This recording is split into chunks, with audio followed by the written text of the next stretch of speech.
The Senate will come to order. I ask everyone present to please rise and recite the Pledge of Allegiance.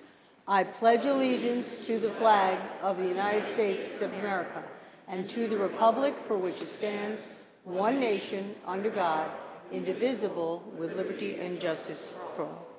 Today's invocation will be delivered by Todadaho Sid Hill, President of the Six Nations Confederacy.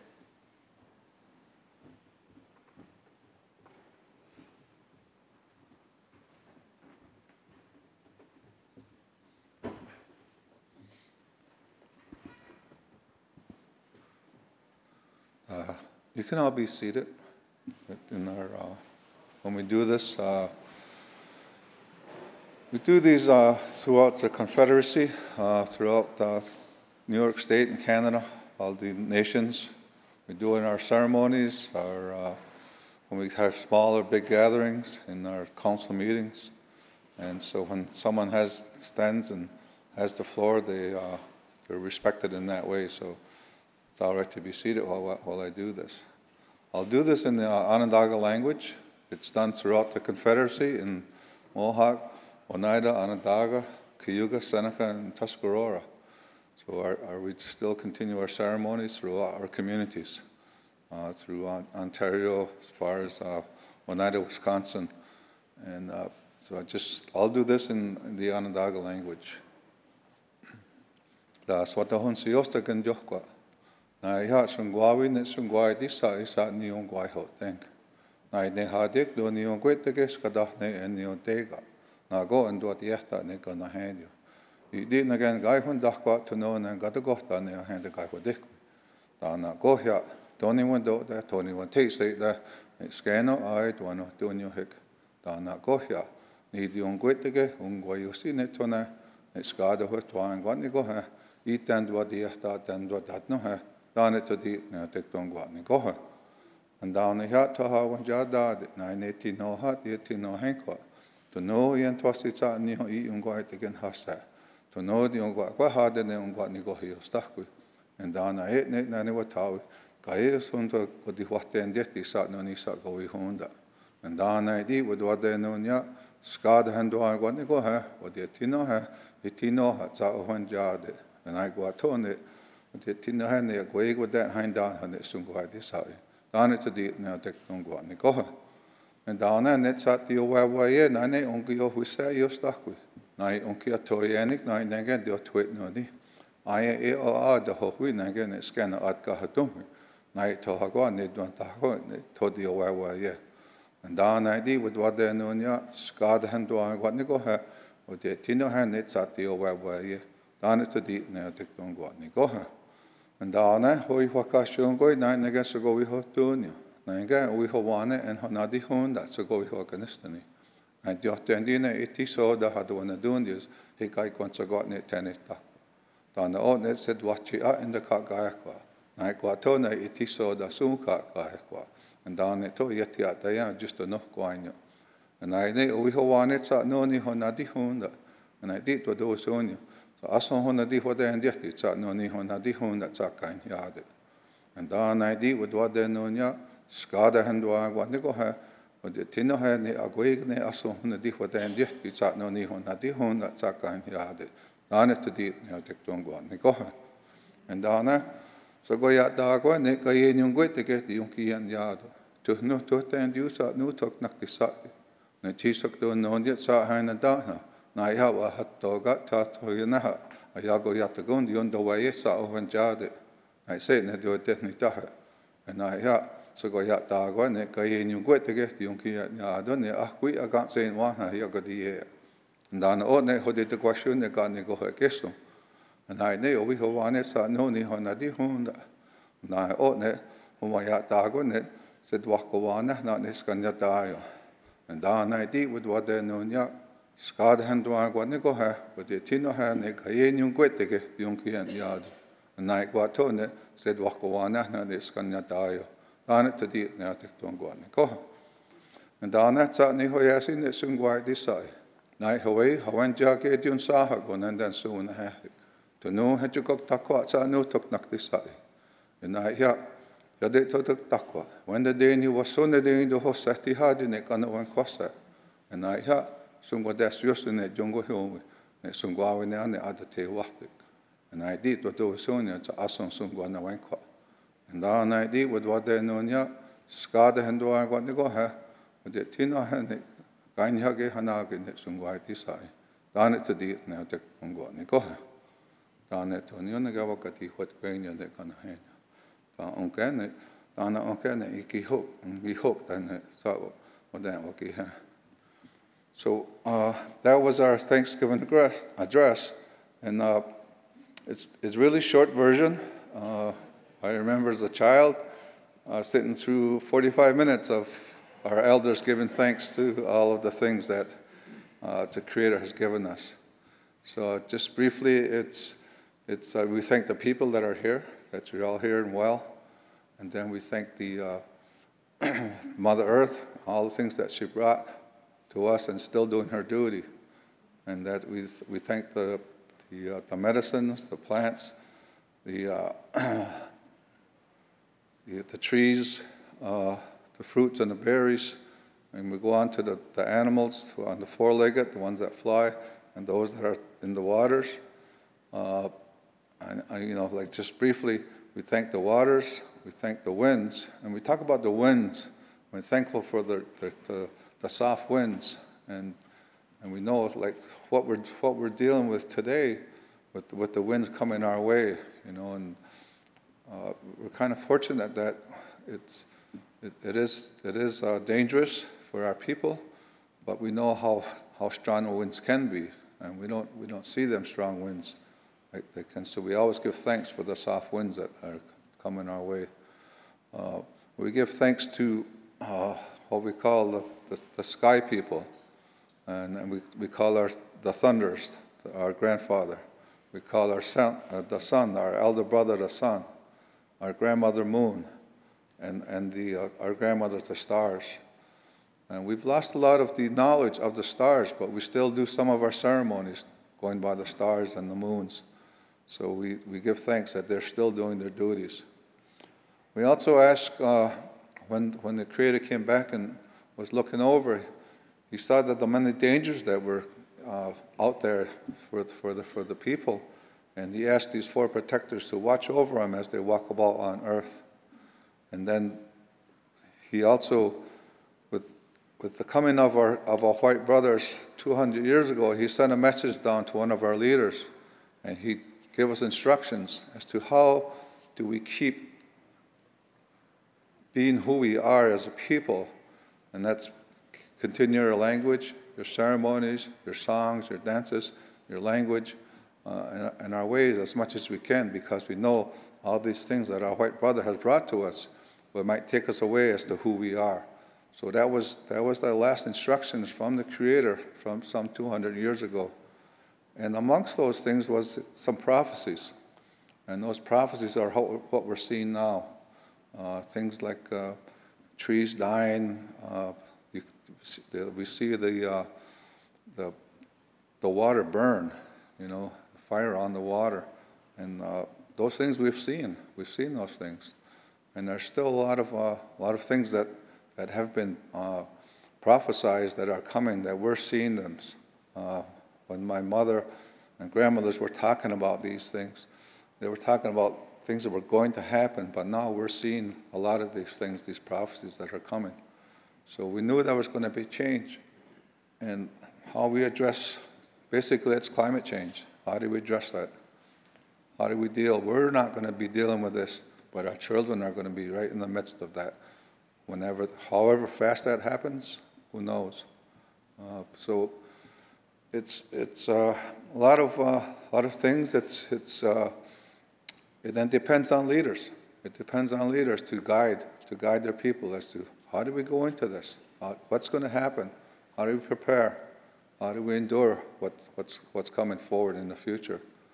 So as a leader, one of your instructions are not to look at your generation or the next generation, but look into the future of the seventh generation and what impact your decisions today will have on that seventh generation. So that's when, as a leader, we're given that instructions to think about those things. How much of an impact your decisions today will affect the next generations. So I'm just honored to be here and thankful that having this time to share with you some of our teachings, and I just appreciate the opportunity. Thank you.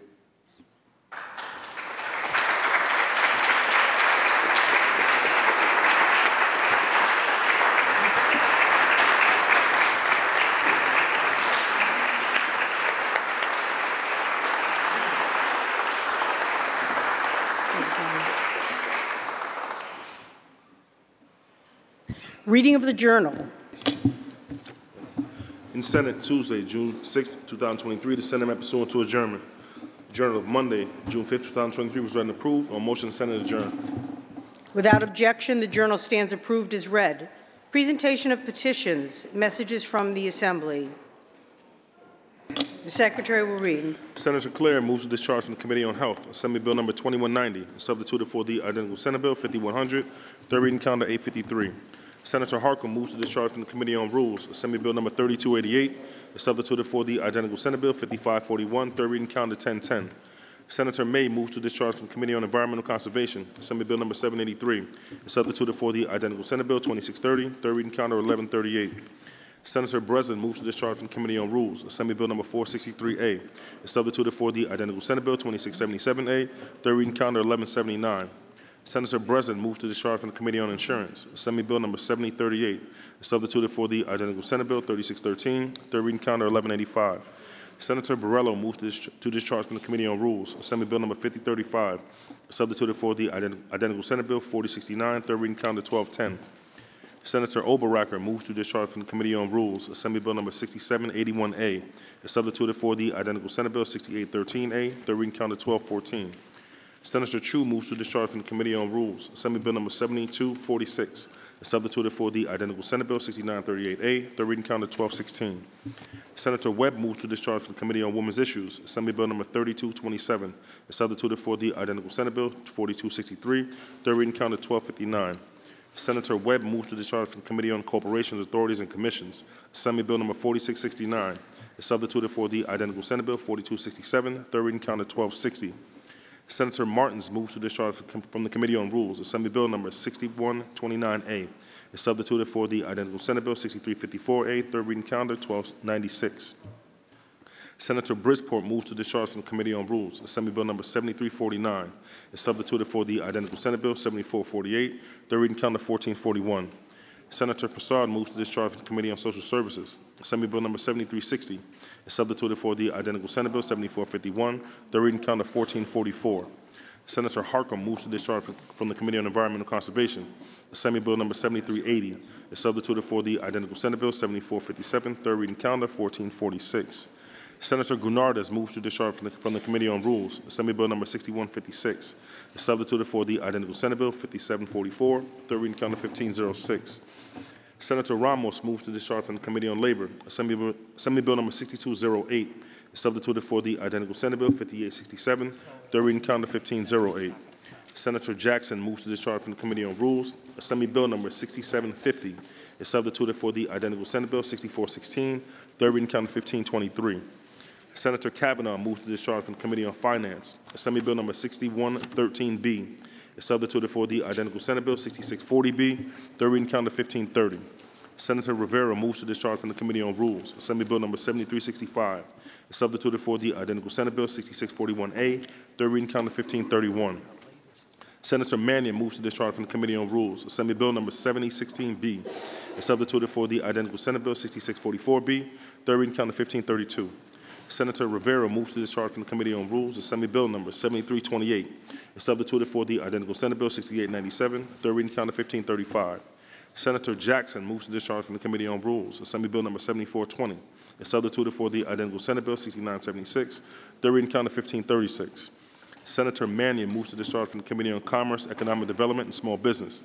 Assembly Bill number 2364 is substituted for the identical Senate Bill 7012, third reading calendar 1538. Senator Parker moves to discharge from the Committee on Commerce, Economic Development, and Small Business. Assembly Bill number 6793 is substituted for the identical Senate Bill 7124, third reading, count 1540. Senator Mannion moves to discharge from the Committee on Rules, Assembly Bill number 7368A. Is substituted for the identical Senate Bill 2225A, third reading, count 1543. Senator Ryan moves to discharge from the Committee on Commerce, Economic Development, and Small Business, Assembly Bill number 7292. Is substituted for the identical Senate Bill 7232, third reading, count 1544. Senator Passar moves to discharge from the Committee on Rules, Assembly Bill number 7429A. Is substituted for the identical Senate Bill 7259A, third reading, count 1545. Senator Serrano moves to discharge from the Committee on Health, Assembly Bill number 7290. Is substituted for the identical Senate Bill 7455, third reading, count 1551. Senator Scarcella Spanton moves to discharge from the Committee on Rules, Assembly Bill number 3381A. Is substituted for the identical Senate Bill 7461, third reading, count 1552. Senator Mannion moves to discharge from the Committee on Health, Assembly Bill number 7426. Is substituted for the identical Senate Bill 7463, third reading, count 1554. Senator Ramos moves to discharge from the Committee on Rules, Assembly Bill 7661. Is substituted for the identical Senate Bill 7474, third reading, count 1557. Senator Rivera moves to discharge from the Committee on Rules, Assembly Bill number 7393. Is substituted for the identical Senate Bill 7477, third reading, count 1560. Senator Rivera moves to discharge from the Committee on Rules, Assembly Bill number 7425. Is substituted for the identical Senate Bill 7478, third reading, count 1561. Senator Rivera moves to discharge from the Committee on Health, Assembly Bill number 7373. Is substituted for the identical Senate Bill 7479, third reading, count 1562. Senator Serrano moves to discharge from the Committee on Corporations, Authorities, and Commissions, Assembly Bill number 7171. Is substituted for the identical Senate Bill 7480, third reading, count 1563. Senator Walczak moves to discharge from the Committee on Rules, Assembly Bill number 7118. Is substituted for the identical Senate Bill 6761, third reading, count 974. So ordered. Messages from the Governor, reports of standing committees, reports of select committees, communications and reports from state officers, motions and resolutions. Senator Gianaris. Good afternoon, Madam President. On behalf of Senator Brisport, I wish to call up Senate Print 5355, recalled from the Assembly, which is now at the desk. The Secretary will read. Calendar number 809, Senate Print 5355 by Senator Brisport, an act to amend the education law.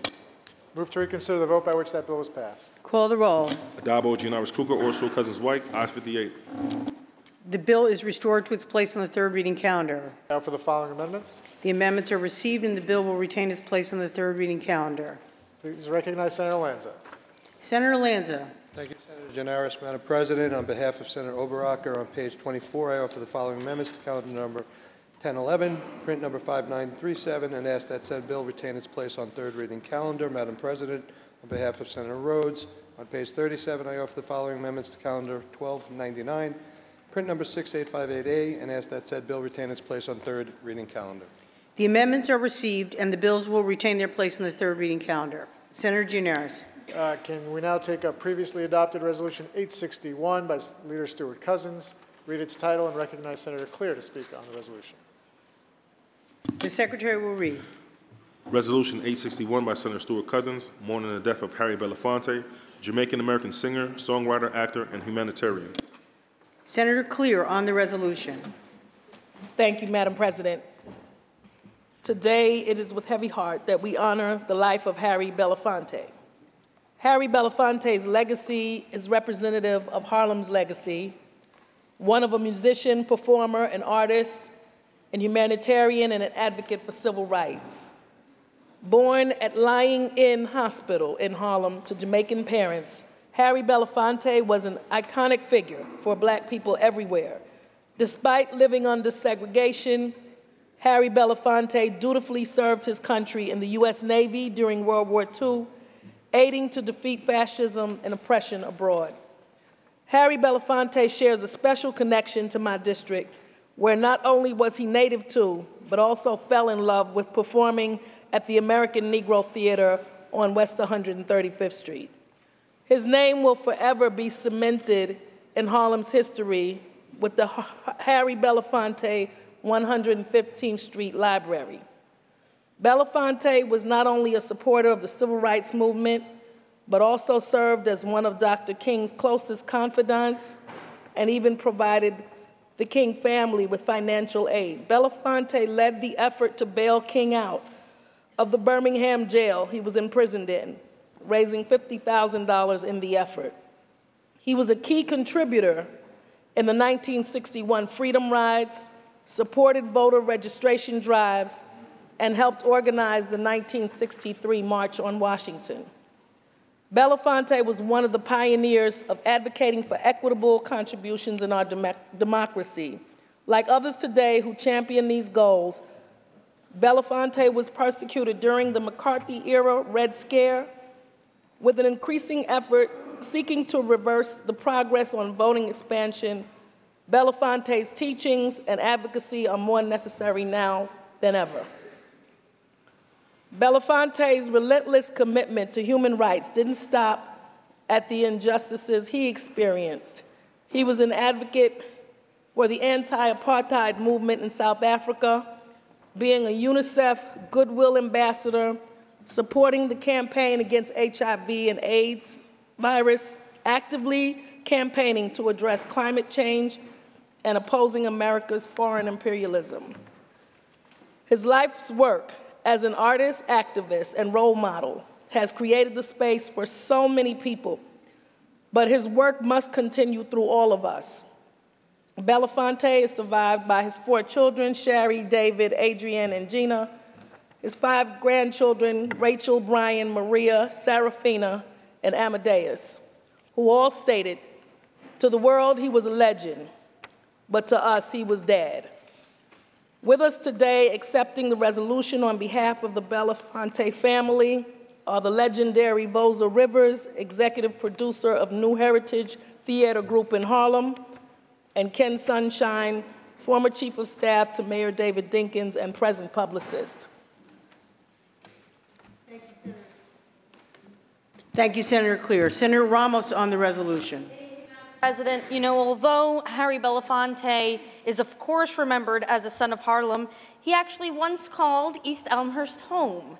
He lived at 96-16 25th Avenue, actually not too far away from where my father once lived.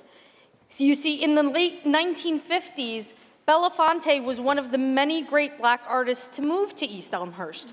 It was once beachfront property, and it was known as the Black Beverly Hills at one point. There was so much art and culture that we consider quintessentially American that came out of that particular neighborhood.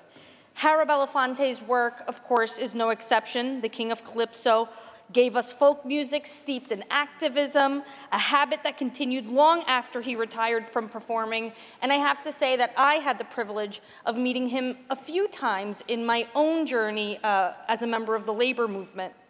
We are very lucky to have had Harry Belafonte for a very long time, particularly when so many giants of the civil rights era were cruelly taken away from us too soon, including, of course, the late Malcolm X, who also lived in East Elmhurst. In his autobiography, he writes how his friend, MLK Jr., believed that anger was necessary for change, but not anger experienced in isolation or anger for the sake of it. He said, "Our cause showed me how to redirect the anger that once protected me and made it productive." I'd like to thank Senator Clear for this resolution and for giving us the opportunity to reflect on a great man's legacy and how we may draw from it for our own work today and always. I vote aye on the resolution. Thank you. Thank you, Senator Ramos. Senator Bailey on the resolution. Thank you, Madam President. I want to thank the leader and thank you, Senator Clear, for bringing this. Look, I had the opportunity to meet Mr. Belafonte once in passing, but you felt what his legacy was even in that passing. And when you're growing up black, one of those names that you hear in many different spheres was Harry Belafonte. Not just an artist, not just an actor, not just an activist, someone who, as I guess Pac said about Marvin Gaye, had you feeling like black was a thing to be. Like he made us, through his actions, he inspired us. And so sometimes you don't have to know someone incredibly well to feel their essence and what they've done for the movement. And you know, and a lot can be said about that. You know, a lot can be said about the music that we hear on Sundays while our parents are cleaning the house or while we're driving to church, or the conversation that you're having within your aunts and your uncles. And Upon the passing of Mr. Belafonte, there were a lot of conversations in my family group chat, which is how we keep contact nowadays, Madam President. And all of my aunts and uncles had a fond Harry Belafonte memory about a song that touched them or a lyric that inspired them. So I just want to say to the family, thank you for lending him to us. Thank you for lending his voice to us. It means a heck of a lot, and so that generations well beyond mine and that of my children, they will know his name because it will mean something to them. I vote aye, Madam President. Thank you, Senator Bailey. Senator Serrano on the resolution.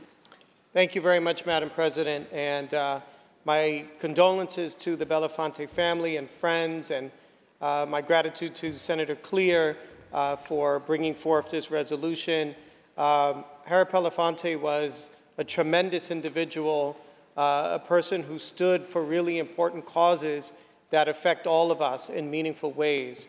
And as an artist, he exemplified using his art and using his ability to reach an audience as a vehicle for social justice. And as chair of the Committee on the Arts and Culture, and as a person who have had the good fortune of being around the arts for a good part of my life, one of the things that I have found so compelling about the arts and why I care so deeply about it is because the artists throughout history have been the ones, long before many others, to step forward and talk about the inequalities in society, to talk about the needs for social justice, to talk about at times the hypocrisy in the world at that time.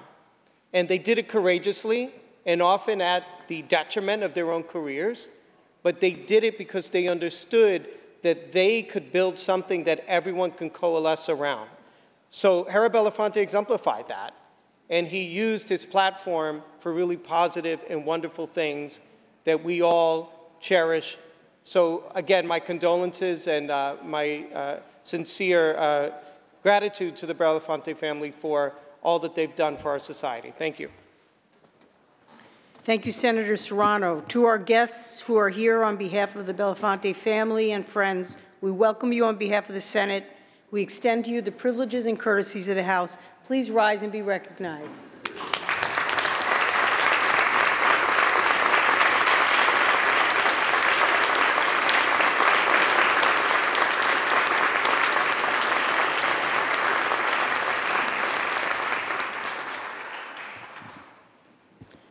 The resolution was previously adopted on May 2nd. Senator Gianaris. Next, let's move to previously adopted Resolution 1357 by Senator Fernandez. Read its title and recognize Senator Fernandez. The Secretary will read. Resolution 1357 by Senator Fernandez, mourning the death of Sandra Pabon, district leader, distinguished citizen, and devoted member of her community. Senator Fernandez on the resolution. Thank you, Madam President. Oh, I told myself I wouldn't cry. Don't do this. You good? We got this. You got this. I have to start with the happy moments of Sandra. I had to remember how much she made me laugh, how much she supported me, how much she loved her community. And we lost her less than a week ago. So I'm very grateful that leadership did what they had to do to let us have this moment, to let her have this moment and this recognition. Oh my God, I'm sorry, I'm crying so much. You're fine. You're doing fine. You're doing great. But she was so special to so many people. When I came from the Assembly, and when I first started in the Assembly, as a staffer, as a volunteer, she saw me first. She saw me before many people noticed the work that I was doing, the care that I gave, and she was my biggest cheerleader. And anyone who knows Sandra in the Bronx, you know that when she supported you, she loved you, she gave you everything.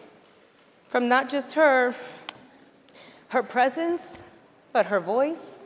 And that's one thing that I'm gonna miss so much, hearing her booming voice down 204th Street in Hull at any event, and to hear her chant my name, because that was something that she did. Every time I walked into the block, every time I walked into the room, Natalia, Natalia, and she got the whole crowd going. But knowing Sandra's life and history, when I came to the Senate, she was sad to see me leave. But I told her I would never leave the 80th, the greatest 80th that I call it, because it is the greatest 80th Assembly District in the entire United States, I will always say. But she made it great because she was a voice, a force, a figure, a beacon of light, hope, and especially faith. She was a woman of God, an NYPD chaplain, and she offered her prayer every moment that you needed it, any moment that you needed it. And in the community's most time of need, before the pandemic, it was always, Natalia, my community's hungry, what are we gonna do? My community needs this, what are we gonna do? And I would do everything I can to make it possible. But she made it easy to make it possible because once I got the supplies, she was the street soldier to get it out there. She was the advocate to let it be known who did what, because many times we don't give that credit to those that said something, did something, but Sandra was always about the truth, always about the merit, and always about the possibility of what can happen. And that extended, again, through her voice and encouragement to the neighbors that she had to push to believe that we can have better, and that was able to show them, look, we do have better. When I came into the Senate, and I told her I was the chair of alcohol substance use, she was like, I'm so happy. As much as I'm sad not to have you, do you know what this means for someone like me? Because Sandra was a substance abuse counselor before she got into politics, before she got into her real community work. And she told me then, you have to be compassionate, Natalia. The people that are suffering, they need to know that you see them, you hear them, meet them where they are, and always encourage them. And even now, she'd go back and pray, just pray with them. And that force that you felt when she held your hands and when she spoke to God with you, for you, I know I'm never gonna lose that.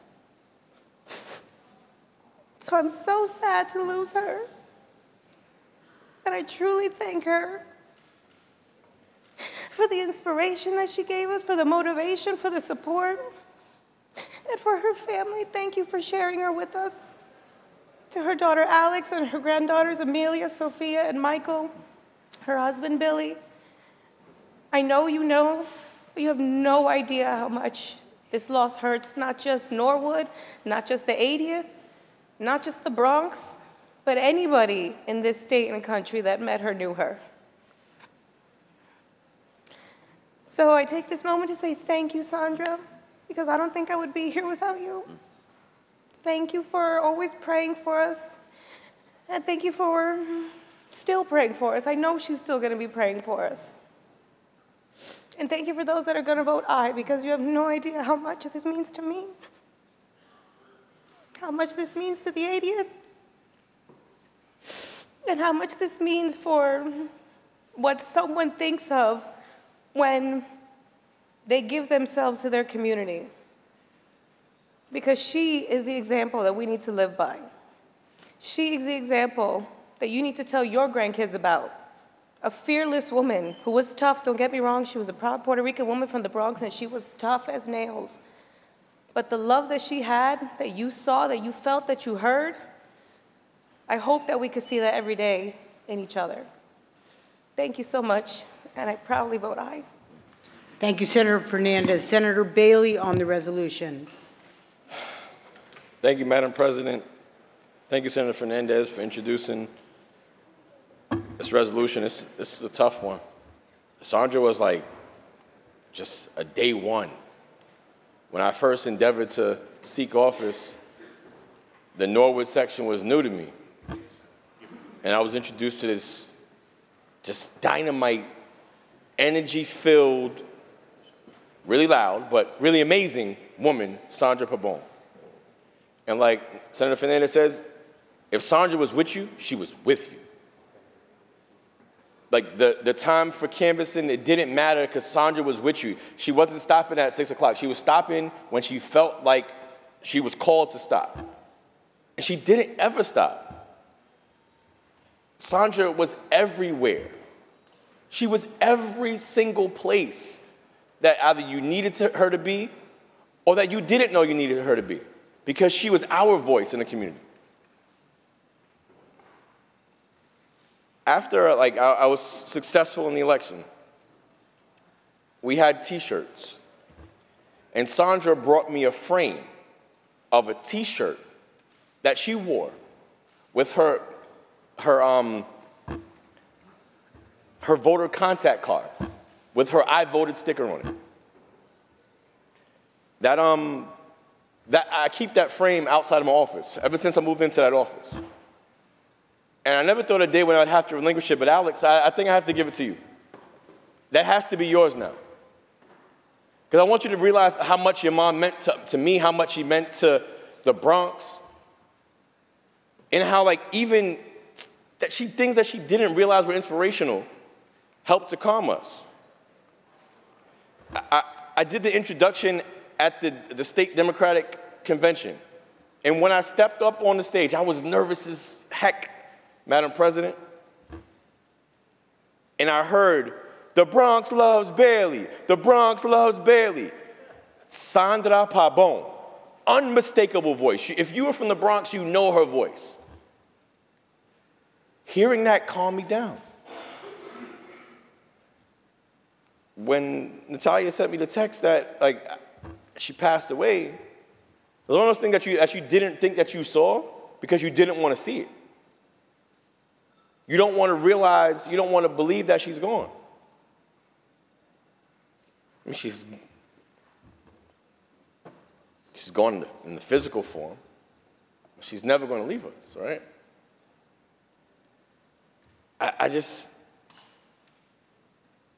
You want to remember her in the good times, the great times. And the irony is that, like, the night before, I wanted to get to the Noche Buena that she was at. And Sandra loved Facebook Live more than most people in the world. She was good at it, too. She was doing her Facebook Live, dancing, just showing the love and exuberance that she had for life. And then I saw it, and then, like, I was just in disbelief that, like, she's not with us anymore. I remember, like, on primary night that how much she worked the whole day and stayed for the whole event, made sure she shook everybody in my family's hand and hugged everybody in my family. When Hurricane Maria happened, she did all 5 foot something of Sandra was lifting barrels, organizing relief drives with other chaplains throughout the borough, city, and state. We giving out food on 204th and Hull, like Senator Fernandez was saying. Sandra's taking it to people that she knew were not mobile, that she knew couldn't get out to get these food boxes, but she knew they were hungry because she knew her community, and she loved her community, and her community loved her, and I love her. She was a fantastic woman. And it's going to be really difficult in the Bronx without her. I don't know how I'm going to feel about the next large-scale gathering. But I just really just want to say to Alex and Billy and to the family, just thank you again for sharing her with us. You should know that Senator Fernandez and I are far from the only ones who love and revere your mother. She left an indelible mark on all of us. And we're gonna have to do something to enshrine her name in perpetuity. That I can promise. I don't know what it is, but I can promise that I'm going to do something. I don't know, but I will. Just want to say thank you for lending her to us. I just want to say, if you get a chance, you know, whoever it is that you love, man, like, just tell them you love them. You don't know when you're going to say it again, or when you're going to see them again. Rest in peace, Sandra. One of the best that we've ever had. I vote aye, Madam President. Thank you, Senator Bailey. To our guests from Sandra Pabon's family, we welcome you on behalf of the Senate. Please rise and be recognized.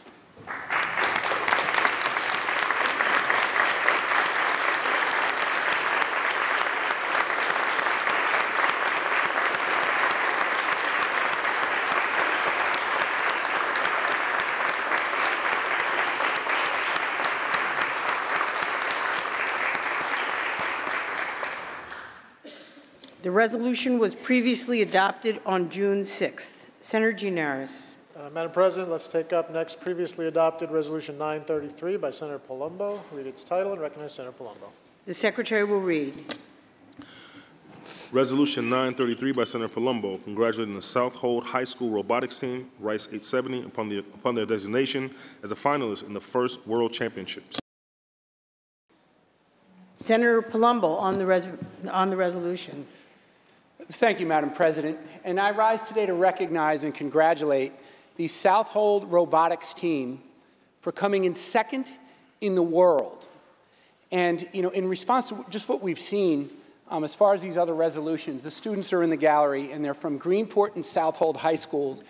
And to have heard just what we heard from Senator Fernandez and Senator Stewart-Cousins, who just had some resolutions on the floor about some really, truly special people, individuals like Sandra, who allowed things like the robotics competition to happen throughout her career, that it's really special to be recognized on the floor of the New York State Senate.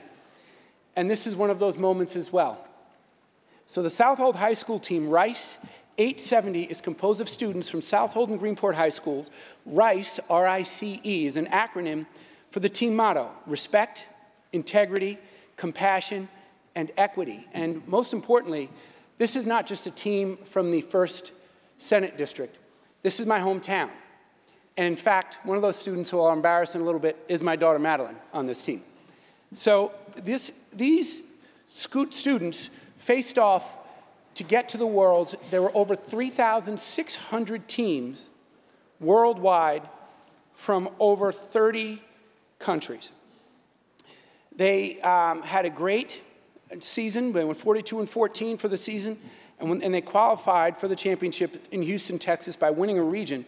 And the robotics team program teaches students various skills such as critical thinking, collaboration, communication, leadership, and that hard work pays off. And just to give you a little bit of background, each year before they enter competitions, the students of Team 870 design and engineer a robot. They build it from scratch and program it to move and perform tasks necessary for competition gameplay. This year's competition, dubbed Charged Up, required robots to pick up cones and cubes, then place them on a series of nodes at 3 different heights, which each have different point values. The South Hold team began building their robot and practicing back in January. They worked daily after school into the late evening hours to prepare for their victory in the first Long Island Regional No. 2 match. And what's important to note, as you see, it looks like a pretty big team, is they build from scratch. So they have a build team, they have a coding team that codes the robot, they have a business team that raises money. And what's so significant is these schools have about 60, 70 kids in a class. Of these other teams that they faced from giant schools all around the world, they have a shoestring budget. They raised money in the community. About $60,000 was their total budget. There were teams in this competition that had hundreds of thousands of dollars from GM, Google, Boeing. I believe one Israeli team had a $100,000 grant from the Israeli government. I mean, this is serious stuff. And to have a small school like this compete as well as they did is really remarkable and impressive. And in the Long Island Region 2, held at Hofstra University, from March 23rd to March 25th, 47 teams competed from 4 countries. Team Rice 870 had a record of 13-2 and went on to win the regional, and the win earned them an invitation to the World Championship in Houston, Texas.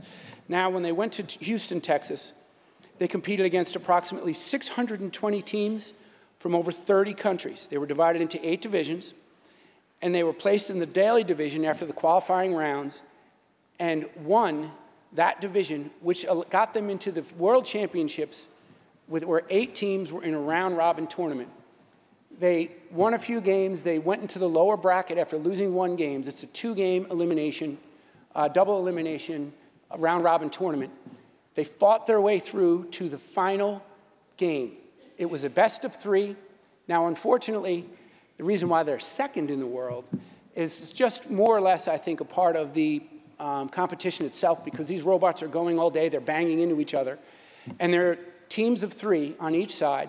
One of their teams had a communication error, so they couldn't drive the robot wirelessly the first game, and unfortunately they lost quite significantly. The second game, they lost by 1 point, and they did suffer a slight mechanical error, or mechanical complication. But the bottom line is these amazing kids from little old Southold have done absolutely amazing work to have gotten to where they've gotten. And I just wanted to read off the names, and if maybe the kids would stand up in the gallery that are here, as I mentioned their name in this resolution: Sophia Gillen, Ava Rose, Flynn Klipstein, Brian Schill, Bryce Keels, Will Helinski, Noah Berry, Elizabeth Estrada, Layla Rose, Riley Owens, Anna Colosi, Dana Duarte, Amy Estrada, Kimberly Gregorio, Cage Kessinger, Harrison Craig, May Domini, and Maddie, get up, you can stand up too, Madeline Palumbo, Michaela Lynch, and Emma Binkus. And from Greenport High School, those are the Southold High School kids, we have Declan Crowley, Nate Stevenson, Shepard Odell, John Harvey, Bray Iglesias, and Noah Ganguza. And there are co-advisors, Christine Shade and Bob Gammon, and we're also joined by mentors, Lynette Crowley, and Tony Krill is a mentor who's up there, who is a tech teacher who founded the robotics program in 2001 in Southold. So, Madam President, I appreciate your indulgence and the opportunity to speak on this resolution. If you would be so kind as to afford all the cordialities and pleasantries of the House to these fine kids. Thank you, Senator Palumbo. To our guests from Team Rice, 870, I welcome you on behalf of the Senate. We extend to you the privileges and courtesies of the House. Please rise and be recognized.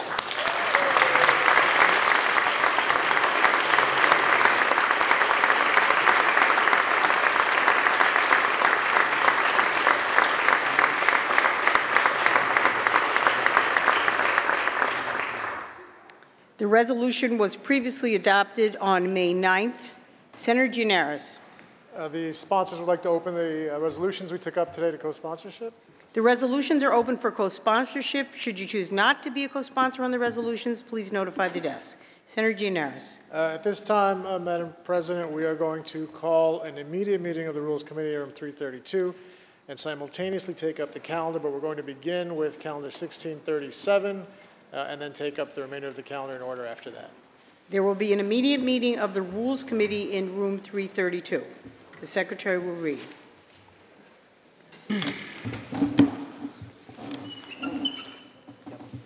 Calendar number 1637, Assembly number 3983 by Assemblymember Field, enactment of Vehicle and Traffic Law. Read the last section. Section 5, this act shall take effect on the 1st of November. Call the roll. Adabo, Gianaris Kruger, Ort, Stewart Cousins, White. Senator Thomas to explain his vote. Thank you, Madam President. 15 years. It took 15 years to bring Angelica's Law to the floor here in the Senate. What is Angelica's Law? This legislation will amend the Vehicle and Traffic Law to make it a felony to drive with 5 or more license suspensions instead of the current 10. This is a crucial piece of legislation that will bring justice to the memory of a young life lost and safeguard the future of our children in the communities. In 2008, a vibrant young woman named Angelica Nappi had her life cruelly taken by a driver who astonishingly had accumulated 7 prior license suspensions. The grief that Angelica's loved ones, especially her mom and her dad, who are here with us today, experienced is immeasurable. And the impact of this loss rippled throughout the entire community. It was a stark reminder of the devastating consequences that can arise when we fail to address the issue of unlicensed drivers who repeatedly endanger the lives of people and the communities that they live in. New York State has long been at the forefront of efforts to improve traffic safety. However, the menace of motor vehicle crashes persists, inflicting untold personal suffering and remaining a significant public concern. The peril posed by unlicensed drivers, not only to pedestrians but also to other motorists, is well documented. We cannot stand idly by. We have a moral obligation to act, to protect our citizens from preventable harm, and to ensure the safety of our roads. Angelica's Law is a vital step towards achieving these goals. With this, we are sending a clear message. Dangerous drivers who repeatedly break the law will face severe consequences. Through the passage of this law, we aim to remove these reckless individuals from our roadways. Angelica's tragedy must not be in vain. Instead, it should serve as a rallying cry for change, a catalyst for a safer and more responsible driving. Let us therefore stand united today, bound by a shared determination to create safer roads in our communities. This is a bipartisan tramp, a tramp that belongs to Angelica's mother, Dawn Nappy, who has been pushing to make our roads safer for the last 15 years. And because of her hard work on this, it was made possible. And I want to thank my colleague, Assemblymember Thiel, and Senator Murray for their tireless work on this bill long before I entered this chamber. We did it. This is about making sure our communities are safe, and we did this together. And this is because of Angelica. May you rest in peace. And thank you, Dawn and Mark, for being here. I vote in the affirmative. Thank you. Senator Thomas to be recorded in the affirmative. Senator Murray to explain his vote. Thank you, Madam President. First, let me start by thanking my colleague, Senator Thomas. As he had mentioned, this has been a very long, difficult, sometimes very disappointing, sometimes angering process, but we did get here. We are here. There was some confusion over what the bill did in the beginning. We've worked together, we've compromised, come together to clarify that this is dealing with suspensions for moving violations only, not for financial violations, not for administrative violations, moving violations only. It's important that we know that because the purpose is to keep our streets safe. So I thank Senator Thomas, I thank Assemblyman Thiel, Assemblyman DeStefano for their efforts, but I want to give you a little detail about why we're here and why it is Angelica's Law. It was a Tuesday, February 19th, 2008, and 6 young ladies, all excited, some of them members of a church dance troupe, and this new dance movie was coming out. They all wanted to go see it, so they piled in the car. Included in there was Angelica and her 12-year-old sister, Nicolette. They hopped in the car, they headed westbound on Woodside Avenue. Unfortunately, they never made it to the movie theater because coming northbound on Route 101, streaming right through the red light and slamming into their car, full speed, was Stephen Catalano, who had had his license suspended multiple times, and I'll get back to that. It was so bad, there were 4 cars ending up being involved in this accident, 9 people injured. Unfortunately, Angelica, through the injuries she suffered, just 3 days later, on Friday, February 22nd, she succumbed to those injuries, and we lost her. Her mother, from that point on, said, "I will not give up. This will not be in vain. We will make changes to this law," and that's when the journey began. I got in the Assembly in 2010, and that's when I picked up the bill and have been pushing forward ever since. There were years it would pass the Senate and not the Assembly. Then years it was the Assembly, not the Senate. Finally this year, thanks to Senator Thomas, Assemblyman Thiel, it's getting done in both houses. And hopefully the governor will sign this into law. Why is it important? Because let's get to the crux of it. We're talking about 5 suspensions. Currently, it's 10 suspensions before it even becomes a felony. So there is no deterrent. If you do not believe that, understand that Stephen Catalano got behind the wheel. As Senator Thomas mentioned, he had his license suspended 7 times. The 7th time, was by a judge who said, you can't drive anymore. He literally walked out of the courthouse, got in the car, started it up, and drove up Route 101 and cost Angelica her life. It wasn't a deterrent at all. He couldn't care less. The irony is this: if Angelica's law was in place at that time, he would have never been on the roadway. He would have been behind bars. So there is no doubt that this bill, and our passing this bill today, will help to save lives. And that will be Angelica's legacy. And finally, I'll close with this. I also want to talk to Dawn Nappy, her mother, who is here with us in the gallery today, who has been just tireless. Her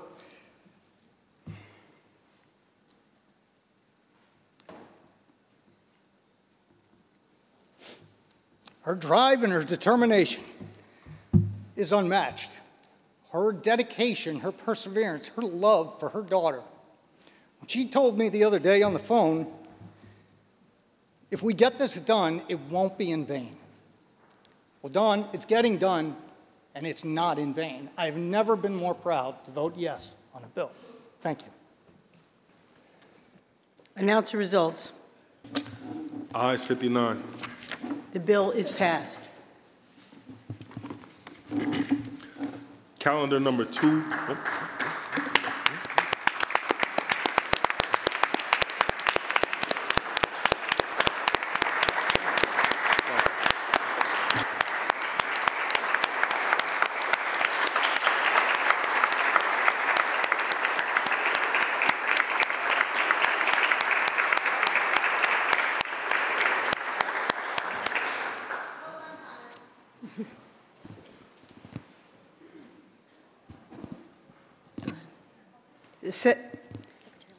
Secretary will read. Calendar number 254, Senate Print 1161A by Senator Sanders, enact to amend the Workers' Compensation Law. Read the last section. Section 2, this action take effect immediately. Call the roll. Adabo, Gianaris Kruger, Ort, Stewart Cousins, White.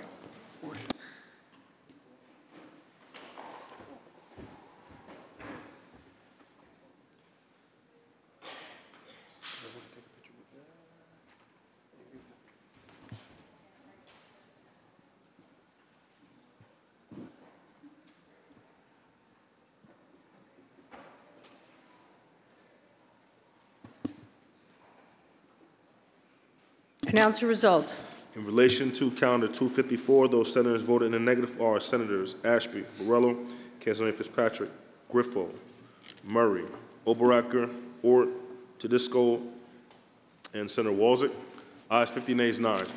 The bill is passed. Calendar number 577, Senate Print 5482 by Senator Holman Siegel, concurrent resolution of the Senate and Assembly proposing an amendment to Section 25 of Article 6 of the Constitution. Read the last section. Call the roll. Adabo, Gianaris Kruger, Ort, Stewart Cousins, White. Announce the result. Ayes 59. The bill is passed. Calendar number 735, Senate Print 2659A by Senator Comrie, enactment of general business law. Read the last section. Section 3, this action take effect immediately. Call the roll. Adabo, Gianaris Kruger, Ort, Stewart Cousins, White. Announce the result. Ayes 59. Bill is passed. Calendar number 755, Senate Print 5549 by Senator Kennedy, enactment of the Racing, Pari-Mutuel Wagering, and Breeding Law. Read the last section. Section 3, this action take effect on the 60th day, it shall become a law. Call the roll. Adabo, Gianaris Kruger, Ort, Stewart Cousins, White. Announce the result. Ayes 59. The bill is passed. Calendar number 784, Senate Print 4725 by Senator Sanders, enact to amend the Public Authorities Law. The bill is laid aside for the day. Calendar number 836, Senate Print 2311 by Senator Myrie, enact to amend the Penal Law. Read the last section. Section 2, this action take effect immediately. Call the roll. Adabo, Gianaris Kruger, Ort, Stewart Cousins, White. Bless you.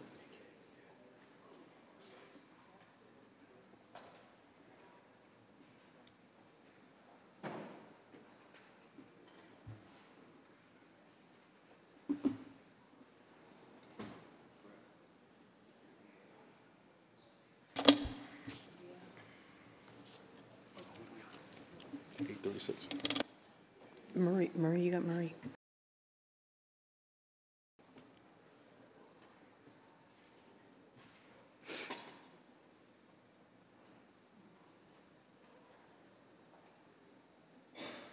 Announce the result. In relation to calendar number 836, those senators voted in the negative are Senators Borrello, Cancellieri Fitzpatrick, Griffo, Lanza, Martins, Matera, Murray, Oberacker, Ort, Rhodes, Rollison, Tedisco, Walzik, and White. Ayes 45, nays 14. The bill is passed.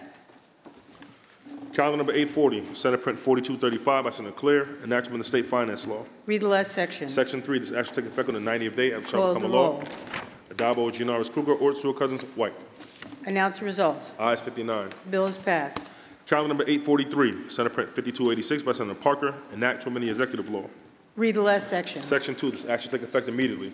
Call the roll. Adabo, Gianaris Kruger, Ort, Stewart Cousins, White.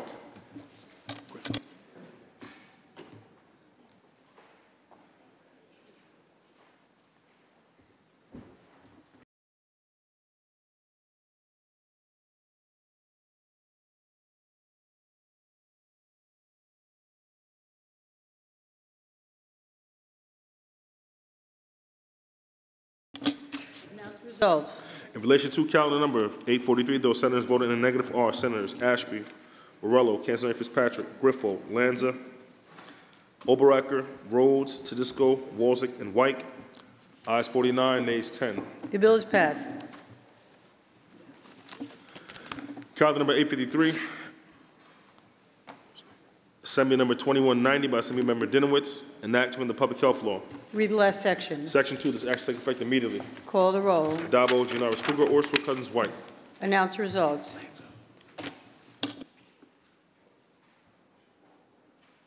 In relation to calendar 853, voted in the negative, Senator Lanza, ayes 60, nays 1. The bill is passed. Calendar number 863, Senate Print 2163B by Senator Adabo, enactment of the Agriculture and Markets Law. Read the last section. Section 2, this act shall take effect on the 120th day, it shall become a law. Call the roll. Adabo, Gianaris Kruger, Ort, Stewart Cousins, White. Senator Adabo to explain his vote. Thank you, Madam President. Good afternoon, everyone. In 2021, we passed unanimously a bill, Senate Bill 1442, which made it basically illegal to slaughter thoroughbred racehorses and improve the aftercare of such horses.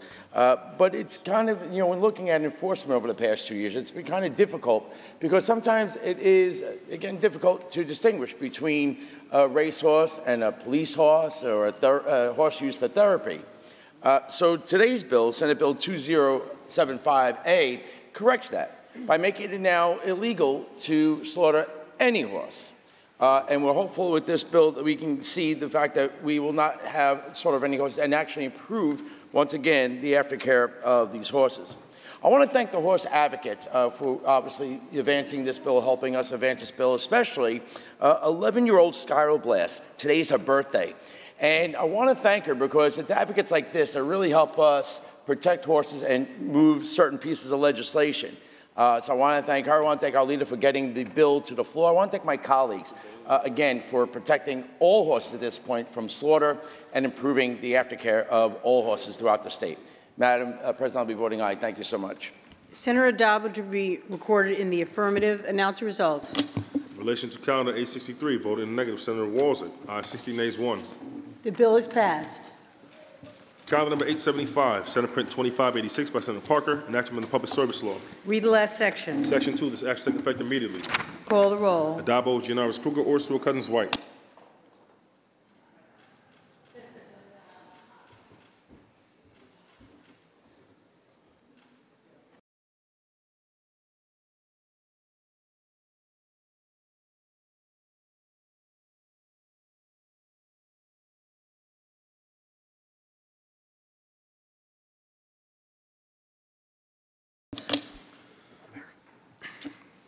In relation to calendar 875, those senators voted in the negative are Senators Borrello, Cancellieri Fitzpatrick, Helming, Martins, Matera, Oberacker, O'Mara, Rhodes, Rollison, Steck, and Walzik. Ayes 50, nays 11.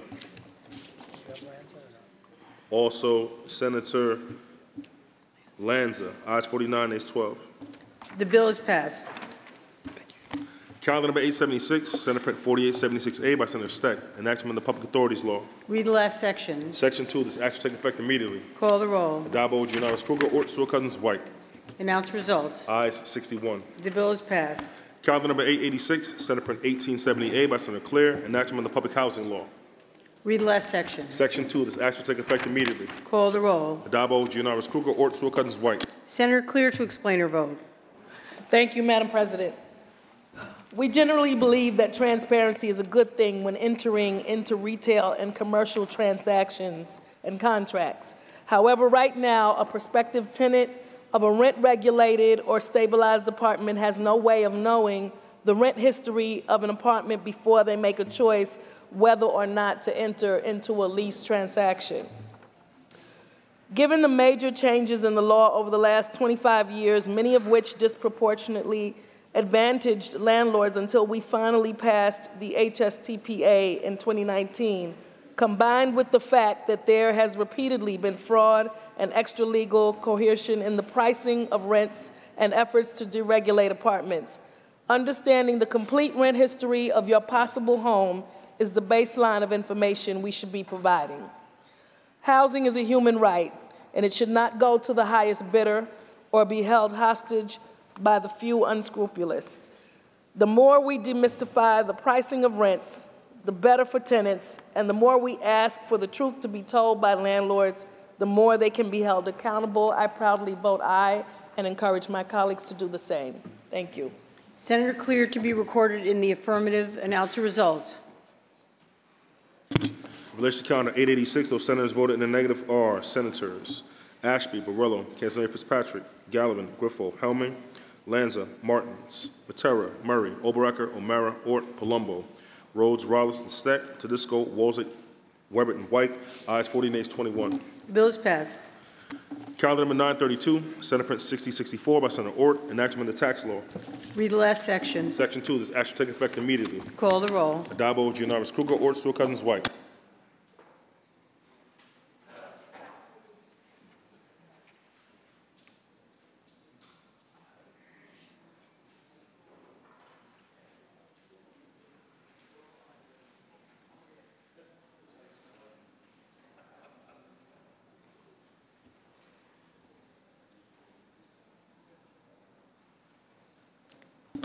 Announce the results. In relation to calendar 932, those senators voted in the negative are Senators Cancelaria Fitzpatrick, Harcum, Hinchy, Lanza, Mannion, Martinez, Scarcella Spanton, Skoufis, and Webb.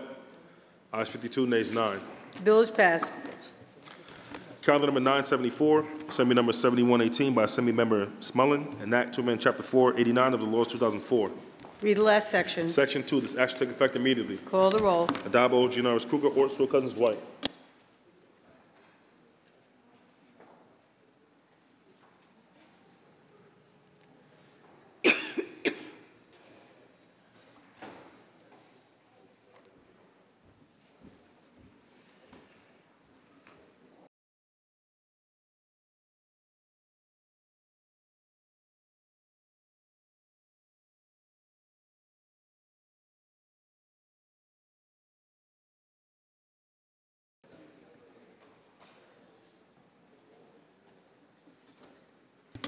Announce the results. In relation to calendar 974, those senators voted in the negative are Senators Cancelaria Fitzpatrick,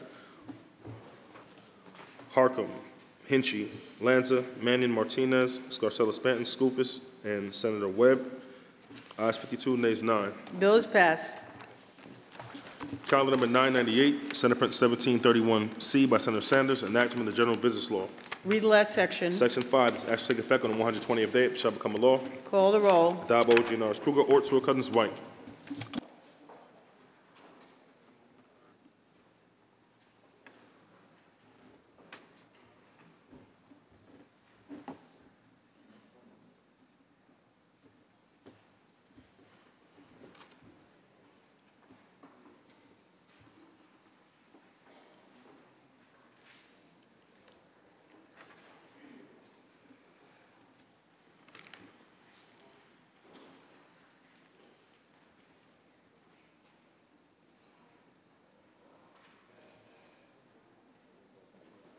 Announce the results.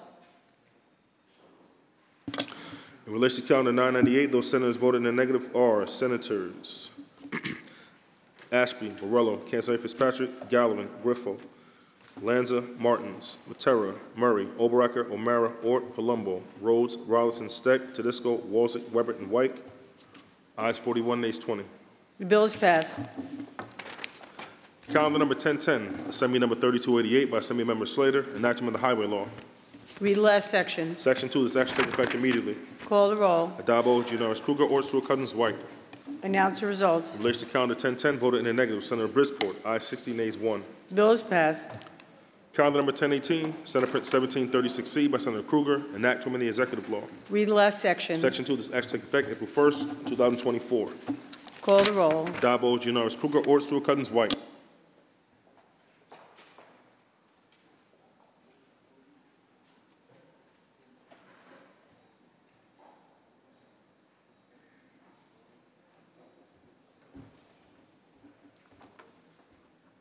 You're going to have a lot of steps today.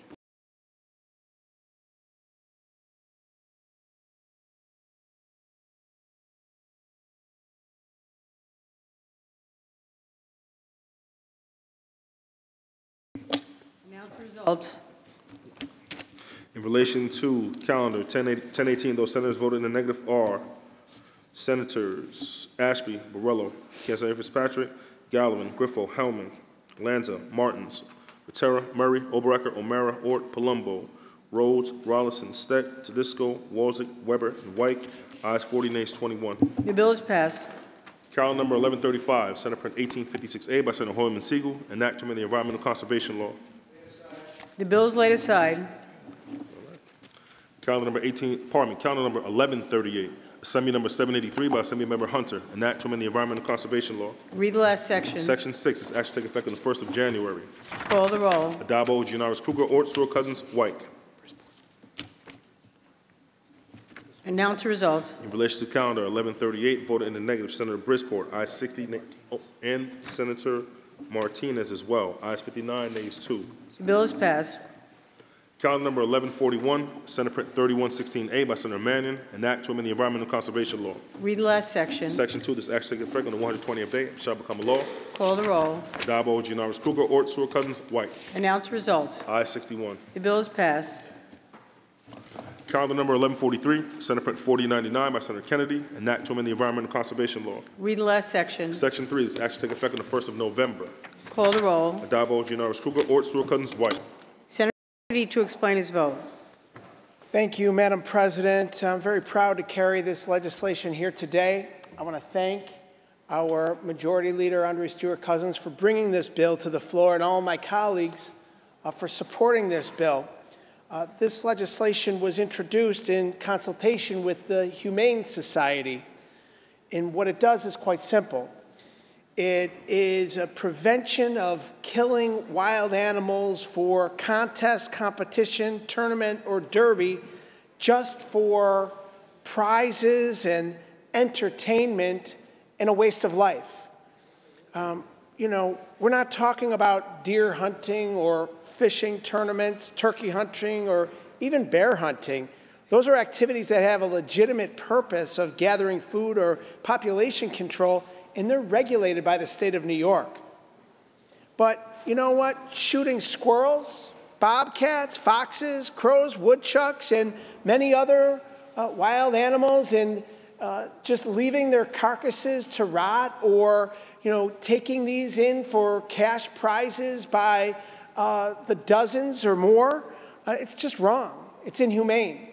And that's why we need to make it illegal here in the state of New York, like other states have done across this nation. We need to prevent the taking of wildlife for no substantive reason. And let me be clear, this by no means is a ban on hunting, and I would absolutely oppose that. This simply says that the wanton waste of wildlife, one of our state's most precious resources, shouldn't continue. Oftentimes, again, these carcasses are simply discarded, and that's not what hunting is all about. Hunting is about appreciating nature, preserving nature, and engaging with our wildlife on an individual level. And if an individual appreciates the skill it takes to hunt small game, that will remain perfectly legal here in the state of New York. This bill is extremely important across our state. It shows the respect for the game and the wild animal that are hunted, and it preserves hunting in a way that it should be, but it absolutely outlaws the inhumane waste that is perpetrated upon wildlife here in the state of New York. And I'm, again, proud of my colleagues for supporting this bill. With that, Madam President, I vote aye. Senator Kennedy to be recorded in the affirmative. Senator Oberacker to explain his vote. Thank you, Madam President. Just to give another little context to this bill, I see previously, just a couple of bills before, we passed a bill that has its intended purpose is to manage wildlife, a pilot program to manage wildlife. Well, I dare say that another part of what we are about to potentially pass here is the fact that this also acts as a management system for wildlife. I, being an outdoorsman all my life, I have participated in many of these same events. And they're not just a wanton waste of wildlife. In fact, they have many dual purposes, in fact. One is a lot of the volunteer fire departments, of which I belong to one. We use this as a way of gathering folks together. We have a game dinner with the game that is brought in. Yes, some prizes are awarded, but more importantly, it also brings in some revenue into such organizations. I noticed that we have seen an explosion, is a term I'll use, with some of our higher predator wildlife. I being, again, a farmer as well with animals. In fact, my wife just the other night heard a pack of coyotes that were up on our hill. And not that I'm taking anything away from them, but when you see what one pack of coyotes can do as far as not only damage to your livestock, but damage to other wildlife, and there is nothing there to take care of them in a management situation. So unfortunately, I feel as though this although well-intentioned bill, does kind of fall short as far as some of those other areas of concern.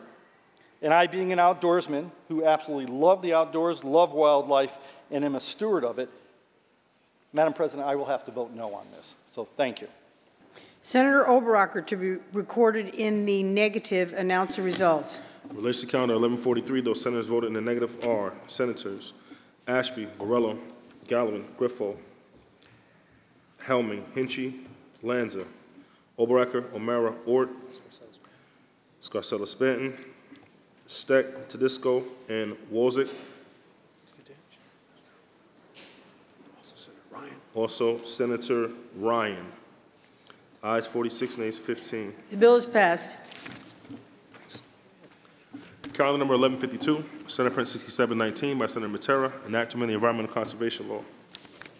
Read the last section. Section 2, this action take effect immediately. Call the roll. Adabo, Gianaris Kruger, Ort, Stewart Cousins, White. Announce the results. Got him. And Ramos.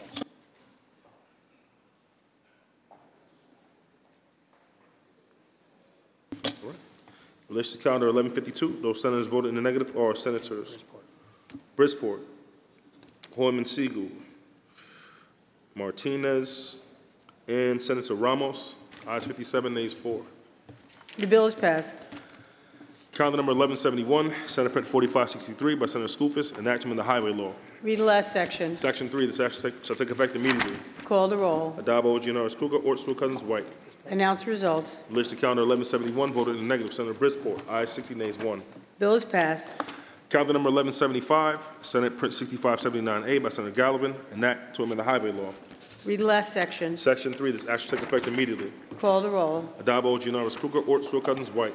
Announce the results. In relation to calendar 1175, voted in the negative, Senator Bridgeport. Ayes 60, nays 1. Bill is passed. Calendar number 1179, Assembly number 463A by Assemblymember McDonald, an act to amend the insurance law. Read the last section. Section 5, this act shall take effect on the 90th day after it shall become a law. Call the roll. Addabbo, Gianaris Kruger, Ort, Stewart-Cousins, White.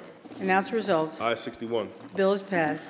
Calendar number 1182, Senate Print 2684 by Senator Breslin, an act to amend the insurance law. Read the last section. Section 2, this act shall take effect immediately. Call the roll. Addabbo, Gianaris Kruger, Ort, Stewart-Cousins, White. Announce the results. Ayes 61. Bill is passed. Calendar number 1183, Senate Print 2798 by Senator Breslin, an act to amend the insurance law. Read the last section. Section 3, this act shall take effect immediately. Call the roll. Addabbo, Gianaris Kruger, Ort, Stewart-Cousins, White. Announce the results. Ayes 61. Bill is passed. Calendar number 1185, Assembly number 7038 by Assemblymember Werner, an act to amend Chapter 589 of the laws of 2015. Read the last section. Section 2, this act shall take effect immediately. Call the roll. Addabbo, Gianaris Kruger, Ort, Stewart-Cousins, White. Announce the results. Ayes 61. The bill is passed. Calendar number 1210, Assembly number 5035 by Assemblymember Giglio, an act to amend Chapter 672 of the laws of 1993. Read the last section. Section 2, this act shall take effect immediately. Call the roll. Addabbo, Gianaris Kruger, Ort, Stewart-Cousins, White. Announce the results. Ayes 61. Bill is passed. Calendar number 1214, Assembly number 6781A by Assemblymember Tague, an act to amend Chapter 672 of the laws of 1993. Read the last section. Section 2, this act shall take effect immediately. Call the roll. Addabbo, Gianaris Kruger, Ort, Stewart-Cousins, White. Announce the results. Ayes 61. The bill is passed. Calendar number 1216, Assembly number 7246 by Assemblymember Werner, an act to amend the education law. Read the last section. Section 2, this act shall take effect immediately. Call the roll. Addabbo, Gianaris Kruger, Ort, Stewart-Cousins, White. Announce the results. Ayes 61. The bill is passed. Calendar number 1231, Senate Print 2535 by Senator Comrie, an act to amend the public authorities law. Read the last section. Section 3, this act shall take effect immediately. Call the roll. Addabbo, Gianaris Kruger, Ort, Stewart-Cousins, White. Announce the results. Ayes 61. The bill is passed. Calendar number 1232, Senate Print 2963A by Senator Kavanaugh, an act to amend the public authorities law. Read the last section. Section 2, this act shall take effect immediately. Call the roll. Addabbo, Gianaris Kruger, Ort, Stewart-Cousins, White.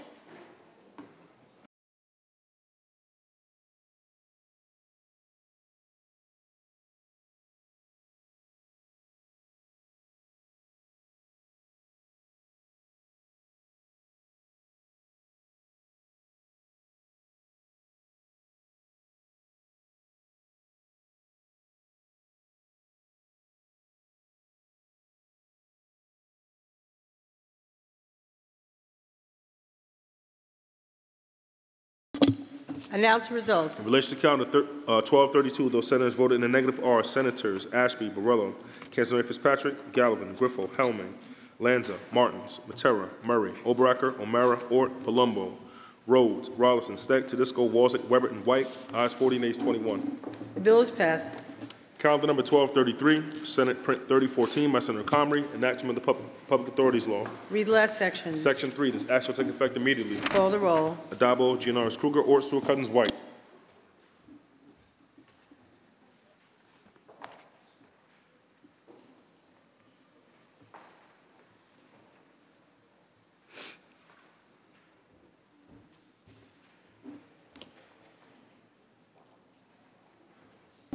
Announce the results. In relation to calendar 1233, those senators voted in the negative are Senators Borrello, Griffo, Lanza, Martins, Murray, Oberacker, O'Mara, Ort, Rhodes, and Walzek.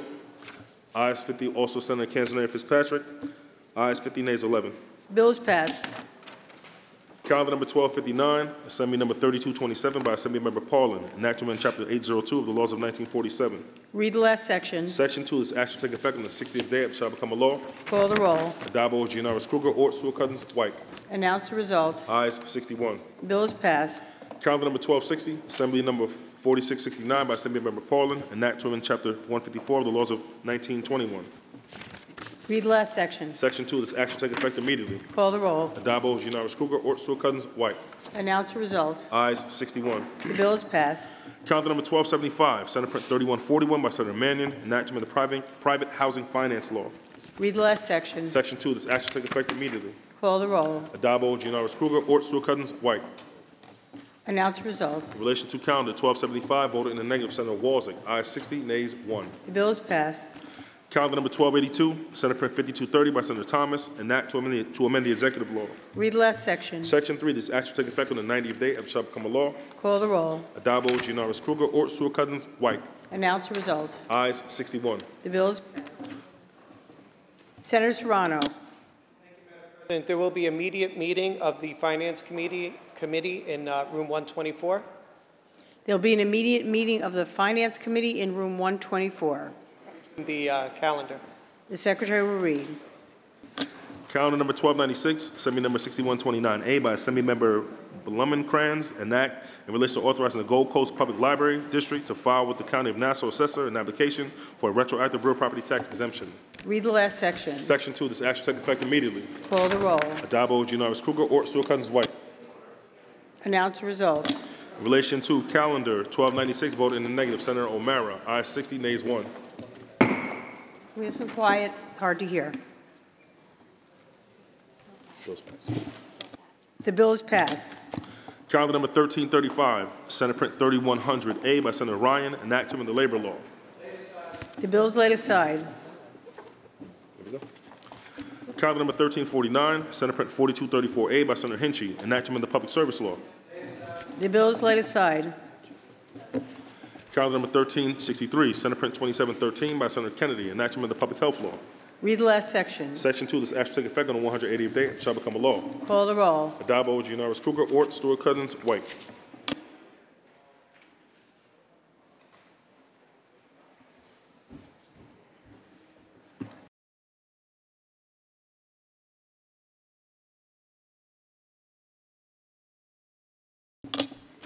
Announce results. In relation to calendar 1363, those senators voted in the negative are Senators Borrello, Griffo, Matera, Murray, Oberacker, O'Mara, Rhodes, Steck, and White. Ayes 52, nays 9. The bill is passed. Calendar number 1441, Assembly number 7349 by Assembly Member Hevesy, and act from the Social Services Law. Read the last section. Section 2, this act shall take effect immediately. Call the roll. Adabo, Gianaris Kruger, Ort, Stewart Cousins, White. Announce the results. Ayes 61. Bill is passed. Calendar number 1442, Senate Print 7449 by Senator Rivera, and act to amend the Public Authorities Law. Read the last section. Section 2, this act shall take effect immediately. Call the roll. Adabo, Gianaris Kruger, Ort, Stewart Cousins, White. Announce the results. In relation to calendar 1442, voted in the negative, Senator Palumbo. Ayes 60, nays 1. Bill is passed. Calendar number 1443, Senate Print 7450 by Senator Mannion, and act to amend the Mental Hygiene Law. Read the last section. Section 2, this act shall take effect immediately. Call the roll. Adabo, Gianaris Kruger, Ort, Stewart Cousins, White. Announce results. Ayes 61. Bill is passed. Calendar number 1444, Assembly number 7360 by Assembly Member Lee, an act to amend the Social Services Law. Read the last section. Section 2, this act shall take effect immediately. Call the roll. Adabo, Gianaris Kruger, Ort, Stewart Cousins, White. Announce results. Ayes 61. Bill is passed. Calendar number 1445, Senate Print 7453 by Assembly Member Adabo, an act to amend the Penal Law. Read the last section. Section 8, this act shall take effect immediately. Call the roll. Adabo, Gianaris Kruger, Ort, Stewart Cousins, White. Announce the results. Ayes 61. The bill is passed. Calendar number 1446, Assembly number 7380 by Assembly Member Thiel, an act to amend the Environmental Conservation Law. Read the last section. Section 2, this act shall take effect immediately. Call the roll. Adabo, Gianaris Kruger, Ort, Stewart Cousins, White. Announce the results. Ayes 61. The bill is passed. Calendar number 1447, Senate Print 7458 by Senator Harkin, an act to amend Chapter 550 of the laws of 2013. Read the last section. Section 2, this act shall take effect immediately. Call the roll. Adabo, Gianaris Kruger, Ort, Stewart Cousins, White. Announce results. Ayes 61. The bill is passed. Calendar number 1506, Assembly number 6156 by Assembly Member Fefa Romano, an act to amend the Retirement and Social Security Law. Read the last section. There's a home rule message at the desk. Read the last section. Section 8, this act shall take effect on the 90th day and shall become a law. Call the roll. Adabo, Gianaris Kruger, Ort, Stewart Cousins, White. Announce results. In relation to calendar 1506, voted in the negative, Senator Helming. Ayes 60, nays 1. Bill is passed. Calendar number 1507, Senate Print 5853 by Senator Kruger, an act to amend the Public Authorities Law. Read the last section. Section 2, this act shall take effect immediately. Call the roll. Adabo, Gianaris Kruger, Ort, Stewart Cousins, White. Announce the results. In relation to calendar 1507, those senators voted in the negative are Senators Griffo, Ort, and Walzek. Ayes 58, nays 3. Bill is passed. Calendar number 1508, Assembly number 6208 by Assembly Member Joyner, an act to amend the Workers' Compensation Law. Read the last section. Section 2, this act shall take effect immediately. Call the roll. Adabo, Gianaris Kruger, Ort, Stewart Cousins, White. Announce the results. Ayes 61. The bill is passed. Calendar number 1522, Senate Print 6412 by Senator Kennedy, enactment of the Vehicle and Traffic Law. Read the last section. Section 2, this act shall take effect on the 180th day and shall become a law. Call the roll. Adabo, Giannaris Kruger, Ort, Stewart-Cousins, White.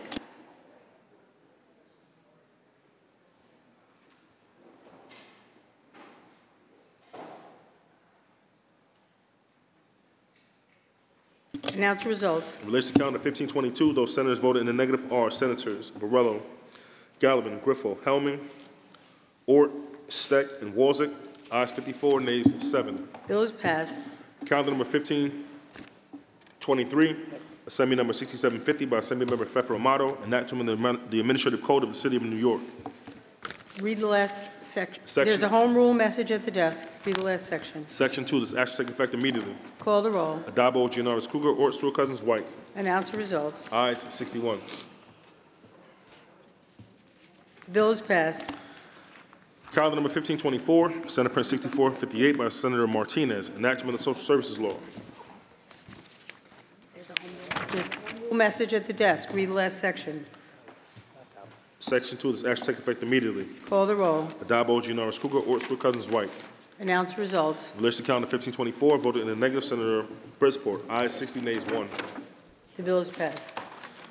Calendar number 1525, Senate Print 6534 by Senator Breslin, enactment of the Vehicle and Traffic Law. Read the last section. Section 7, this act shall take effect immediately. Call the roll. Adabo, Giannaris Kruger, Ort, Stewart-Cousins, White. Announce the results. In relation to calendar 1525, voted in the negative, Senator Walzek. Ayes 60, nays 1.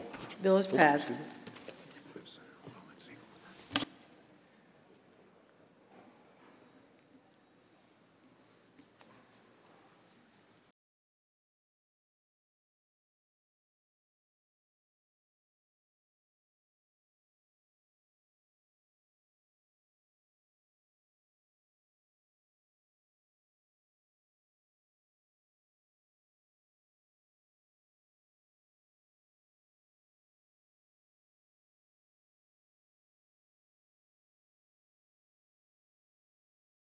Announce results. In relation to calendar 1525, voted in the negative, Senator Walzek. Ayes 60, nays 1. Bill is passed. Calendar number 1526, Senate Print 6537 by Senator Gurnardez, enactment of the Education Law. Bill is laid aside. Calendar number 1527, Senate Print 6542 by Senator Rivera, enactment of the Public Health Law. Read the last section. Section 2, this act shall take effect immediately. Call the roll. Adabo, Giannaris Kruger, Ort, Stewart-Cousins, White. Announce the results. Ayes 61. The bill is passed. Calendar number 1528, Senate Print 6552 by Senator Skoufis, enactment of the Public Authorities Law. There's a home rule message at the desk. Read the last section. Section 2, this act shall take effect immediately. Call the roll. Adabo, Giannaris Kruger, Ort, Stewart-Cousins, White. Announce results. Ayes 61. Bill is passed. Calendar number 1530, Assembly number 6113B by Assembly Member Carroll, enactment of the Real Property Tax Law. Read the last section. Section 2, this act shall take effect immediately. Call the roll. Adabo, Giannaris Kruger, Ort, Stewart-Cousins, White. Announce the results. Ayes 61. Bill is passed. Calendar number 1531, Assembly number 7365 by Assembly Member Paulin, enactment of the Public Health Law. Read the last section. Section 2, this act shall take effect immediately. Call the roll. Adabo, Giannaris Kruger, Ort, Stewart-Cousins, White. Announce the results. Ayes 61. Bill is passed.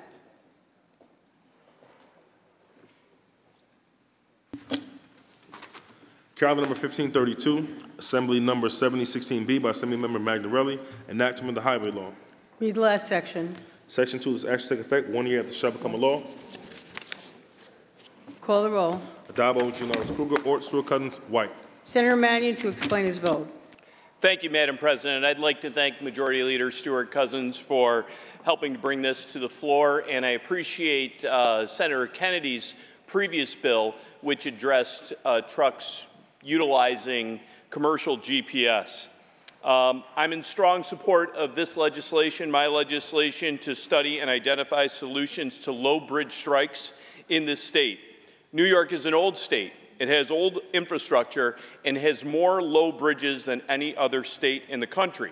That's partially due to our transportation systems, our canals, our railroads, our highways that have led in many ways to our success. But we have a bridge in my newly drawn 50th Senate District in the town of Salina, the Onondaga Lake Parkway Bridge, that is continuously being hit and is being hit at a much higher frequency than ever before. A number of years ago, this bridge was hit by a bus, and unfortunately, 4 people died. Simply, Central New Yorkers are fed up without solutions to this issue. There's been lots of ideas, but honestly, not enough action and not a cost analysis to potential solutions. So what this bill does is to study and identify where the problems exist and what the possible solutions might be. There are things like raising the bridge, or lowering the road, additional signage or signals.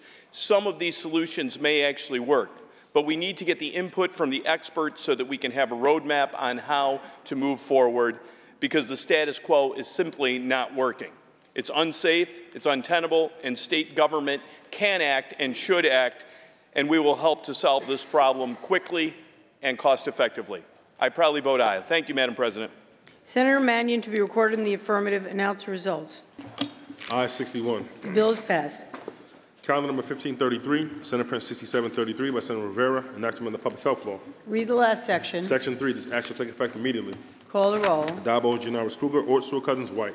Announce the results. Aye 61. Bill is passed. Calendar number 1534, Senate Print 6862 by Senator Jackson, enactment of the General Municipal Law.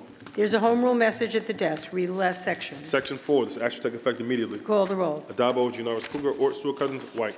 Announce the results. Ayes 61. The bill is passed. Calendar number 1535, Assembly number 7328 by Assembly Member Paulin, enactment of the Public Health Law. Read the last section. Section 2, this act shall take effect immediately. Call the roll. Addabbo, Janoris Kruger, Ort, Stewart Cousins, White. Announce the results. Ayes 61. The bill is passed. Calendar number 1536, Assembly number 7420 by Assembly Member Fefer Amato, enactment of the Retirement and Social Security Law. Read the last section. Section 2, this act shall take effect immediately. Call the roll. Addabbo, Janoris Kruger, Ort, Stewart Cousins, White. Announce the results. Ayes 61. The bill is passed. Calendar number 1537, Senate Print 7000 by Senator Mannion, enactment of the Education Law. Read the last section. Section 2, this act shall take effect on the 90th day, it shall become a law. Call the roll. Addabbo, Janoris Kruger, Ort, Stewart Cousins, White. Announce the results. Ayes 61. Bill is passed. Calendar number 1538, Assembly number 2364 by Assembly Member Sturpey, enactment of the State Administrative Procedure Act. Read the last section. Section 2, this act shall take effect immediately. Call the roll. Addabbo, Janoris Kruger, Ort, Stewart Cousins, White. Announce the results. Ayes 61. The bill is passed. Calendar number 1539, Senate Print 7082 by Senator Kennedy, enactment of the Parks, Recreation, and Historic Preservation Law. Read the last section. Section 2, this act shall take effect on the 90th day, it shall become a law. Call the roll. Addabbo, Janoris Kruger, Ort, Stewart Cousins, White. Announce the results. In relation to calendar 1539, voted in the negative, Senator Walsey. Ayes 60, nays 1. The bill is passed. Calendar number 1540, Assembly number 6793 by Assembly Member Bashad Hermelin, enactment of the Alcoholic Beverage Control Law. Read the last section. Section 2, this act shall take effect immediately. Call the roll. Addabbo, Janoris Kruger, Ort, Stewart Cousins, White. Announce the results. Ayes 61. The bill is passed. Calendar number 1541, Senate Print 7152 by Senator Parker, enactment of the Public Health Law. Read the last section. Section 4, this act shall take effect on the 120th day, it shall become a law. Call the roll. Addabbo, Janoris Kruger, Ort, Stewart Cousins, White.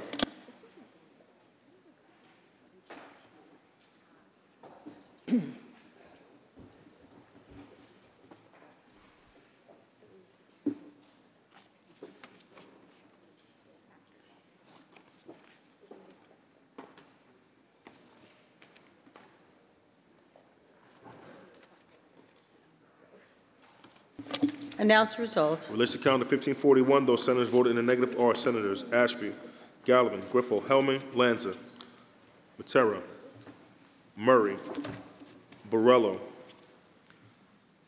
Ort, Rhodes, Steck, Tedisco, Walzik, and White. Ayes 47, nays 14. The bill is passed. Calendar number 1542, Senate Print 7211 by Senator Clear, enactment of the Public Health Law. Read the last section. Section 4, this act shall take effect on the 180th day, it shall become a law. Call the roll. Addabbo, Janoris Kruger, Ort, Stewart Cousins, White. Senator Clear to explain her vote. Thank you, Madam President.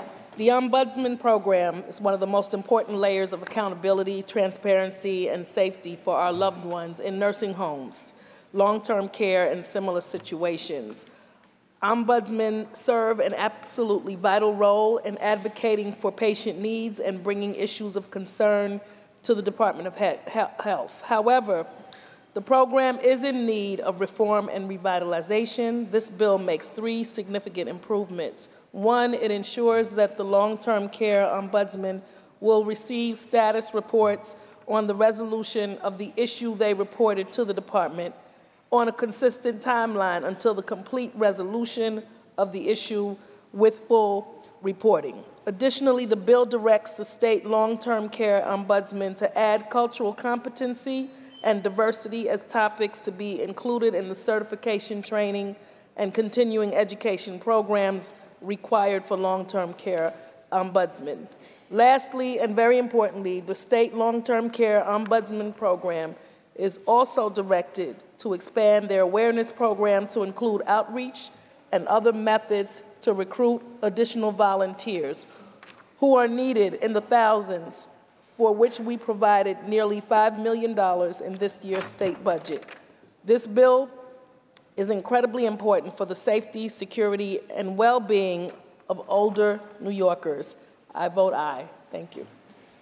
Senator Claire to be recorded in the affirmative. Announce the results. Aye 61. The bill is passed. Calendar number 1543, Assembly number 7368A by Assembly Member Magnarelli, enacting the Syracuse Regional Airport Authority Design Build Act. Read the last section. Section 2, this action take effect immediately. Call the roll. Addabbo, Janoris Kruger, Ort, Stewart Cousins, White.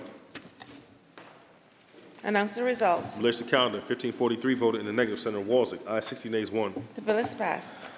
Calendar number 1544, Assembly number 7292 by Assembly Member Sturpey, enacting the Economic Development Law.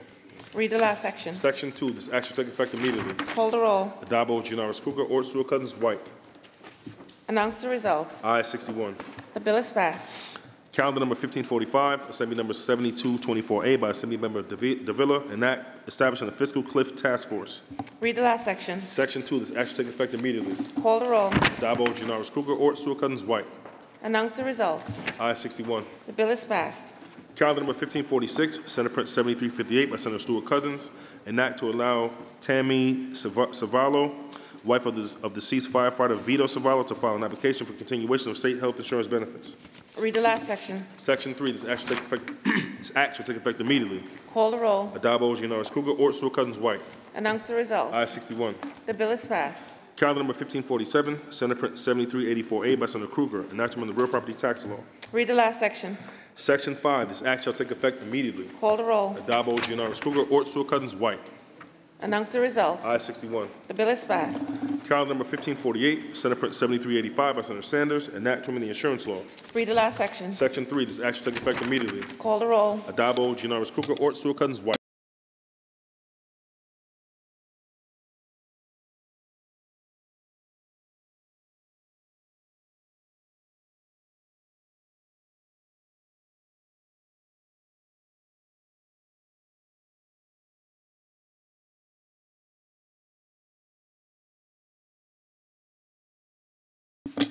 Announce the results. In relation to calendar 1548, those senators voted in the negative are Senators Ashby, Borrello, Cancellier Fitzpatrick, Gallivan, Griffo, Lanza, Matera, Murray, Orts, Rhodes, Steck, Tedisco, Walczak, Weber, and White. Ayes 46, nays 15. The bill is passed. Calendar number 1549, Senate Print 7386 by Senator Sepulveda, enactment of the tax law. Read the last section. Section 14, this action take effect immediately. Call the roll. Addabbo, Janoris Kruger, Ort, Stewart Cousins, White.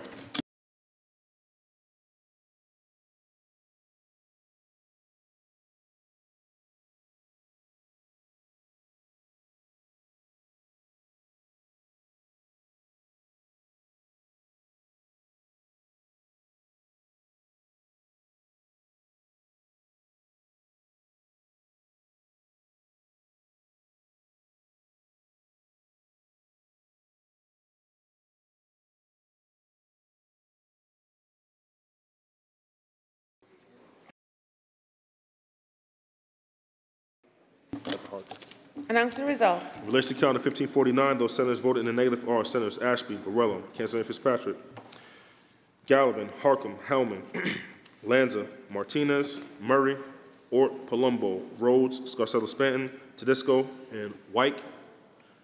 Also Senator Webb. Ayes 45, nays 16. Also Senator Mannion as well. Ayes 44, nays 17. The bill is passed.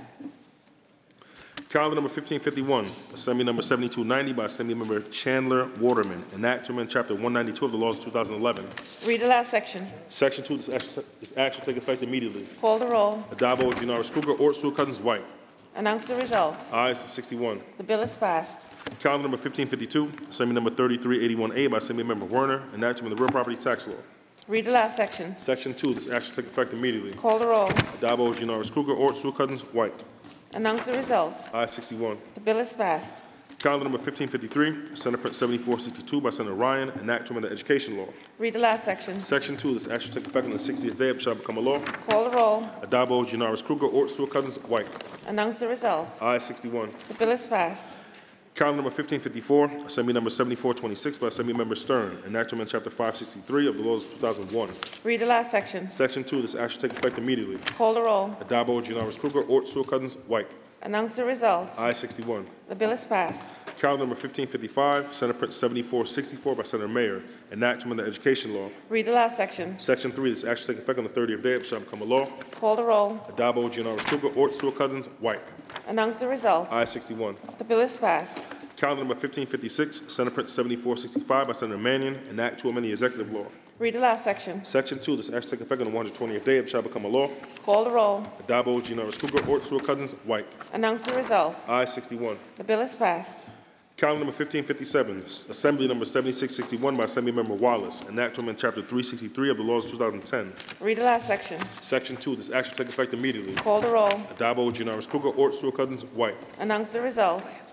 In relation to calendar 1557, voted in the negative, Senator Lanza, ayes 60, nays 1. The bill is passed. Calendar number 1558, Senate Print 7475 by Senator Holman Siegel, an act to amend the Circuit Courts Procedure Act.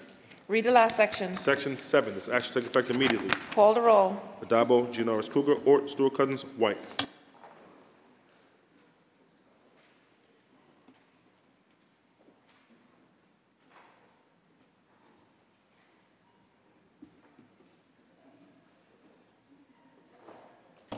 Announce the results. In relation to calendar 1558, those senators voted in the negative are Senators Borrello, Griffo, Hellman, Rhodes, Tedisco, and Walzek. Ayes 55, nays 6. The bill is passed. Calendar number 1559, Senate Print 7476 by Senator Gianaris, an act to amend the Civil Practice Law and Rules. Read the last section. Section 8, this act shall take effect on the 1st of January. Call the roll. Adabo, Janoris Kruger, Ort, Stewart Cousins, White.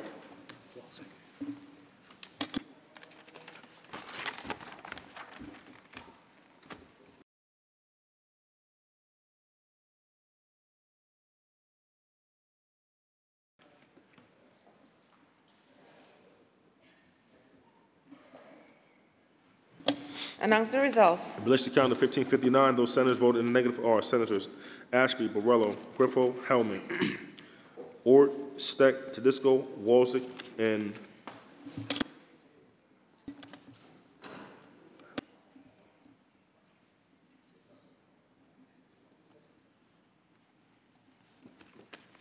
so again, those on the negative calendar 1559 are Ashby, Borrello, Griffo, Hellman, Ort, Steck, Tedisco, and Walzek.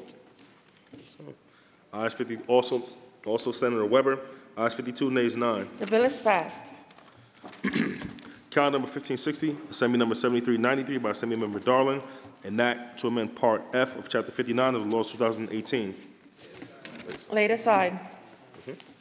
Calendar number 1561, Assembly number 7425 by Assembly Member Reyes, an act to amend Chapter 2 of the laws of 1998. Read the last section. Section 2, this act shall take effect immediately. Call the roll. Adabo, Janoris Kruger, Ort, Stewart Cousins, White.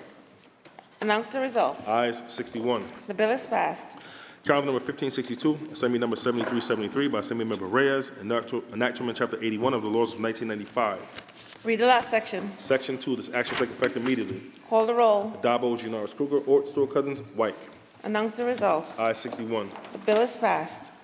Calendar number 1563, Assembly number 7171 by Assembly Member Gibbs, an act to amend Chapter 384 of the laws of 1998.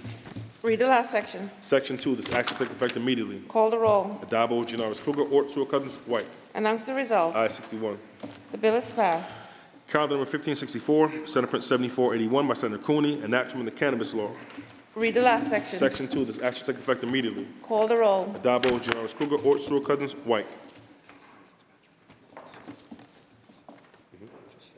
Gotcha.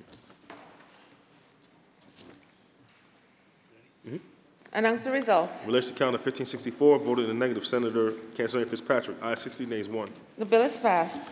Calendar number 1565, Senate Print 7488 by Senator Ryan, an act to amend the judiciary law and the state finance law. Read the last section. Section 3, this action take effect immediately. Call the roll. Addabbo, Giannaris Kruger, Ort, Stewart Cousins, White. Announce the results. Ayes 61. The bill is passed.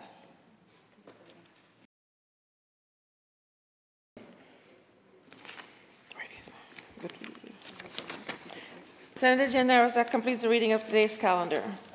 Thank you. I believe at this point there's a report of the Rules Committee at the desk. Can we take that up, please? Secretary will read. Senator Stewart Cousins from the Committee on Rules reports the following bills. Senate Print 138A by Senator Ryan, an act to amend the penal law. Senate Print 1078A by Senator Granardes, an act to amend the public health law.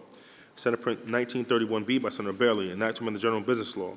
Senate Print 2129A by Senator Kruger, an act to amend the environmental conservation law. Senate Print 2279C by Senator Claire, an act to amend the general business law. Senate Print 2314 by Senator Skoufis, an act to amend the education law. Senate Print 2379A by Senator Prasad, an act to amend the administrative code of the City of New York. Senate Print 2672A by Senator Webb, an act to amend the education law. Senate Print 2695B by Senator Harcum, an act to amend the general municipal law. Senate Print 2773B by Senator Kruger, an act to amend the administrative code of the City of New York. Senate Print 4520 by Senator Stewart Cousins, an act in relation to authorizing Lawrence Eckert to receive certain service credit with the New York State and local employees retirement system.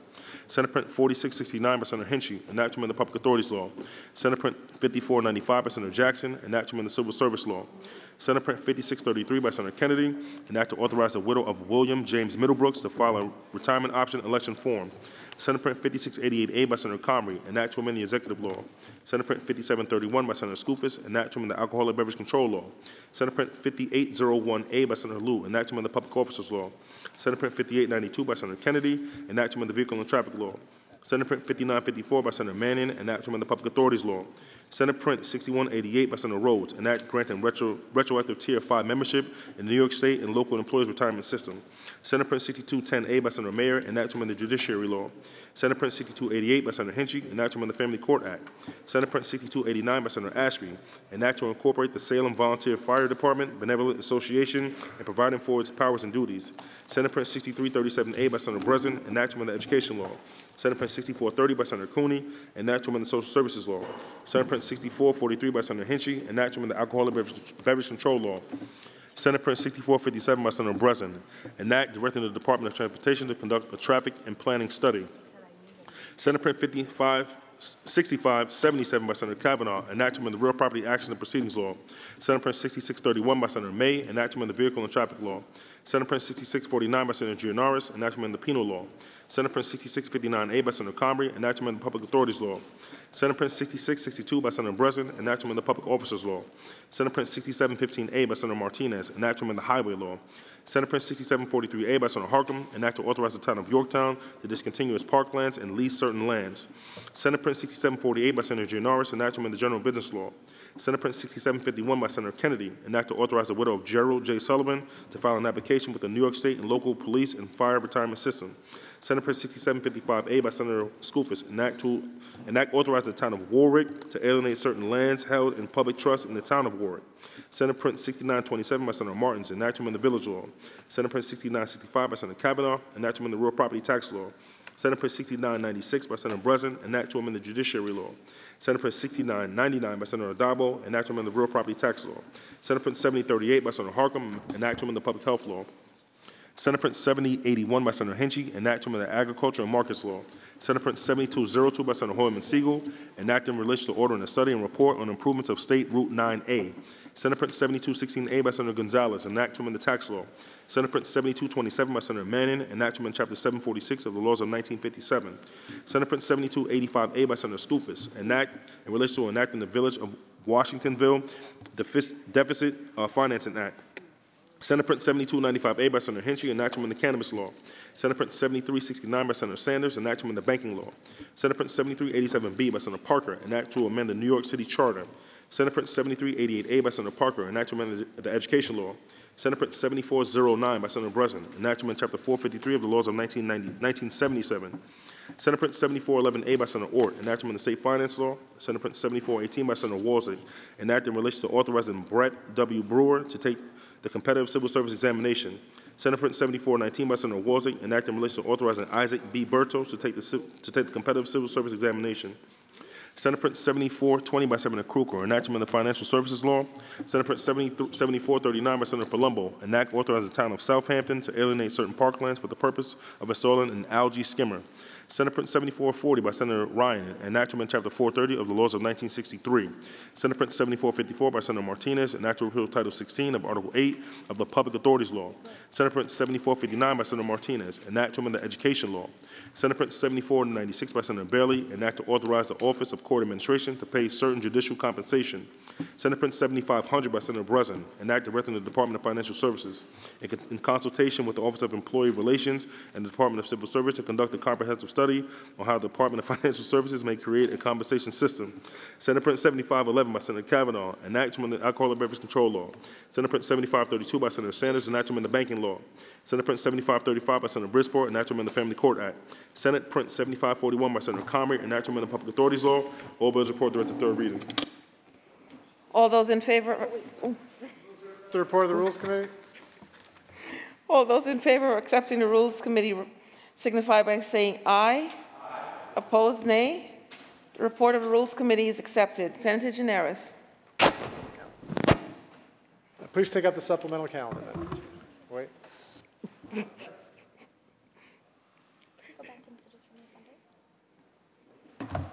Let's return to messages from the Assembly, please. Secretary will read. Senator Webb moves to discharge from the Committee on Rules Assembly Bill number 2307A, and substituted for the identical Senate Bill 2672A, third reading count of 1668. Senator Jackson moves to discharge from the Committee on Finance Assembly Bill number 6806, and substituted for the identical Senate Bill 5495, third reading count of 1675. Senator Skoufis moves to discharge from the Committee on Investigation and Government Operations Assembly Bill number 6941, and substituted for the identical Senate Bill 5731, third reading count of 1678.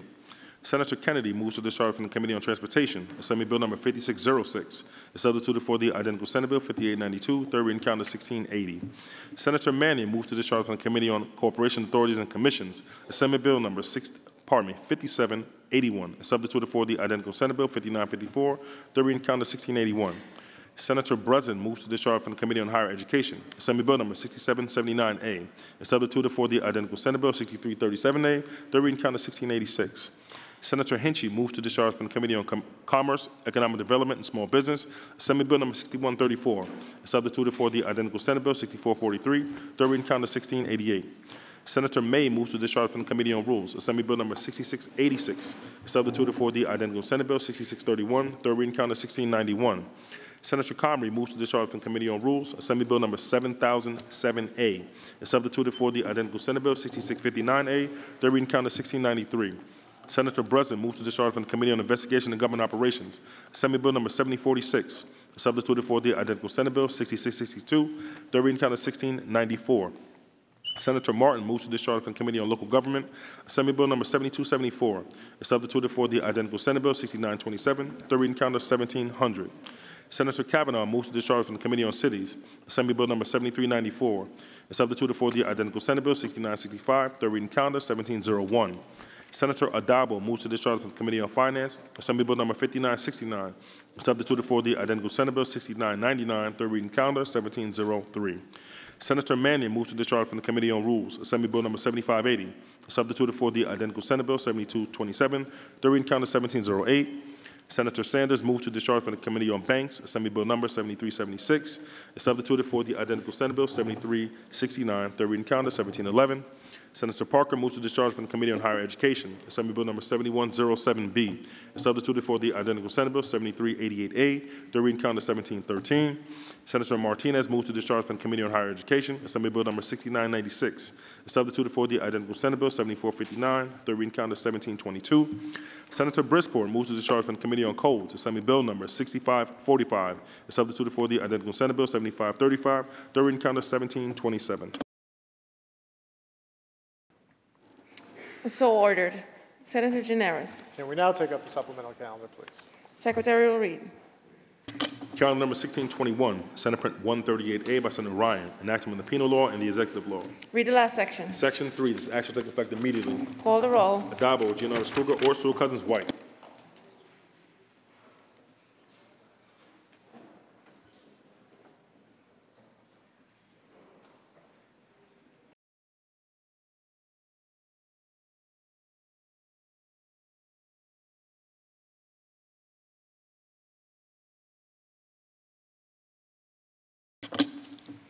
Announce the results. In relation to calendar 1621, those senators voting in the negative are Senators Ashby, Borrello, Canzoneri, Fitzpatrick, Griffo, Hellman, Matera, Murray, Oberacker, Ort, Palumbo, Rhodes, Steck, Tedisco, Weber, and White. Ayes 46, nays 15. The bill is passed. Calendar number 1628, Senate Print 1078A by Senator Gurnardez, enactment of the public health law. Read the last section. Section 3, this action take effect immediately. Call the roll. Adabo, Giannaris Kruger, Ort, Sewell Cousins, White. Announce the results. Ayes 61. Voted in the negative, Senator Walczak. Ayes 60, nays 1. The bill is passed. Calendar number 1663, Senate Print 1931B by Senator Bailey, enactment of the general business law.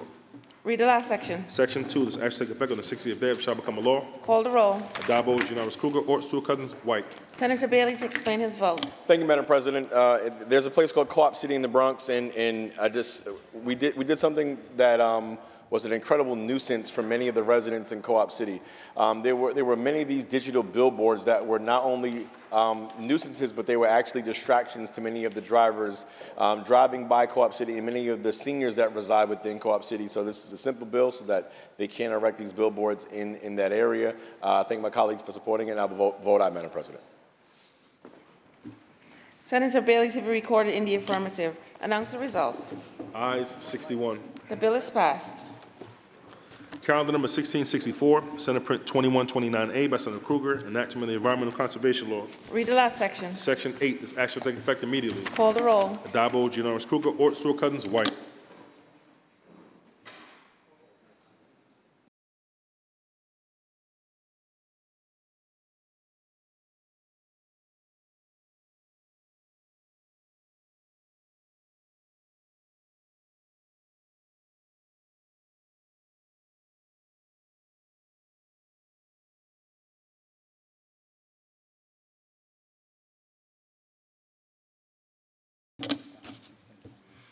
Announce the results. In relation to calendar 1664, those senators voted in the negative are Senators Ashby, Borrello, Canzoneri, Fitzpatrick, Griffo, Hellman, Lanza, Matera, Murray, Oberacker, Ort, Palumbo, Rhodes, Rollinson, Steck, Tedisco, Walczak, Weber, and White. Ayes 43, nays 18. The bill is passed. Calendar 1665 is high and will be laid aside for the day. Calendar number 1666, Senate Print 2314 by Senator Skoufis, enactment of the education law. Read the last section. Section 2, this action take effect immediately. Call the roll. Adabo, Giannaris Kruger, Ort, Sewell Cousins, White. Announce the results. Ayes 61. The bill is passed. Calendar 1667 is high and will be laid aside for the day. Calendar number 1668, Assembly number 2307A by Assemblymember Lupardo, enactment of the education law. Read the last section. Section 2, this action take effect immediately. Call the roll. Adabo, Giannaris Kruger, Ort, Sewell Cousins, White. Announce the results. Ayes 61. The bill is passed. Calendar number 1669, Senate Print 2695B by Senator Harkin, enactment of the general municipal law. Read the last section. Section 2, this action take effect immediately. Call the roll. Adabo, Giannaris Kruger, Ort, Sewell Cousins, White. Announce the results. In relation to calendar 1669, voted in the negative, Senator Brisport, ayes 60, nays 1. The bill is passed. Calendar number 1670, Senate Print 2773B by Senator Kruger, enact to amend the administrative code of the City of New York. Read the last section. Section 2, this action take effect on the 1st of January. Call the roll. Adabo, Giannaris Kruger, Ort, Sewell Cousins, White.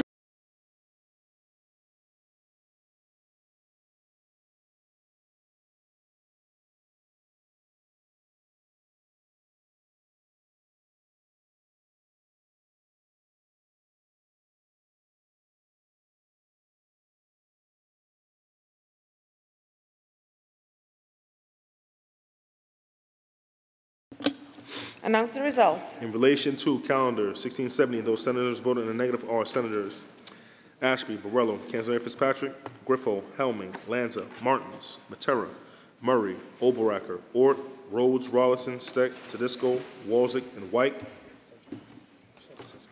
Ayes 44, nays 17. The bill is passed. Calendar number 1672, Senate Print 4520 by Senator Stuart Cousins, enacting relation to authorizing Lawrence Ecker to receive certain service credit with the New York State and local employees retirement system. Read the last section. Section 3, this action take effect immediately. Call the roll. Dabo, Janoris Kruger, or Stuart Cousins, White. Announce the results. Ayes 61. The bill is passed. Calendar number 1674, Senate Print 4669 by Senator Hinchy, enactment of the Public Authorities Law. Read the last section. Section 2, this action take effect immediately. Call the roll. Dabo, Janoris Kruger, or Stuart Cousins, White. Senator Hinchy to explain her vote.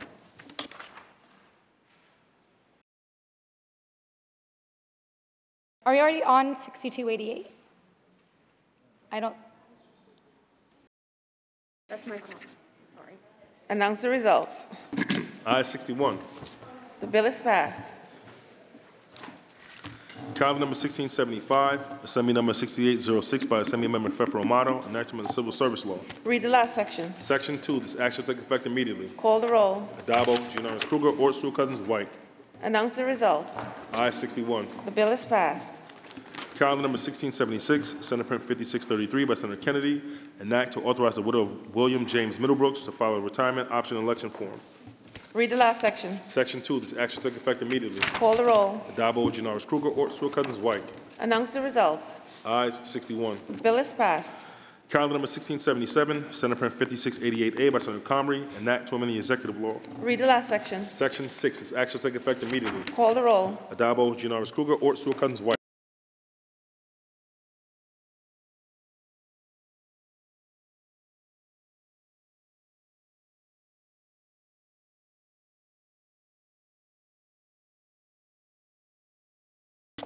Announce the results. In relation to calendar 1677, those senators voted in a negative are Senators Canzone Fitzpatrick, Griffo, Helming, Oberacker, Rhodes, Tedisco, and Walzick.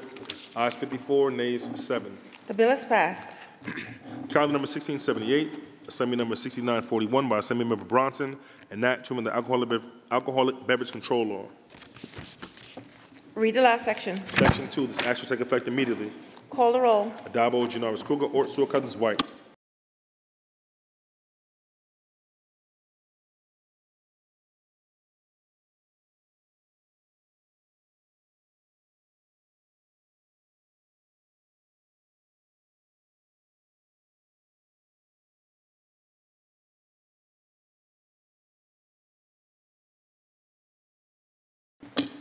Announce the results. In relation to calendar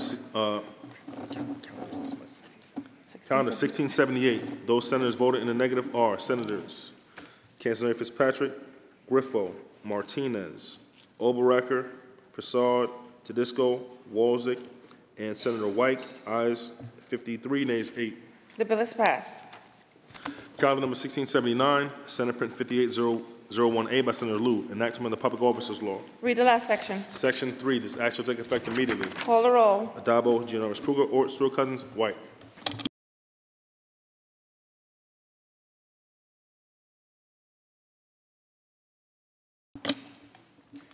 Announce the results. In relation to calendar 1679, those senators voted in the negative are Senators Borello, Canzone Fitzpatrick, Rhodes, and Walzick.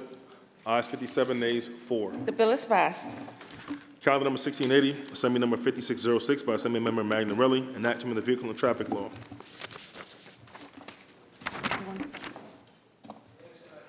Lay it aside.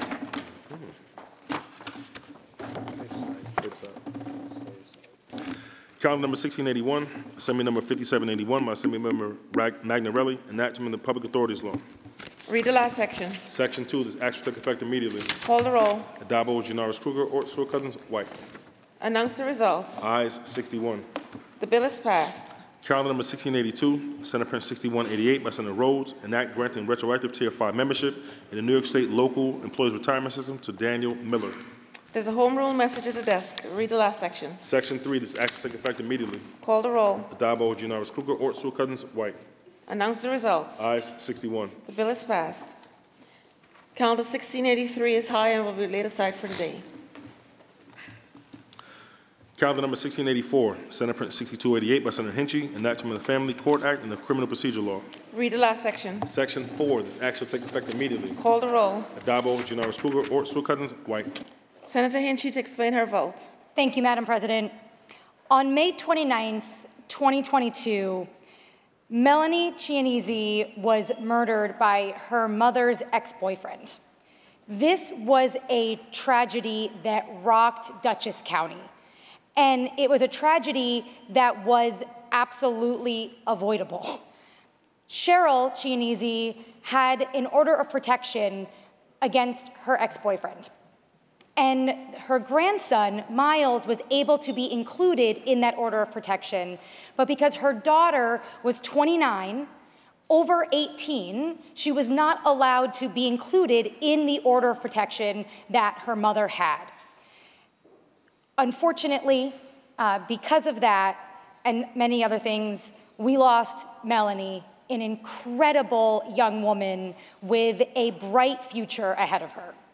This bill, Melanie's Law, is meant to close that loophole. It's to allow direct family members, regardless of age, to be included in an existing order of protection in order to protect everyone in the family. This is a bill that is incredibly important. I want to thank Cheryl for her tireless advocacy, for turning a tragedy into hope for other families, and to turn this senseless tragedy into goodness for the rest of our state. I want to thank Senator Rob Rollison for his work on this bill. I want to thank our Assembly sponsor, Assemblyman Cunningham, too, for his advocacy. I want to thank the leader and our colleagues for bringing this forward to the floor. This bill will save lives, and I'm incredibly proud to carry it. With that, I vote aye. Thank you. Senator Hinchey to be recorded in the affirmative. Senator Rollison to explain his vote. Thank you, Madam President.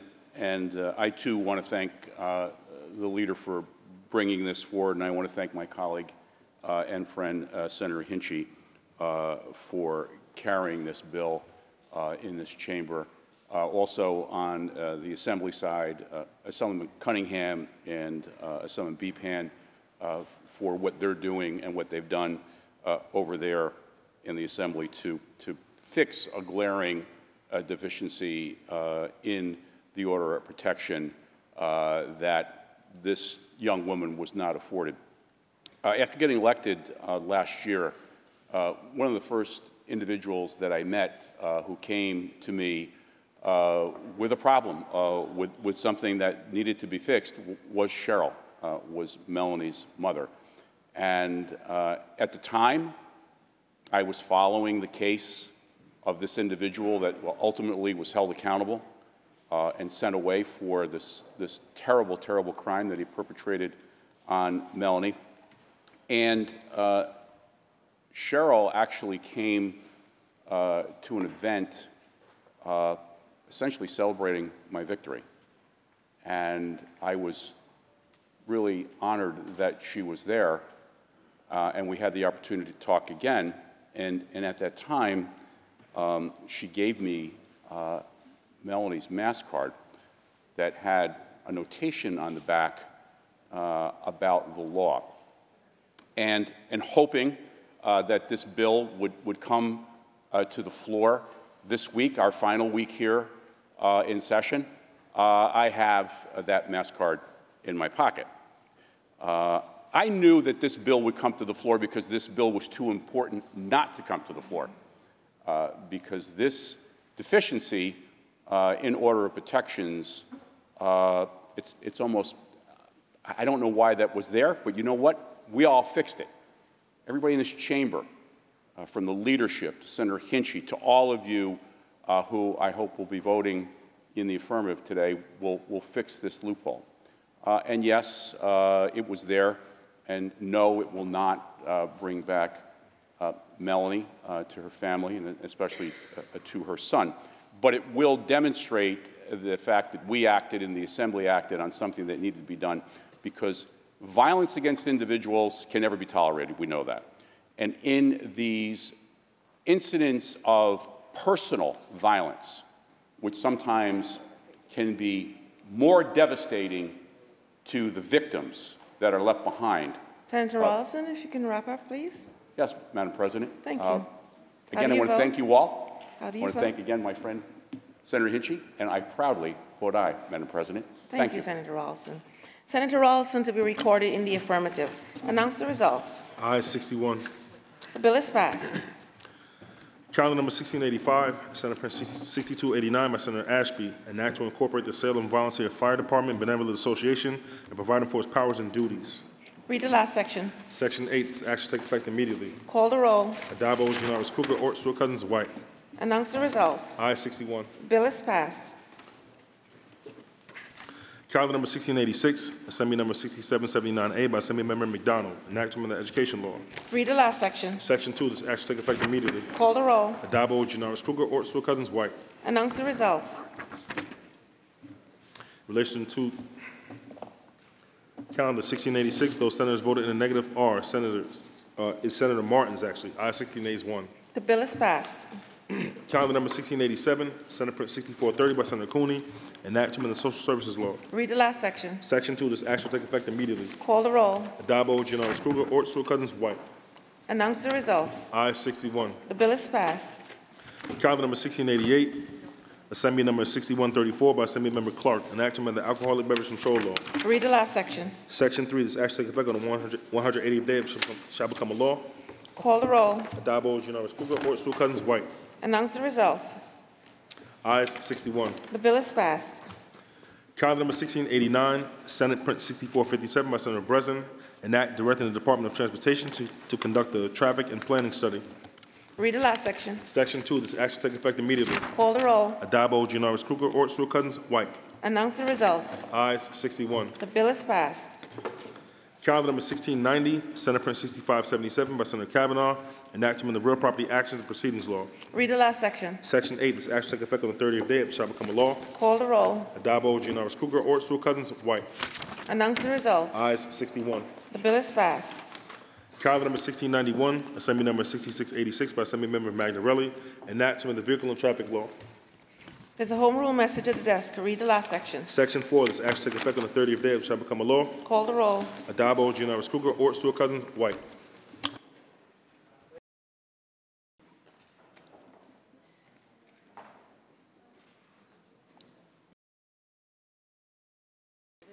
Laid aside. Which bill are we on? Calendar 1691. Okay, that, I believe that was not intended to be laid aside, so please restore that. Please restore calendar 1691. The Secretary will read. Calendar number 1691, Assembly number 6686 by Assembly Member Magnarelli, an act to amend the Vehicle and Traffic Law. Read the last section. Section 4, this action take effect on the 30th day of shall become a law. Call the roll. Adabo, Janoris Kruger, Ort, Stewart Cousins, White. Announce the results. In relation to calendars.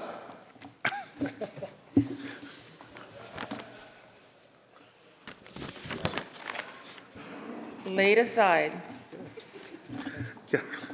Calendar number 1692, Senate Print 6649 by Senator Gianaris, enactment of the penal law. Read the last section. Section 2 of this action takes effect on... Generis? Let's take a step back. We're all confused here. So 1691 was not intended to be laid aside. So is that currently laid aside? Yes. Okay, please restore 1691 and take up that vote. It's 1692 that is intended to be laid aside.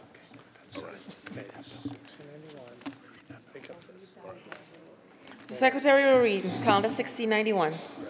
Calendar number 1691, Assembly number 6686 by Assembly Member Magnarelli, enactment of the Vehicle and Traffic Law. Read the last section. Section 4, this action will take effect immediately. Call the roll. Adabo, Gianaris Kruger, Ort, Stewart Cousins, White. Announce the results.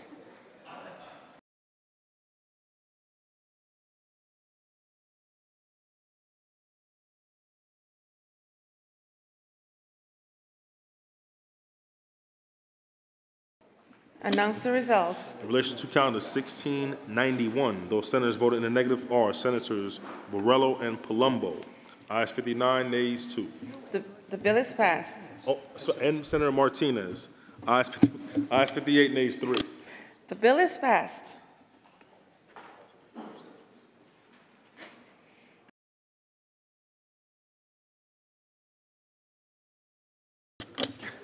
Calendar number 1692, Senate Print 6649 by Senator Gianaris, an act to amend the penal law.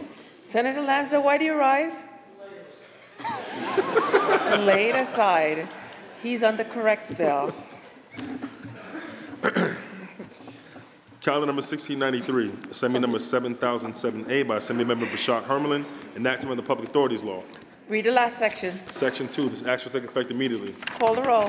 Adabo, Gianaris Kruger, or Stewart Cousins, White. Announce the results. Ayes 61. The bill is passed. Calendar number 1694, Assembly number 7046 by Assembly Member Santa Barbara, an act to amend the Public Officers Law. Read the last section. Section 2, this act shall take effect immediately. Call the roll. Adabo, Gianaris Kruger, or Stewart Cousins, White. Announce the results. Ayes 61. The bill is passed. Calendar 1695 is high and will be laid aside for today. Calendar number 1696, Senate Print 6743A by Senator Harkin, an act to authorize the town of Yorktown, County of Westchester, to discontinue as parklands and lease certain lands. There's a home rule message at the desk. Read the last section. Section 6, this act shall take effect immediately. Call the roll. Adabo, Gianaris Kruger, or Stewart Cousins, White. Announce the results. Ayes 61. The bill is passed. Calendar number 1697, Senate Print 6748 by Senator Gianaris, an act to amend the General Business Law. Laid aside.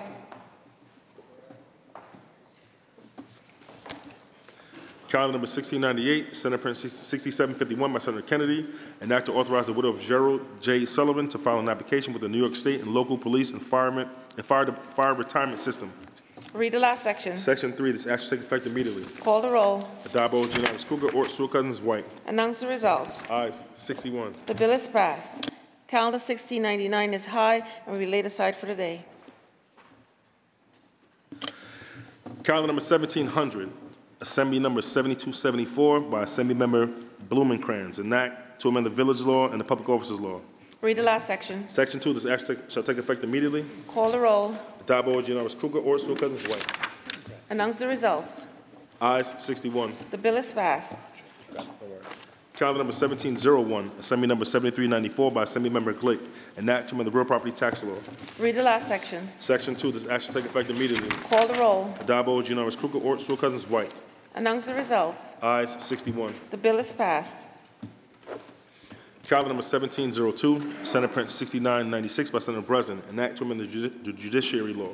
Read the last section. Section 2, this act shall take effect immediately. Call the roll. Adabo, Gianaris Kruger, or Stewart Cousins, White. Announce the results.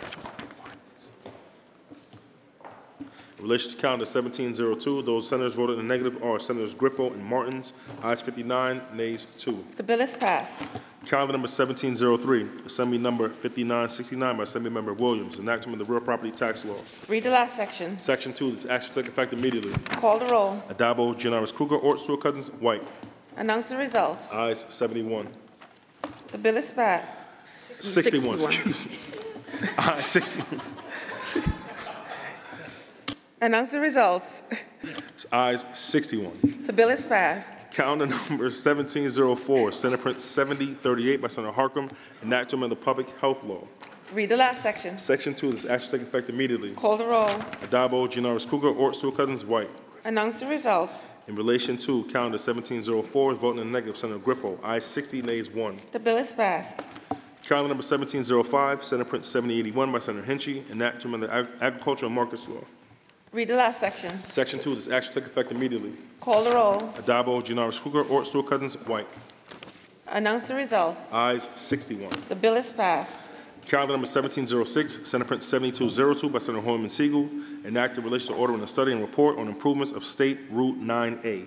Read the last section. Section 2, this act shall take effect immediately. Call the roll. Adabo, Gianaris Kruger, or Stewart Cousins, White. Announce the results. Ayes 61. The bill is passed. Calendar 1707 is high and will be laid aside for today.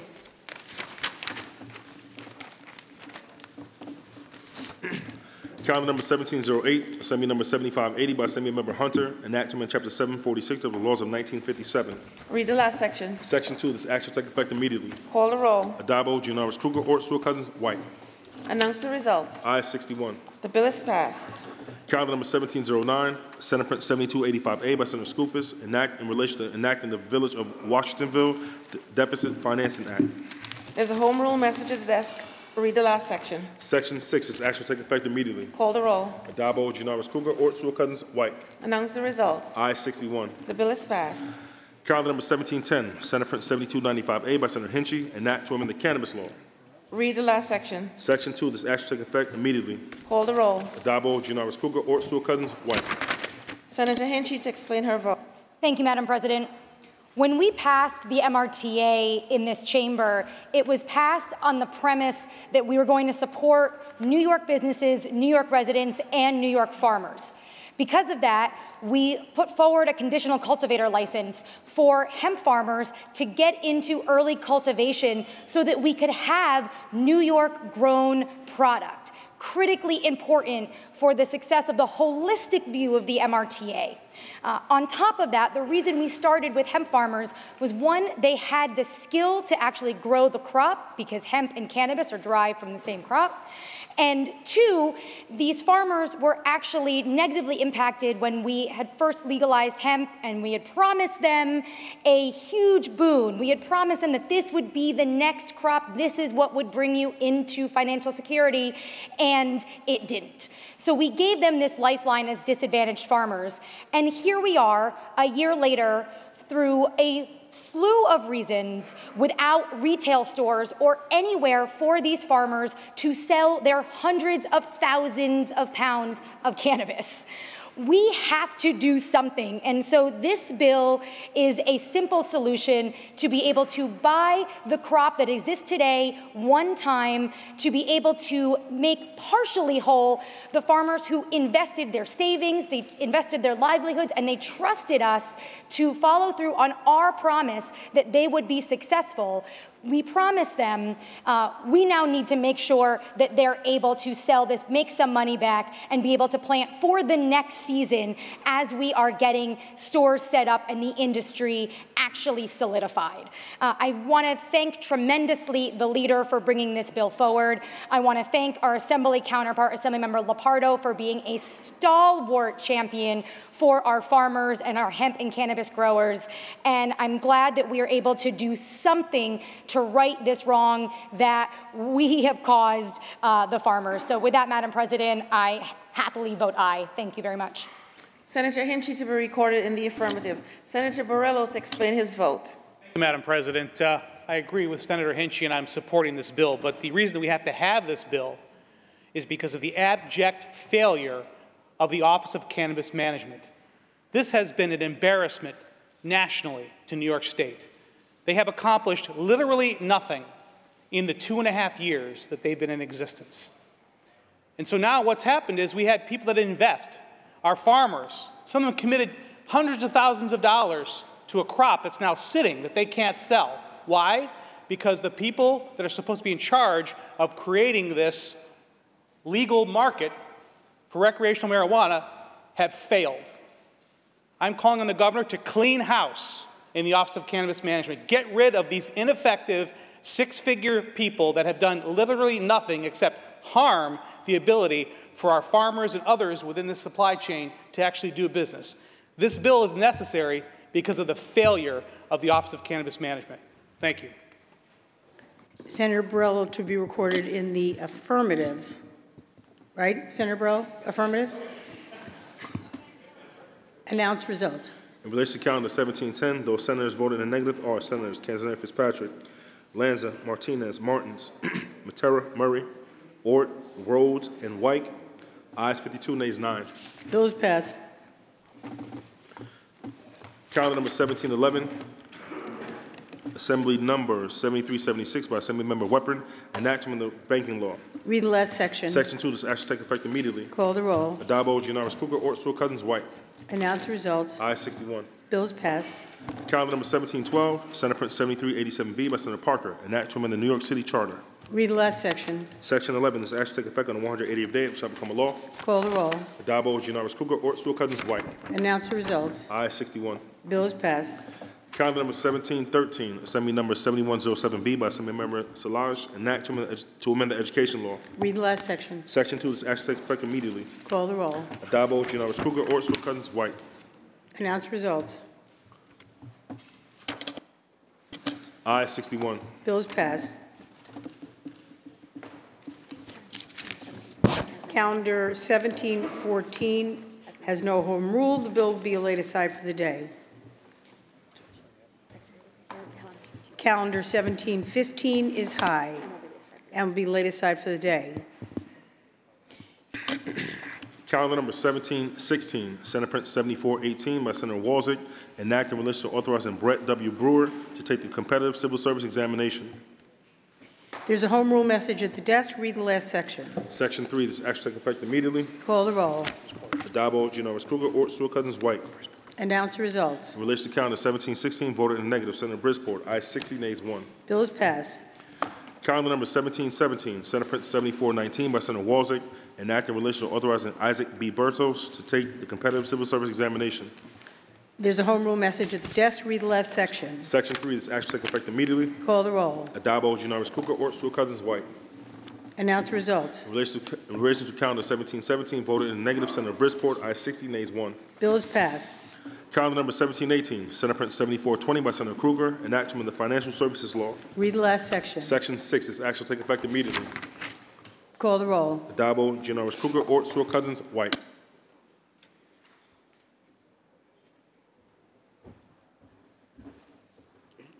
I'm back. You're just...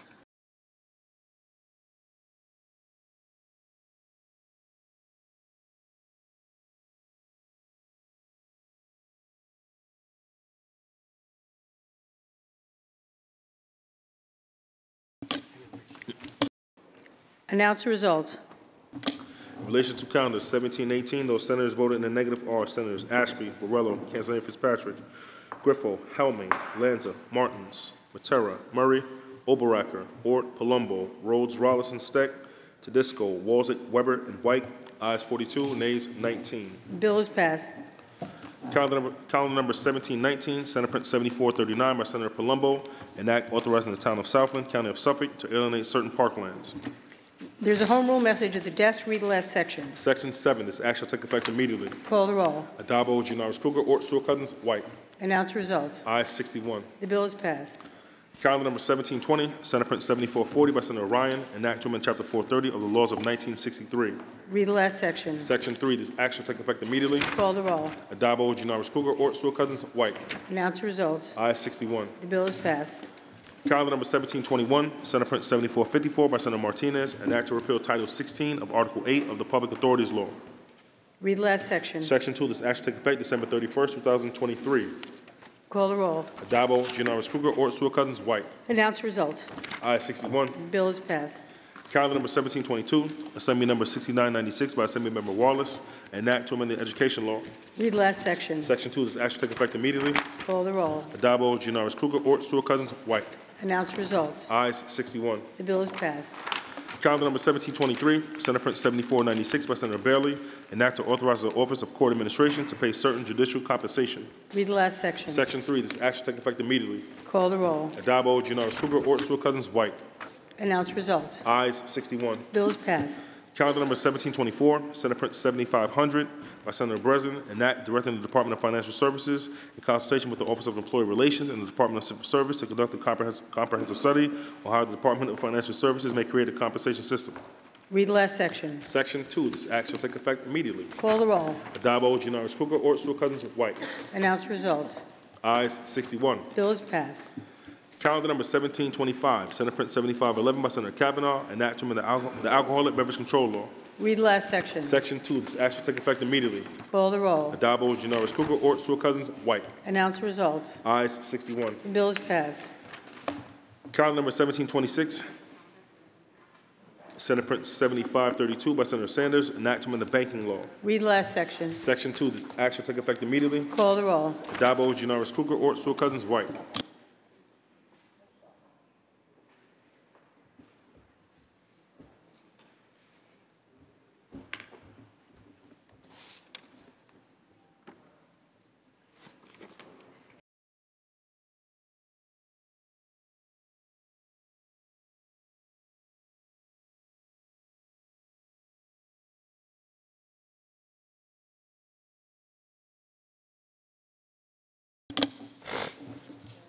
Announce the result. In relation to calendar 1726, those senators voted in the negative are Senators Ashby, Borrello, Cancelaria Fitzpatrick, Hellman, Lanza, Martins, Terra, Murray, Oberacker, Ort, Palumbo, Rhodes, Rolison, Steck, Tedisco, Walzek, Weber, and White.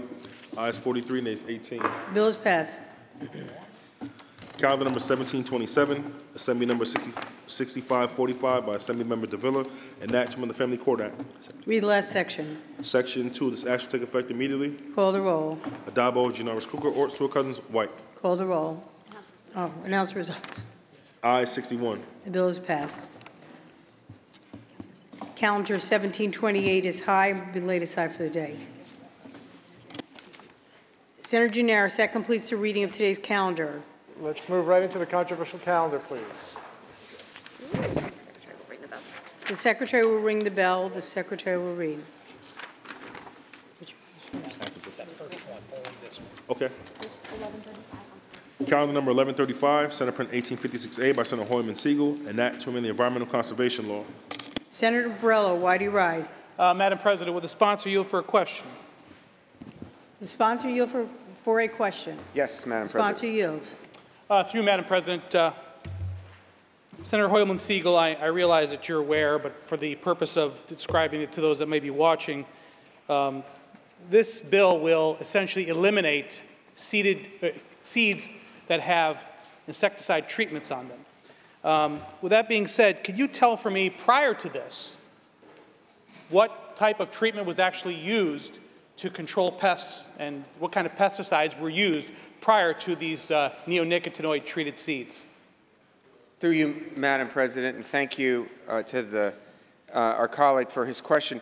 To clarify, this bill called the Birds and Bees Protection Act, not the Birds and the Bees Protection Act, only applies to seeds that are coated by the chemical known as neonicotinoid, or we will use the parlance neonics, for three types of seeds: corn, wheat, and soybean.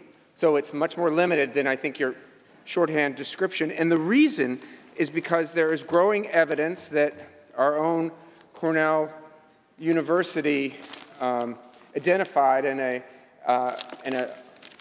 study a couple of years ago of the harms of these chemicals that are linked to neurological, metabolic, and reproductive issues in humans and severe population declines in our pollinators like birds and bees, hence the name. Continue to yield. Senator Hoyman Siegel, do you continue to yield? Yes. Senator yields.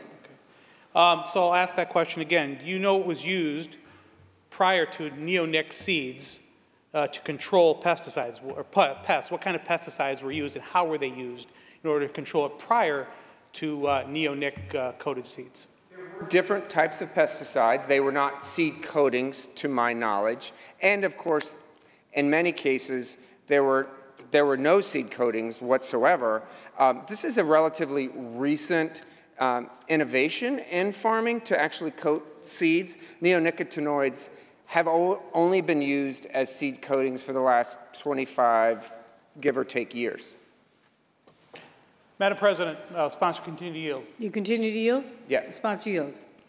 All right, and I appreciate the fact that you've given us a bit of a background, but the question is, prior to that, what had to be done in order to ensure that pests didn't destroy crops? How were pests managed prior to neonic seeds?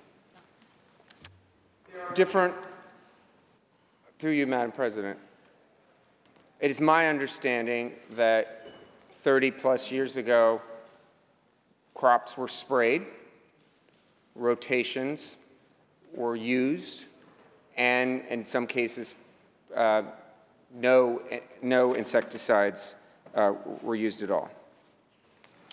Madam President, sponsor continue to yield. You continue to yield? Yes. Sponsor yield.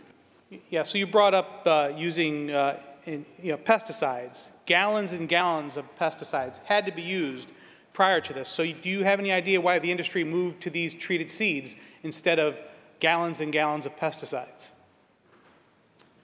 That's a leading question. Through you, Madam President, yes, I do know. All right, Madam President, will sponsor continue to yield?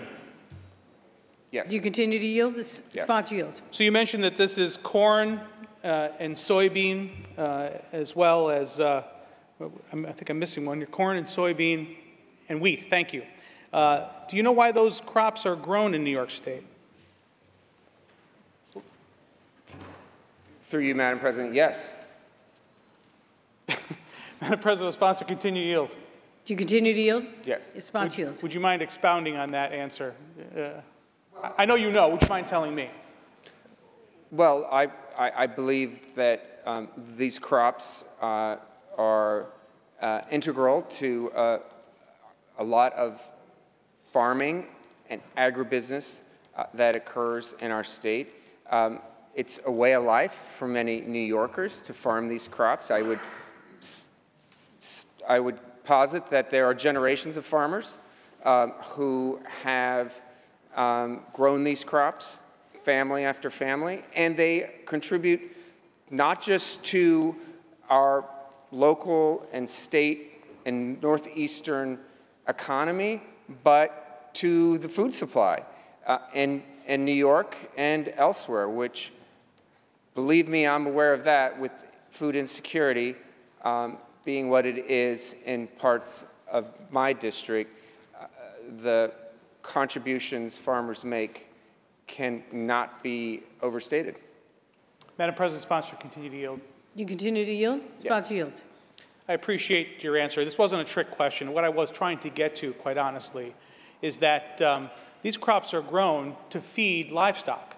And that's really important, because if you cannot grow and get the kind of yields that these neonic seeds give, then that means they're going to have to obviously either grow and throw out a lot, which is not good for the environment, but they're also going to have to go back to the idea of using gallons and gallons and gallons of pesticides or buy this from outside. So the question is, what do you think will be the impact on using neonic, not using these neonic-coated seeds, and instead going back to either no pesticides, and what would that actually result in? Do you happen to know, as far as the yield loss? Through you, Madam President, we have study after study that shows there will be no yield loss from the abandonment of neonicotinoid pesticides, in particular with the seed coating procedure that we're attempting to address through the Birds and Bees Protection Act.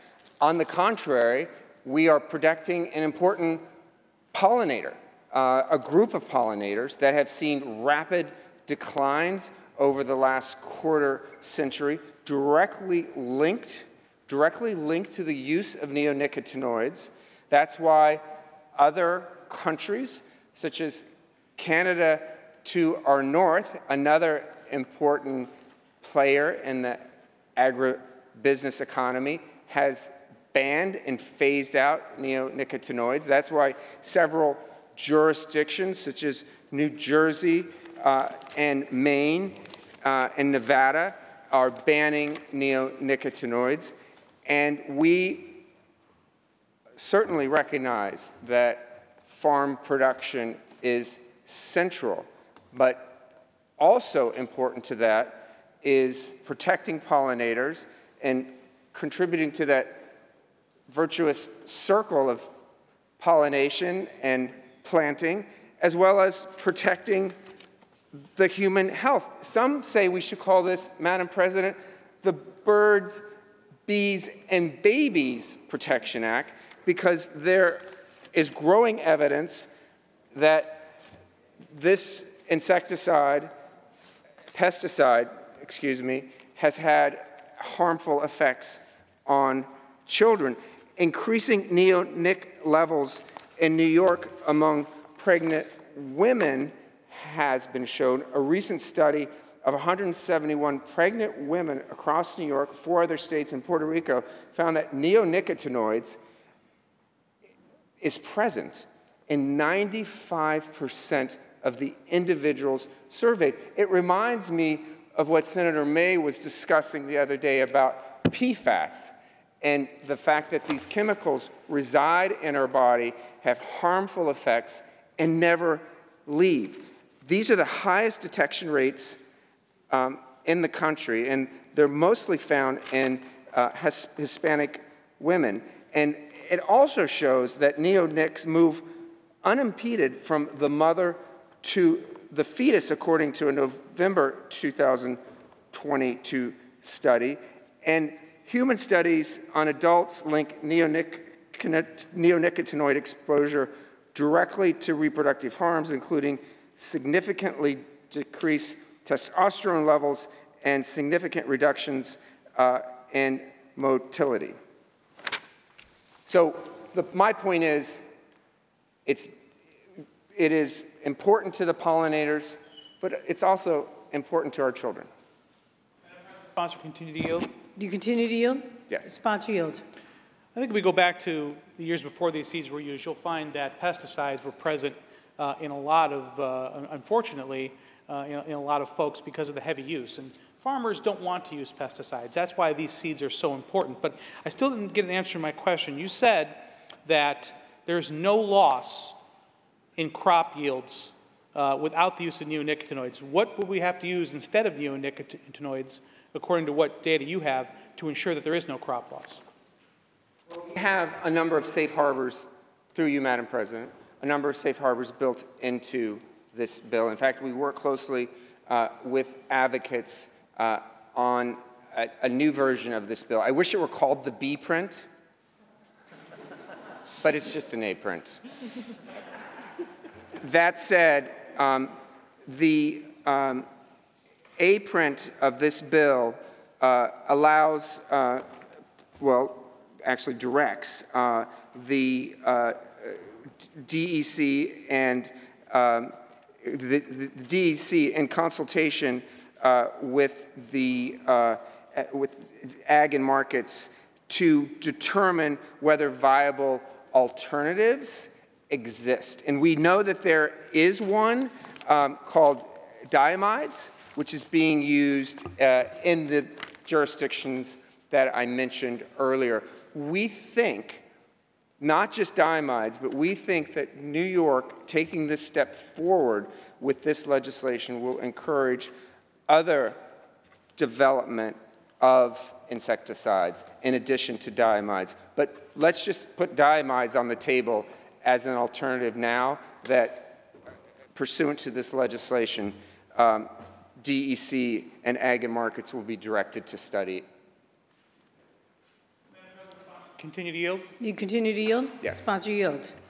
So you're saying that particular pesticide will replace neonicotinoids. Do we have anything to prove that, or is this something unproven that ultimately means the DEC is going to have to study it? And in fact, there is a study going on right now. There's a study going on that's in the second year of its 3-year run in central New York that has not been completed. So as a result, since you really don't have, I think, a firm answer for that, don't you think we should complete this 3-year study, which is only in its second year of 3 years? Madam President, our A print of this bill allows time for that study, which we expect to be completed in 2 years. This bill does not take into effect in full force until 2027.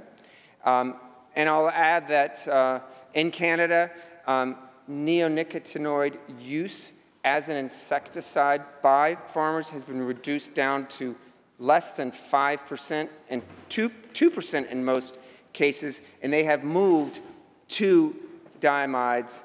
And we, again, believe, with New York taking this step forward, other alternatives will be produced and studied pursuant to the bill.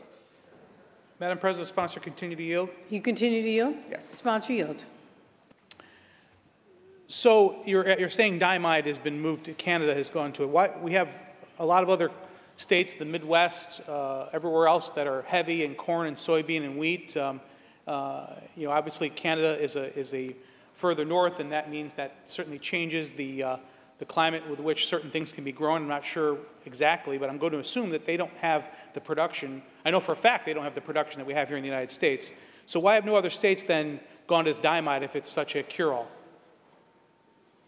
Through you, Madam President, I think it is partially due to market forces and availability, which we're trying to disrupt with this legislation because we know about the dangers of this insecticide to both our pollinators and human health. Continue to yield? You continue to yield? Yes. Sponsor yields. So you talk about the danger to our pollinators. Has there been any reported incidents of bee kills in New York that are finding neonicotinoids as the culprit? I mean, do we have any hive studies, anything that can point to that as being an issue? Do we have any evidence?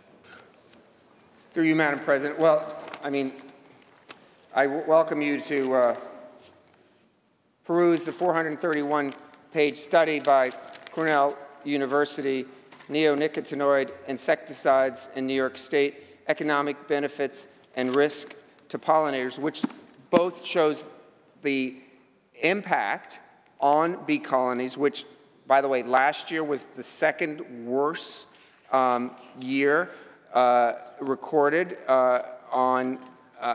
for bees. Some call it an insect apocalypse.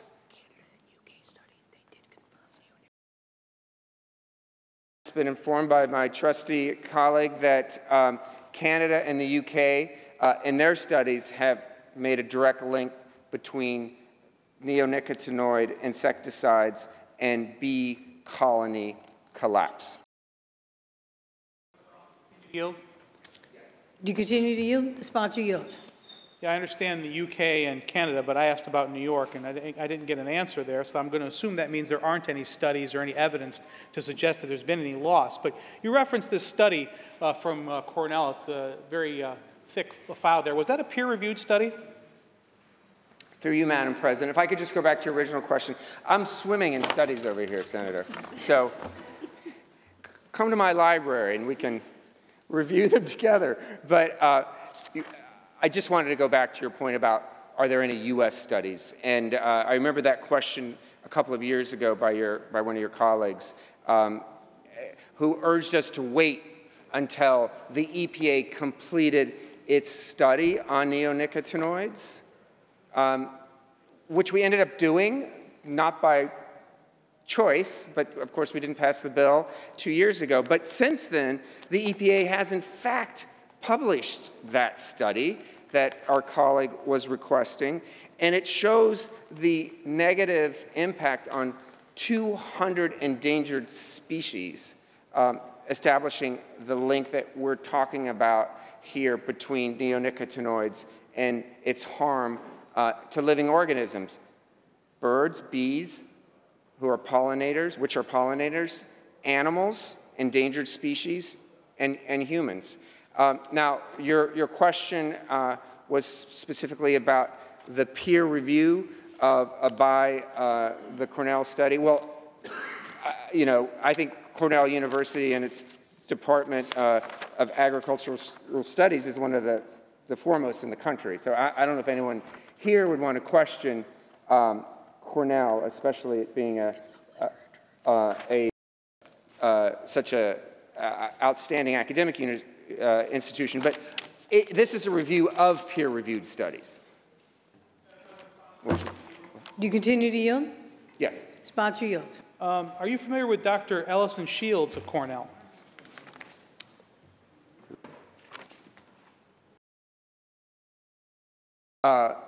Yes, and I believe that is a non-peer-reviewed study. Madam President, the sponsor continue to yield? Do you continue to yield? Yes. Well, the one that you just pointed to is not a peer-reviewed study either. More importantly, what he has said is that, and again, Cornell, as you said, the undisputed authority on all things agriculture in New York State, Dr. Shields said that according to the seed corn maggot is one of the biggest pests that will infect corn and others, and that's going to lead to anywhere from a 40 to 50% loss in crop yields as a result of not using neonicotinoids. On top of that, the suggested damage is going to cost a lot of money to try to overcome with our farmers, and it could be in some cases really devastating and financially for our farmers. So, Dr. Shields says, what he says is actually a study that he conducted here in New York State. However, so what are we going to do to ensure that this seed corn maggot isn't going to be a problem for our farmers here in New York State, according to Dr. Shields? I've been called worse, by the way.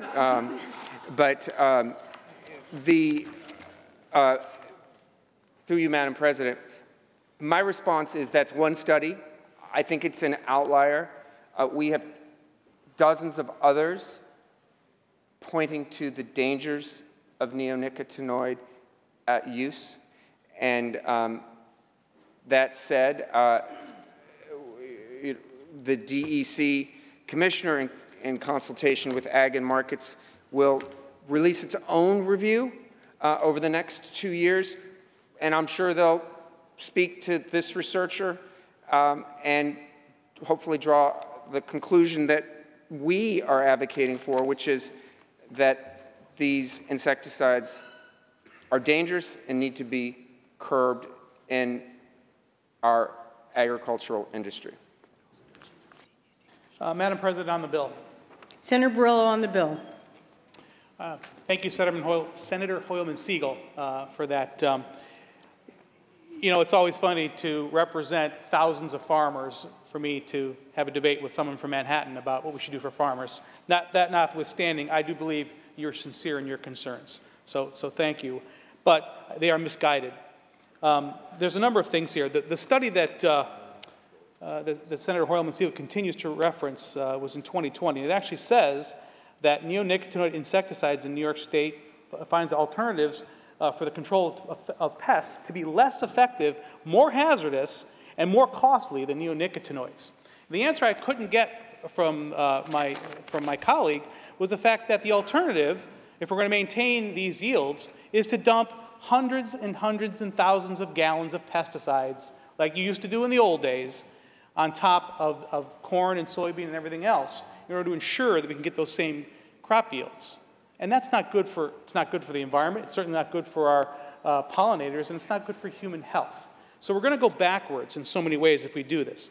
And I think what's missing here is the understanding that our farmers are good stewards of the land and their crops. It's good business for them to be as judicious as possible in what they use. And if we take this tool away from them, they're going to have to resort back to methods that we used decades ago that are hazardous, and we know that they're hazardous.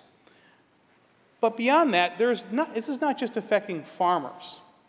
This is also going to impact others, other areas, other industries. I've heard from folks that maintain golf courses that these neonics are going to be banned somehow by this bill, and they're very concerned about that.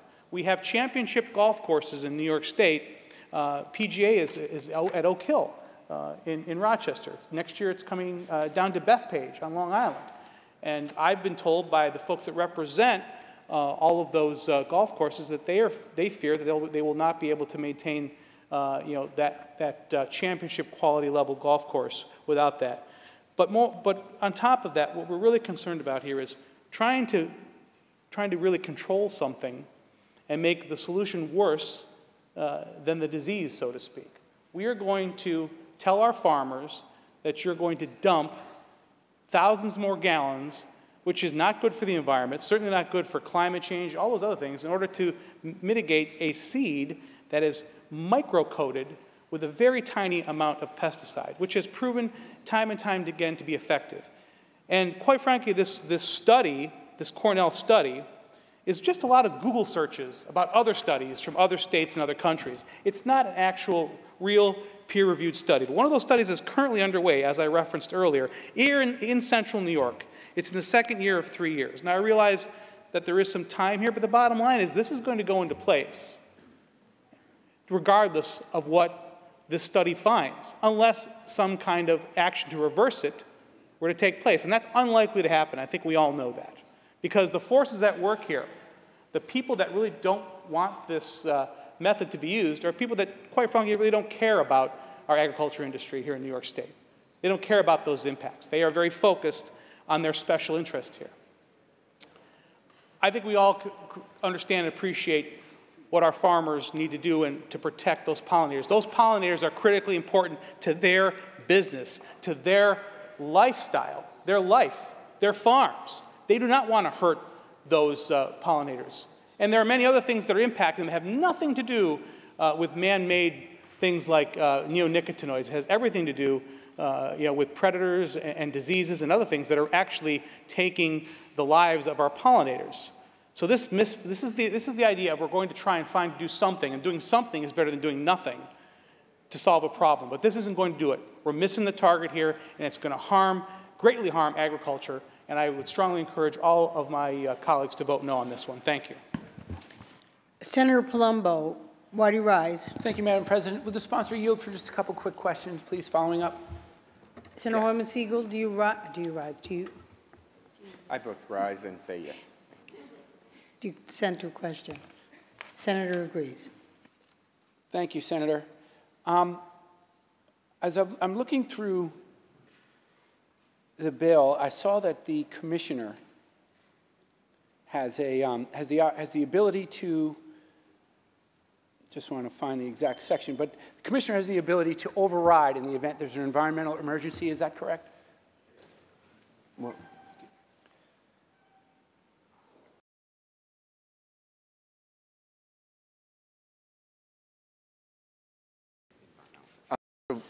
through you, Madam President, the commissioner can override the emergency for turf and ornamentals, and he can suspend the ban for say here there's basically if there's not adequate supply. If there's not, I'm sorry, if there's nothing, what's not applied? Adequate supply of seeds. Oh, I see. Okay. It's an economic hardship for the farmer. Thank you. Would you yield for another question, please? Sponsor yield? Yes. Sponsor yields. Thank you, Senator. And through you, Madam President, because I see, and this is the only reason why I wanted to clarify this, because the dinotefuran, if I'm saying it correctly, is my understanding that that chemical is virtually the most effective and one of the very few that can control the spotted lanternfly. And in my district, that's an environmental emergency.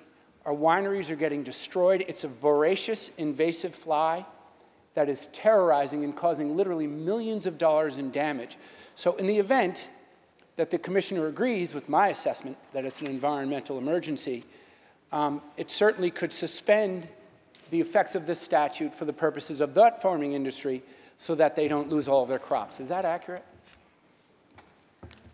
Through you, Madam President, just to be clear, this bill before us does not apply to anything but wheat, corn, and soybean seeds. It would not have any impact on wineries in your district. Thank you, Chairman. On the bill, Madam President. Senator Palumbo on the bill. Thank you, Madam President. And I do appreciate that clarification because that's very important to my district. Many people don't realize Suffolk County, I believe, is still #1 in ag production in this state. They don't realize how rural it is out by me.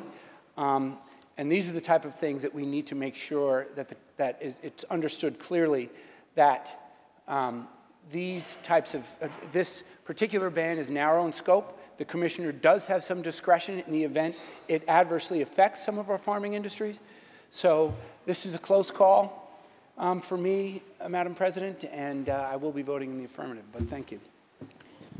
Are there any other senators wishing to be heard? Seeing and hearing none, debate is closed. The secretary will ring the bell. Read the last section. Section 4, this act shall take effect on the 90th day, which shall become a law. Call the roll. Addabbo, Giannaris Cougar, or Stewart Cousins White.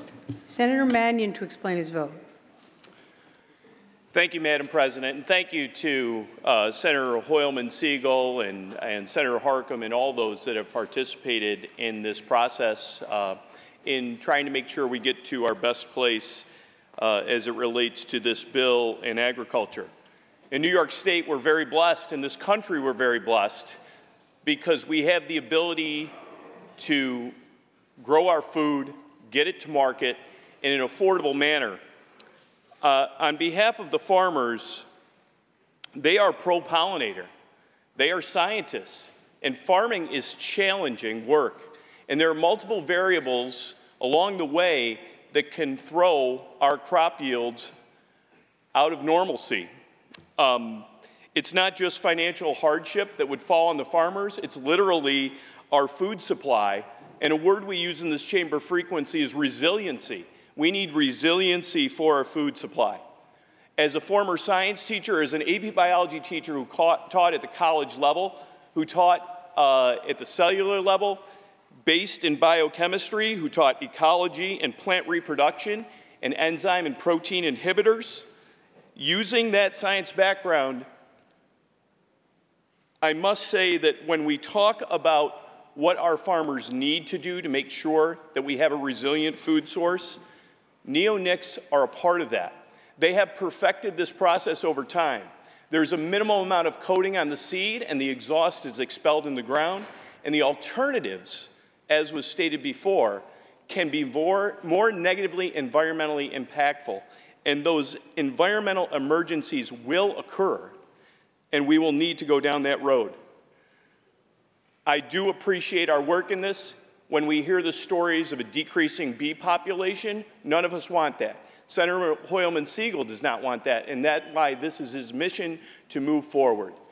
But I cannot emphasize enough that farmers are pro-pollinators. There is no other way to create a soybean if you eliminate the bee from the equation. The plant organ, the sexual organ of the plant, is the flower. And the flower becomes the fruit, which is the soybean. And also the blackberry. I vote nay. Negative. Senator Harkin to explain his vote. Thank you very much, Madam President. First, I want to thank Senator Hoylman Siegel for his excellent work on this. And I want to thank him for his willing to compromise on this bill and work with several members of this chamber. You know, in a lot of circles, both on the left and the right, compromise has become a dirty word. I think that's what we're paid to do, is to compromise, to build consensus, and find the best way forward. I want to thank you and many of the colleagues from this chamber. I agree with Senator Barillo. I agree with my friend Senator Mannion that farmers are indeed the best stewards of the land. And this legislation is no indictment of our farmers, but throughout our history,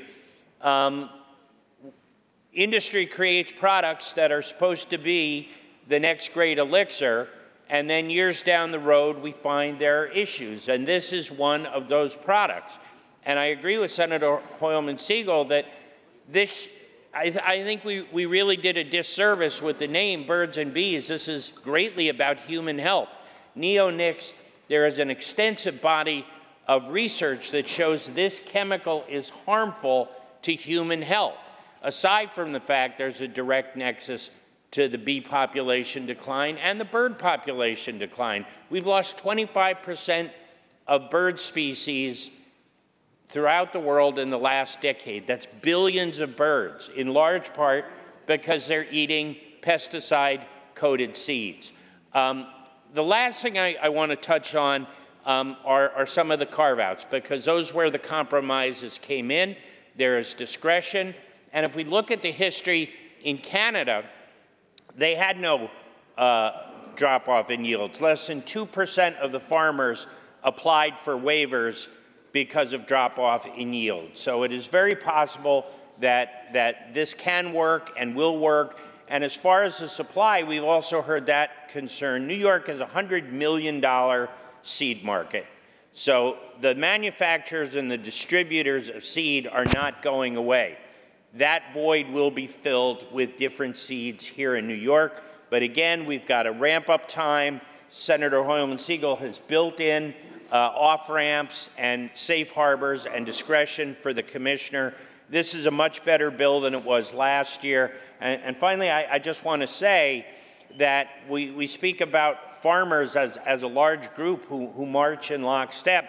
We've had many farmers come into our office personally and say that they support this bill, that this is the right bill to do. We know there's a larger voice in the Farm Bureau and other folks doing their job. They do it well. But I don't want to leave here with the impression that every single farmer in New York State opposes this bill. So thank you, everyone, for your great work. I'm proud to vote aye. Senator Harkin to be recorded in the affirmative. Senator Helming to explain her vote. Thank you, Madam President. I rise to explain my vote on this bill known as the Birds and Bees Protection Act. Protecting the environment is a very important priority for me. It's one of the reasons why I entered public service. But I really, truly I believed it when I read the bill, but I believe it even more after listening to the debate and some of the comments that have just been offered, that the bill before us really does nothing to protect our environment. The bill language itself states that if there are no seed alternatives ready to market, then the Commissioner of the DEC, in consultation with the Commissioner of Ag and Markets, can essentially put the provisions aside indefinitely. They can be put aside forever. Farmers have told us again and again that there are no seed alternatives currently available. And you know what? It's not just the farmers who are saying this. The study that the bill sponsor mentioned during his debate goes on to acknowledge this same fact. As far as the report that the DEC will be issuing, I certainly support that research, and I look forward to the results. The DEC, in consultation with Ag and Markets and industry experts, need to identify practical and feasible alternatives. I feel that we are very lucky in this state to have an incredible research facility like the Cornell Center of Excellence to help facilitate this. But in the meantime, I have to ask everyone, haven't we put our farmers through enough? Haven't they been through enough? To me, it's irresponsible to jeopardize our crops and dairy feed and to jeopardize the operations and viability of one of our state's most vital industries, one of our state's largest employers. In my district, agriculture is the backbone of our economy. I have over 200 family dairy farms in my district. We all know, we just celebrated a couple days ago, June is Dairy Month. We heard so many nice platitudes about farmers, but yet when it's time, when the rubber hits the road and it's time to make a decision whether to support them or not, we try and put forward bills like this that do nothing to help them, only hurt them. Farmers have told me this bill puts their businesses, their crops, and their animals in danger. And I certainly believe that they know better than we do, and we should be listening to them. I will be voting no, Madam President. Senator Helming to be recorded in the negative. Announce the results. In relation to calendar 1135, those senators voted in the negative are Senators Borrello, Gallivan, Griffo, Helming, Lanza, Mannion, Oberacker, O'Mara, Ort, Rollison, Steck, Walczyk, and Weber. Ayes also Senator Tedisco. Ayes 47, nays 14. The bill is passed. Also Senators Steck, Senator Ashby, Senator Griffo, ayes 44, nays 17. The bill is passed.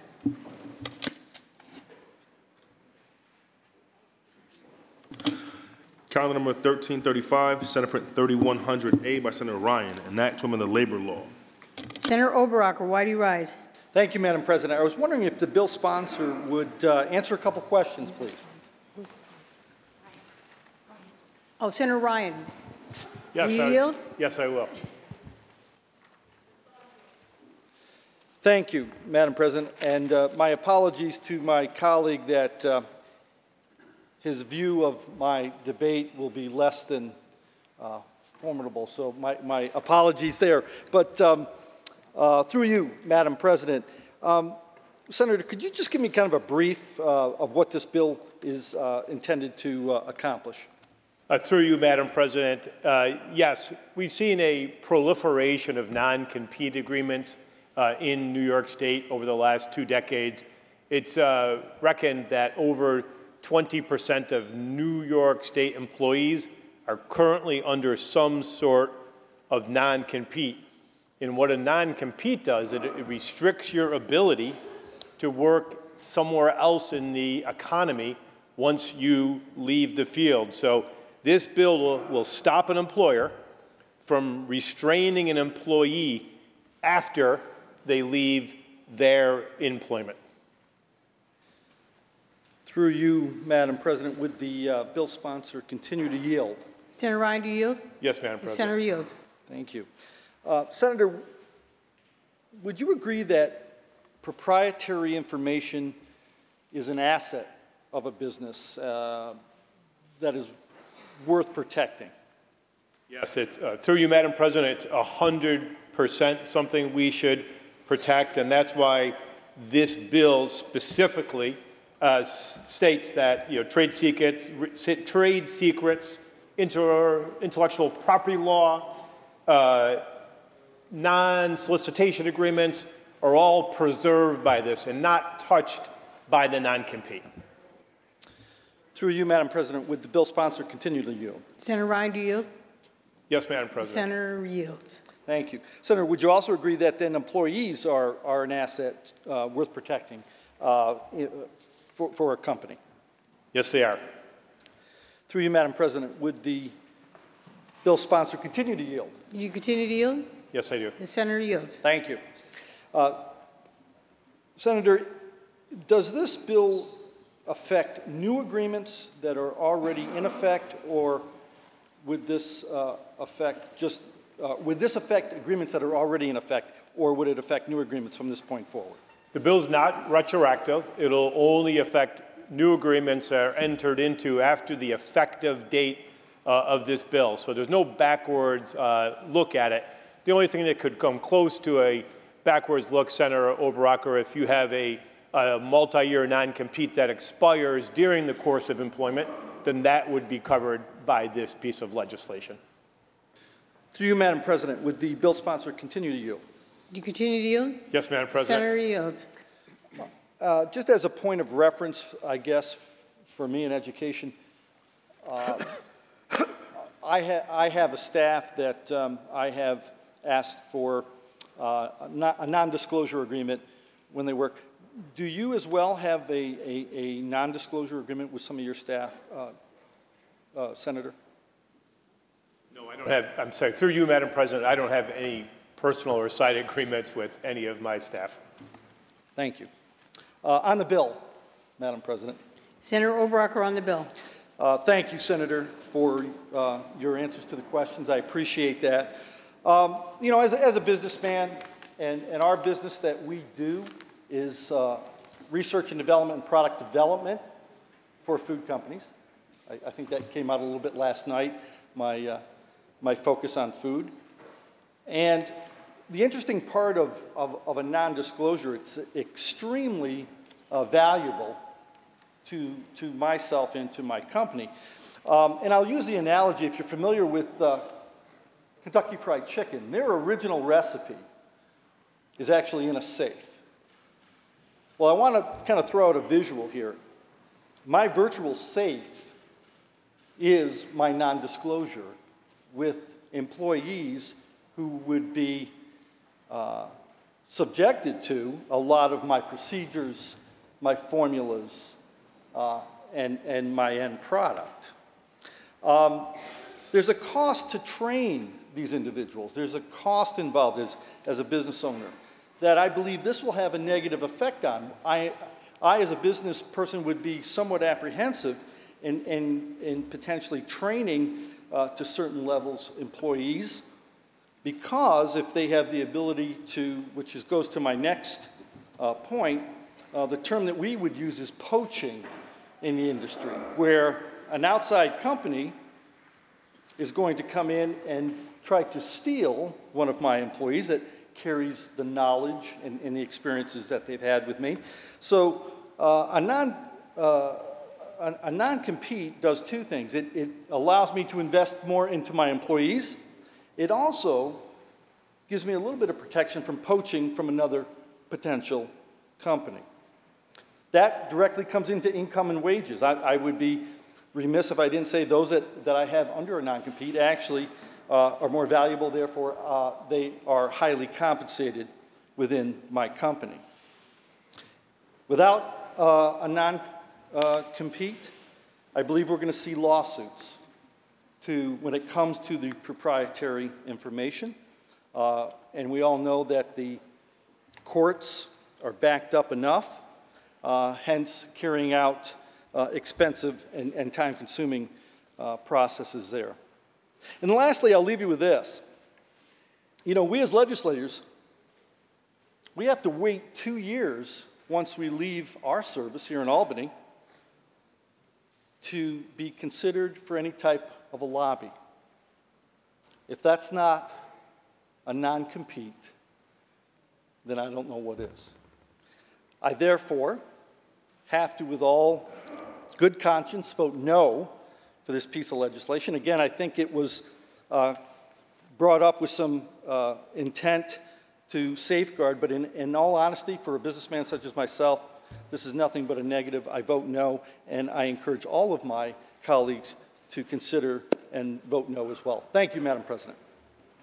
Are there any other senators wishing to be heard? Seeing and hearing none, debate is closed. The secretary will ring the bell. Read the last section. Section 3, this act shall take effect on the 30th day, which shall become a law. Call the roll. Addabbo, Gianaris Kruger, or Stewart Cousins White. Senator Ryan to explain his vote. Thank you, Madam President. I want to thank the leader, the Labor Chair, Senator Ramos, for holding a hearing with me. The Senate Counsel, Amanda Godkin, and my counsel, Sarah Lester, for the work that they've done to get this bill to the floor. Before I tell you, Madam Leader, what non-competes do, let me just be clear and unequivocal about what they don't do. They don't affect non-disclosure. They don't affect trade secrets. They don't affect client information. Those are all safe. They're all protected by other areas of the law. But what they do is allow an employee freedom to go from job to job. You know, after all, that's where most raises occur in America, is you ask for a raise, your boss says no, you go looking somewhere else. But under the non-compete, it prevents you from looking for another job. Many times people are presented with a non-compete agreement as part of their onboarding process. Sign a lot of paperwork. They don't even know they have a non-compete until they leave. But they can cover so many things. Geographic radius. We had a hearing that we found out from a tattoo artist that she signed a non-compete that said she can't be a tattoo artist within 20 miles of her current shop. Puts you really out of the jurisdiction. Found out that non-competes are applicable to people who are terminated from their position. Talked to a chiropractor from Watertown, New York, who was terminated from her position only to find out she couldn't be a chiropractor under a non-compete within 30 miles of Watertown. They're just not good for the economy. They create a clog. We want people to move back and forth, and we want employers to be able to hire people freely without threat of lawsuit or, once again, getting clogged up into a fight with another company about whether you can hire an employee. As I said before, non-competes are proliferating. They're in every level of our economy, from high-tech workers to Jimmy John's sub shops, to Avis car rental. They're everywhere. But you might ask, well, is this going to affect our business? Is it going to make it harder for proprietary other information? California, home of Silicon Valley, has had non-compete agreements since 1872. And I dare say their innovative economy has not suffered because of that. So today we take a significant step forward in joining other states and unions that have banned non-compete agreements. I'm honored to carry this extremely significant piece of legislation that I know will have a lasting impact on our state's economy and our job market, and I proudly vote aye, Madam Speaker. Senator Ryan to be recorded in the affirmative. Senator Ramos to explain her vote. Thank you, Madam President. I rise once again as the proud chair of the Labor Committee here in our body.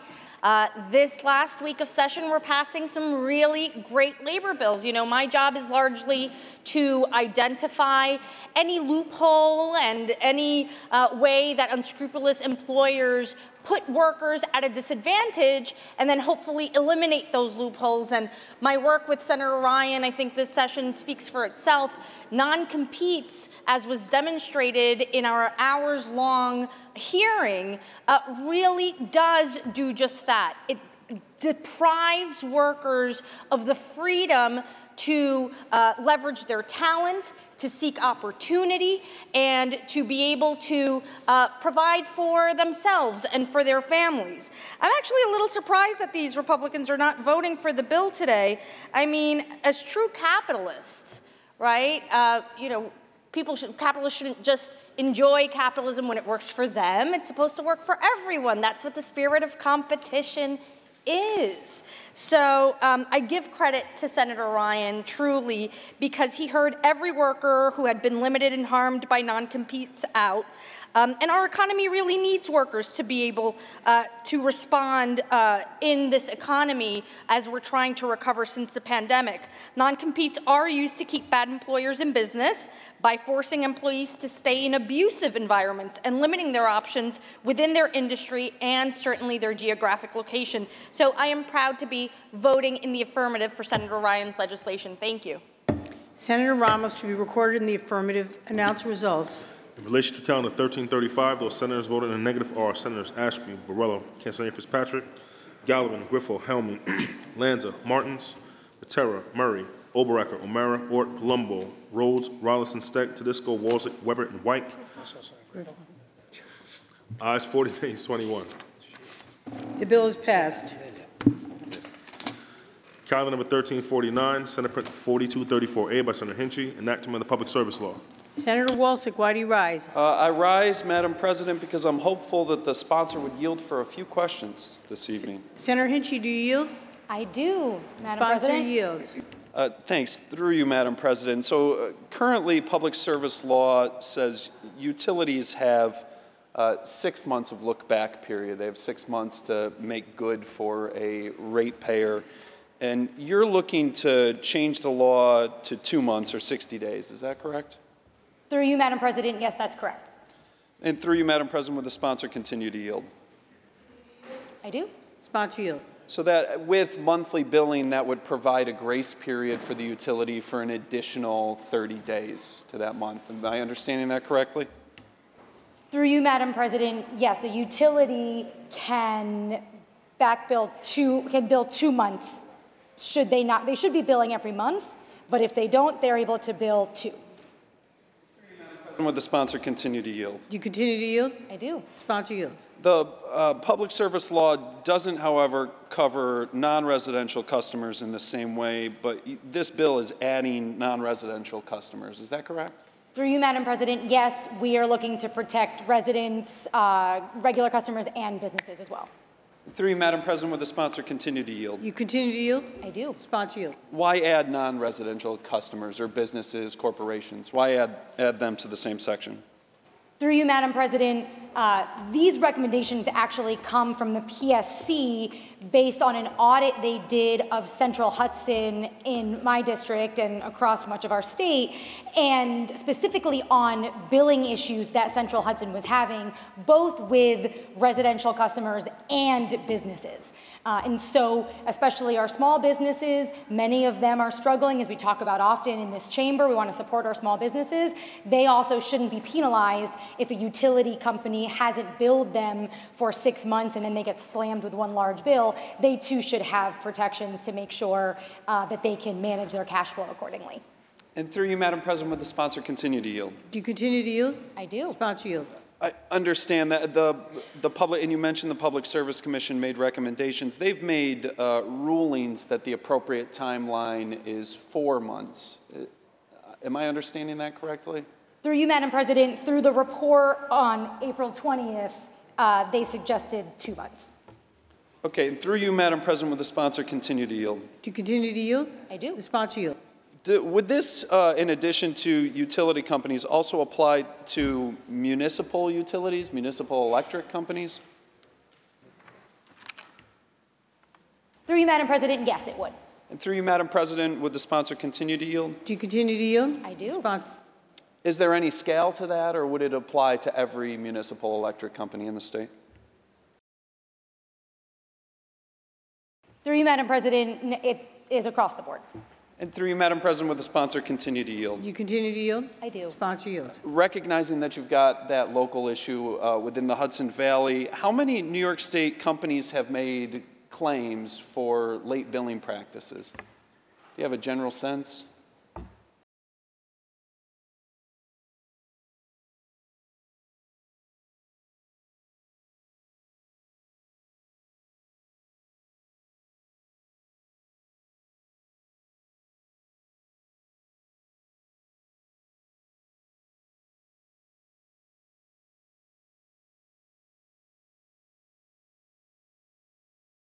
No.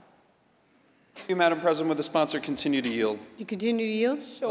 That's my fault. I asked a question that I didn't already know the answer to, which I know we're not supposed to do, and I was hoping you would have one as the sponsor of this. There is a section here where you talk about the onus being mostly on the utility company for failure to send those bills out, but there is a line about the corporation being culpable or conduct of the customer. Can you explain what the responsibility of the customer, ratepayer, consumer would be in that? Is it about notice of billing addresses, or what's the purpose of that language?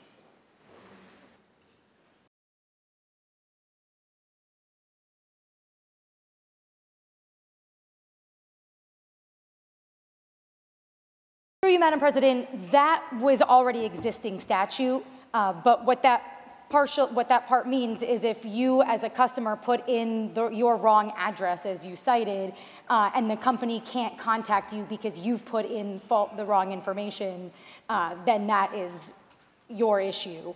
But if the utility company is not billing, then that is not at the fault of the customer. But that's already existing statute. And through you, Madam President, would the sponsor continue to yield? Do you continue to yield? I do. Sponsor yields. And in this sort of look-back period for billing that we're changing from 6 months back to 2 months back, an additional 30 days really in your billing cycle, if those bills are large, who's going to eat the cost of that large bill? So you have a large energy bill that was 3 or 4 months out under current statute. Who would eat the cost for that?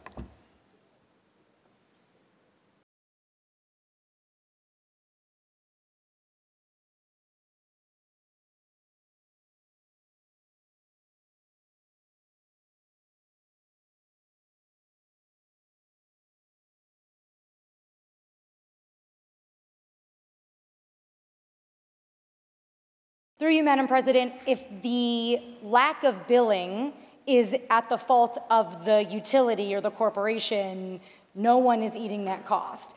If the fault of the back bill is based on the customer, then the customer will pay what they owe, and there's also a payment plan should there need to be. Through you, Madam President, will the sponsor continue to yield? Do you continue to yield? Sure. Sponsor yield. Is there any scale to the size of customer? So could it be a large manufacturer that's leasing a space in a new space, or a large warehouse that's a cooler and very energy intensive? Is there any scale mentioned in this legislation or in public service law that I'm missing that this would impact?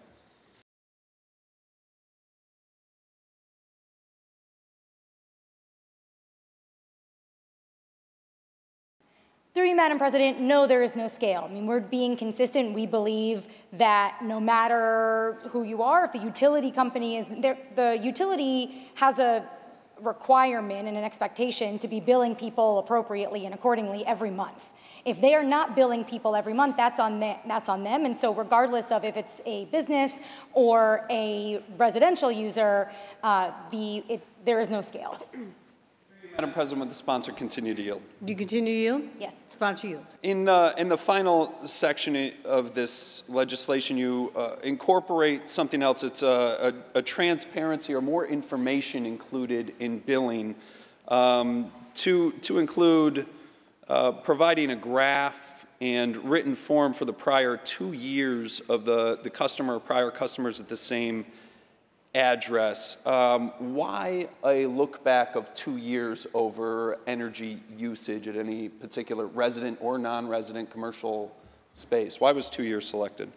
Through you, Madam President, this is actually a practice that many utility companies are already doing, but not all of them.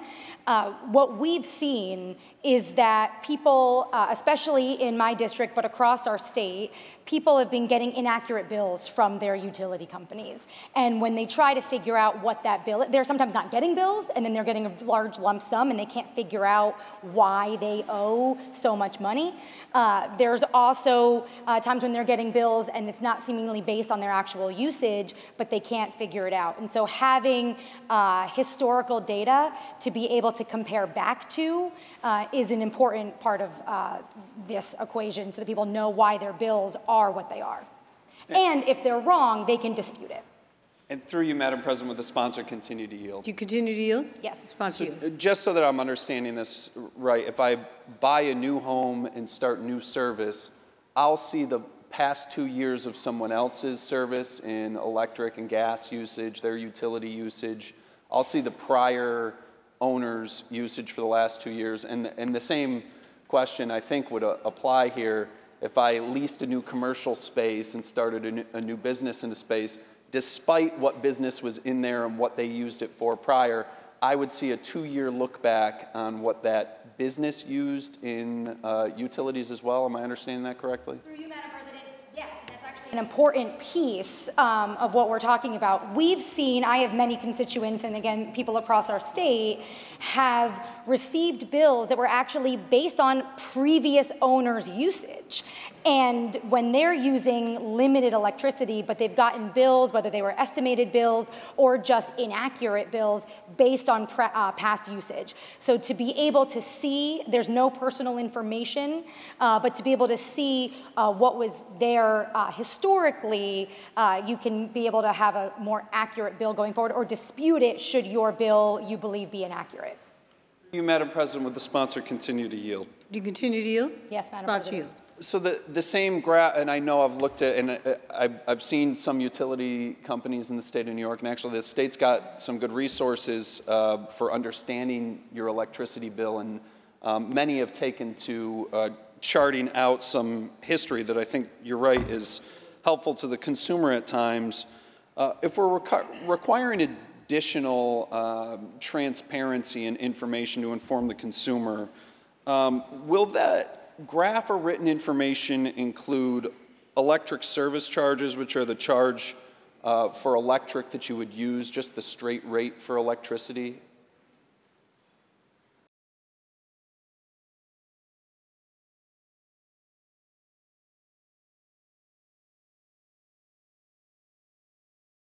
Madam President, yes, it does include the charges. And through you, Madam President, would the sponsor continue to yield? Do you continue to yield? Yes. Sponsor yield. Will it give the basic service charge, which is the fixed cost for utilities to deliver?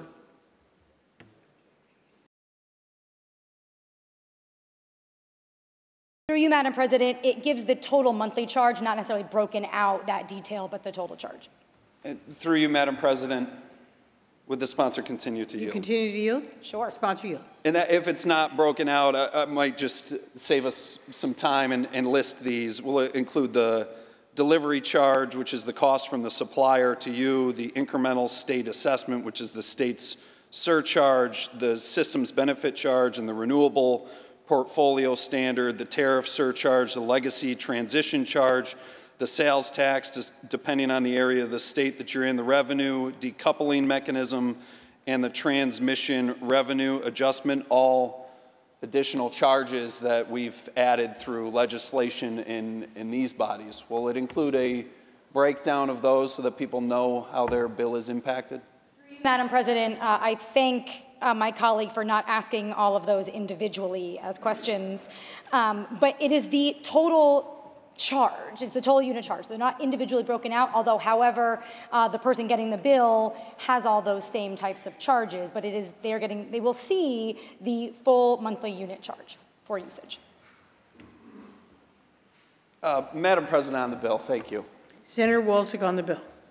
So I know the answer to a couple of more questions that I have, because if we're not going to be detailing the breakdown of how much the government has forced your electric bill to go up, then you're probably not in the future going to see how much the CLCPA is costing you every single time you're charged in your utility bill, or the BPRA, the Build Public Renewables, or the HEAT Act, or the rate impact by decommissioning that this body continues to put forward. I think that the goals of being more transparent are laudable, and allowing people to forecast their energy usage based on some history. I question, especially in commercial space, the utility and looking back 2 years on someone that was there prior to you that may have a completely different usage for the building than you have as a commercial tenant. But nothing in this bill is going to save ratepayers in the state of New York any money.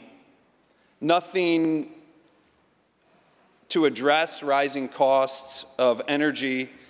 This bill really only points the finger at utilities and says they're not billing certain customers in certain instances quick enough, and if they don't do it quick enough, then they're going to have to eat the cost for not doing it quick enough. And what that actually means is, once again, if a utility has failed within 60 days, 1 month late, and I get it, we expect utilities to be very responsive to customers and bill on time, but if there's a nuance here and a company can get away with it with their warehouse or their new space or whatever happened with billing, and that can be a massive electric or gas bill depending on that tenant.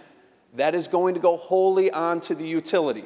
That only means that that cost is displaced from a business onto ratepayers. Currently in statute, it's a 6-month look back, which we would expect utilities to bill on time every month. Of course we do. This is where the Public Service Commission's very important mission comes in. They need to make determinations on what's fair, on safe delivery of electric and gas in the state of New York that's fair for the ratepayers within the state and protect them. Our job is actually not to get involved in that relationship and do the PSC's job by micromanaging through legislation. Our job is to listen to the people of the state of New York. And what my constituents are telling me is that their energy bills are already too high, and they're tremendously concerned about a lot of the legislation that's passing in this House and in the one across down the hall about what the future of their energy bills look up. So I won't be supporting this one. There's some goals in here that I think are laudable, but I won't be supporting this bill, and I urge my colleagues to vote against it as well. Are there any other senators wishing to be heard? Seeing and hearing none, debate is closed. The Secretary will ring the bell. Read the last section. Section 4, this action take effect on the 1st of January. Call the roll. Addabbo, Gianaris Kruger, or Stewart-Cousins, White. Senator Hinchey to explain her vote. Thank you, Madam President. I, like my colleague, believe that our job is to listen to the people of the state of New York and enact policies that will help their everyday lives. That's actually exactly what this bill does. One of the biggest complaints that I hear in my district, and some of the most egregious constituent services that my district office handles, is actually on horrible utility billing. That is the issue. That is the reason why the Public Service Commission put forward this audit of one of our local utilities, specifically on the mess of billing that they've created and the financial, emotional, and mental harm that they've caused almost all of my constituents. This bill is codifying what the PSC has actually suggested to do, and in many cases, utility companies are already doing across the state. It makes sure that those that are not acting in the best interest of those that they serve now have to. I also want to remind my colleague that we're talking about a public utility. This is not just a regular business. This is a public utility that's entire mission is to serve the people that they are tasked to help, providing electricity and energy to their homes. This bill will make sure that people can actually pay their bills, pay what they owe, not pay more, and it will also help them manage their billing, because what's happening now is people are getting very large bills that they cannot afford at one time through no fault of their own because the utility company has set them up for failure. This is a common sense bill, and I thank my colleagues for voting for it. I thank the leader for bringing it forward, and I'm really proud to vote aye. Thank you, Madam President. Senator Hinchey to be recorded in the affirmative. Announce results. In relation to calendar 1349, those senators voting in the negative are Senators Ashby, Borrello, Cancelaria Fitzpatrick, Gallivan, Griffo, Martins, Ort, Palumbo, Steck, Walczyk, and Weber. Also, Senator Tedisco and Senator White. Ayes 48, nays 13. The bill is passed. Calendar number 1526, Senate Print 6537 by Senator Granardes, an act to amend the education law. Senator Rhodes, why do you rise? Thank you, Madam President. I'm hoping Senator Granardes would be kind enough to yield to a few questions. Senator Granardes, do you yield? Senator yields. Thank you, Senator Granardes. Have you ever heard the phrase, you play like you practice? Through you, Madam President, yes. And will the sponsor yield to another question? Do you continue to yield? Yes. Senator yields. What does that phrase mean to you? What do you understand that meaning to be? Through you, Madam President, I think it's pretty common, pretty obvious that we practice and we prepare and train for a moment, and then when the time comes, when we're playing in a game, when we're on the line, when things are real, we're able to execute on what we have practiced for. Will the senator be kind enough to yield to another question? Do you continue to yield? Certainly. The sponsor yields. And we do, as I've mentioned a couple of times in the chamber, I'm a volunteer firefighter, and volunteer firefighters, as do our police officers, as does the military, they will spend hundreds of hours practicing for the eventuality of there being a sudden emergency, so that when there's a time when we need to react, and that sudden emergency occurs, and that fear happens, we fall back on our training, and so we simply react because we know what to do. And would you agree that this particular legislation, and in fact Section 807 of the education law, is an opportunity for our kids to be able to practice when they're faced with a sudden emergency? Through you, Madam President, as a Boy Scout, I appreciate the phrase, be prepared, and try to live that out throughout my daily life. And I actually agree with Senator Rhodes that it's important that students and young people and anyone is prepared for whatever calamity they might face, which is why this bill and why I proposed this bill, because we know that the current standard and the current laws that we have in place for the last 7 years are actually not doing the job that we intended them to do, that this chamber, that this body, that this legislature intended when they put this mandate in place 7 or 8 years ago.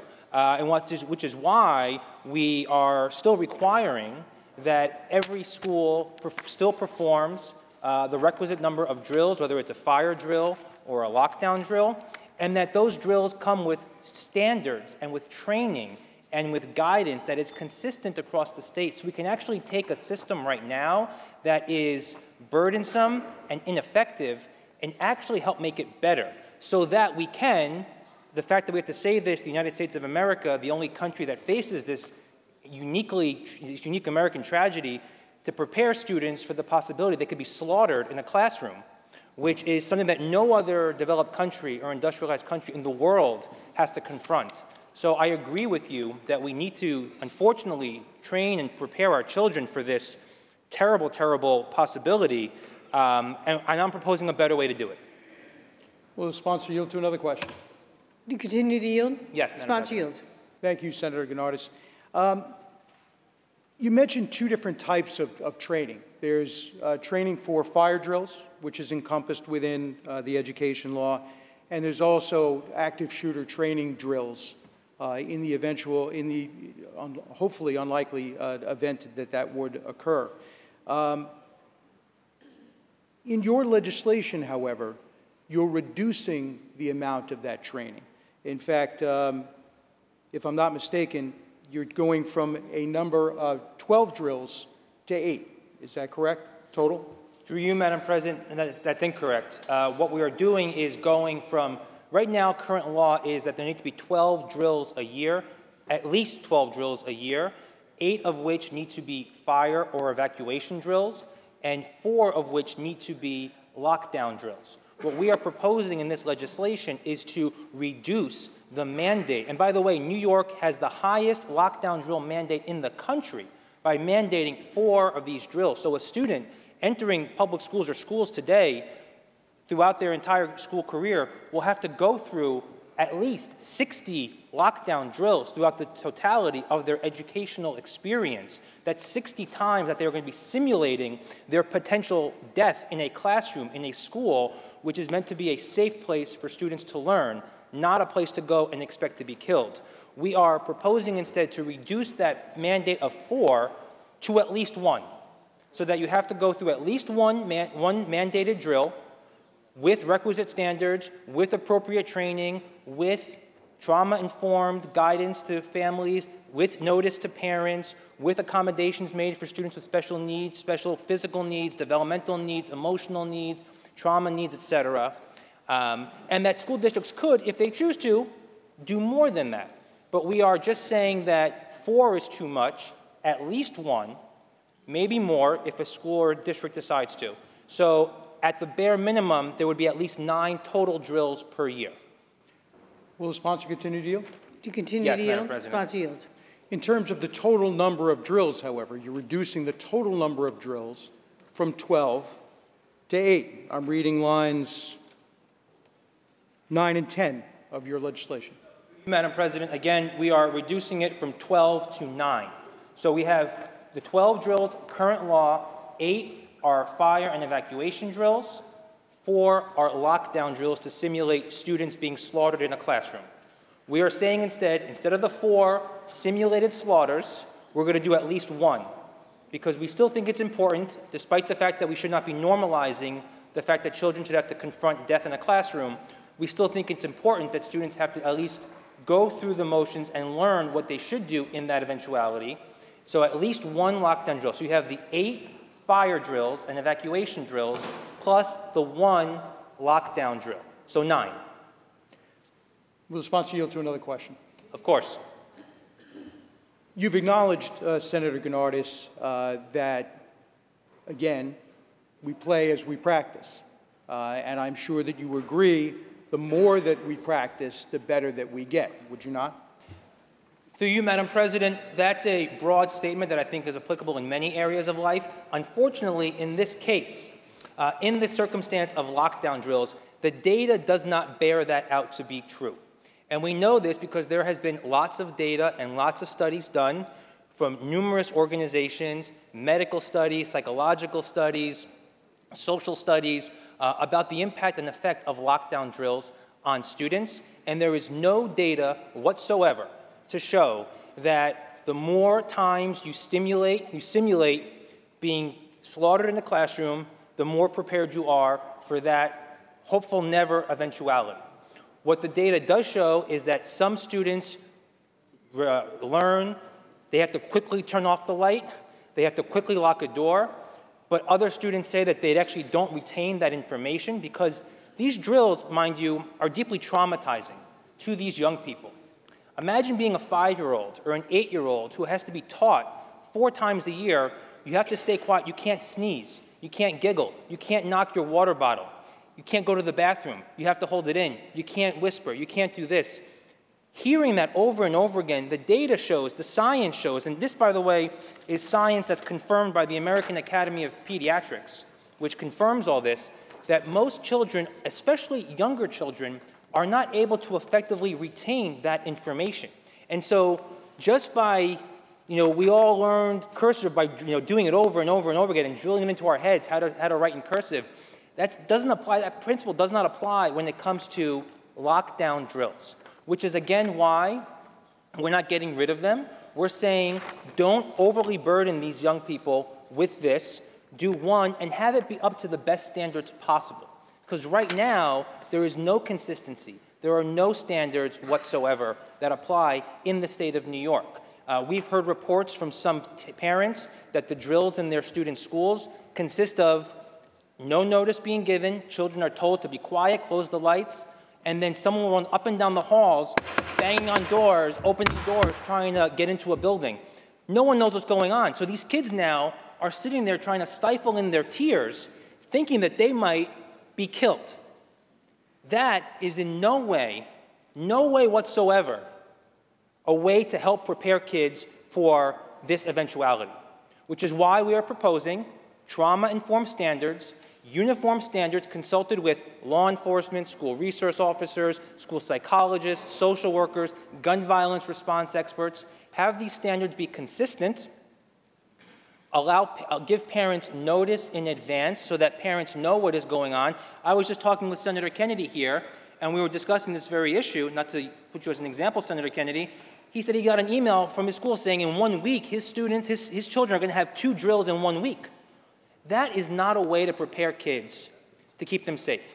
We know there is a better way to keep kids safe, and this is not it. And by the way, this is not meant to disparage the intent by which this mandate was enacted 7 years ago, because I think it's a very natural desire as parents, as people in public trust and public authority, to want to do whatever we can to keep kids safe, especially in an environment where they expect to be safe, their schools, their classrooms. But over time, what we have seen, and this is actually acknowledged by the American Academy of Pediatrics in their support memo, that the mandate that was passed in 2016 was prior to an understanding that the drills themselves induce trauma in students, and that there is no proof that multiple drills per year create a safer, more protective environment for students or teachers. So we're not saying get rid of them. We're saying do it at a bare minimum of once and do it the right way. Don't scare the bejesus out of kids so that they're crying in a classroom. They're sending text messages to their parents saying, Mom, something's going to happen. Mom, Dad, someone's in the school. I don't know what's happening. I love you. What are we doing to our 8-year-olds? What are we doing to our 5-year-olds? What are we doing to our 15 and 16-year-olds? This should not be it. Will the sponsor yield to another question? Absolutely, Madam President. The sponsor yield? Yes, the sponsor yield. Senator Gennardis, thank you. Somewhere in there was an answer to my question, so thank you very much. I appreciate that.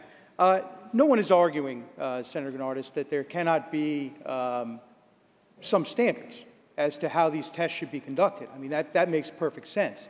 My issue is with respect to the number.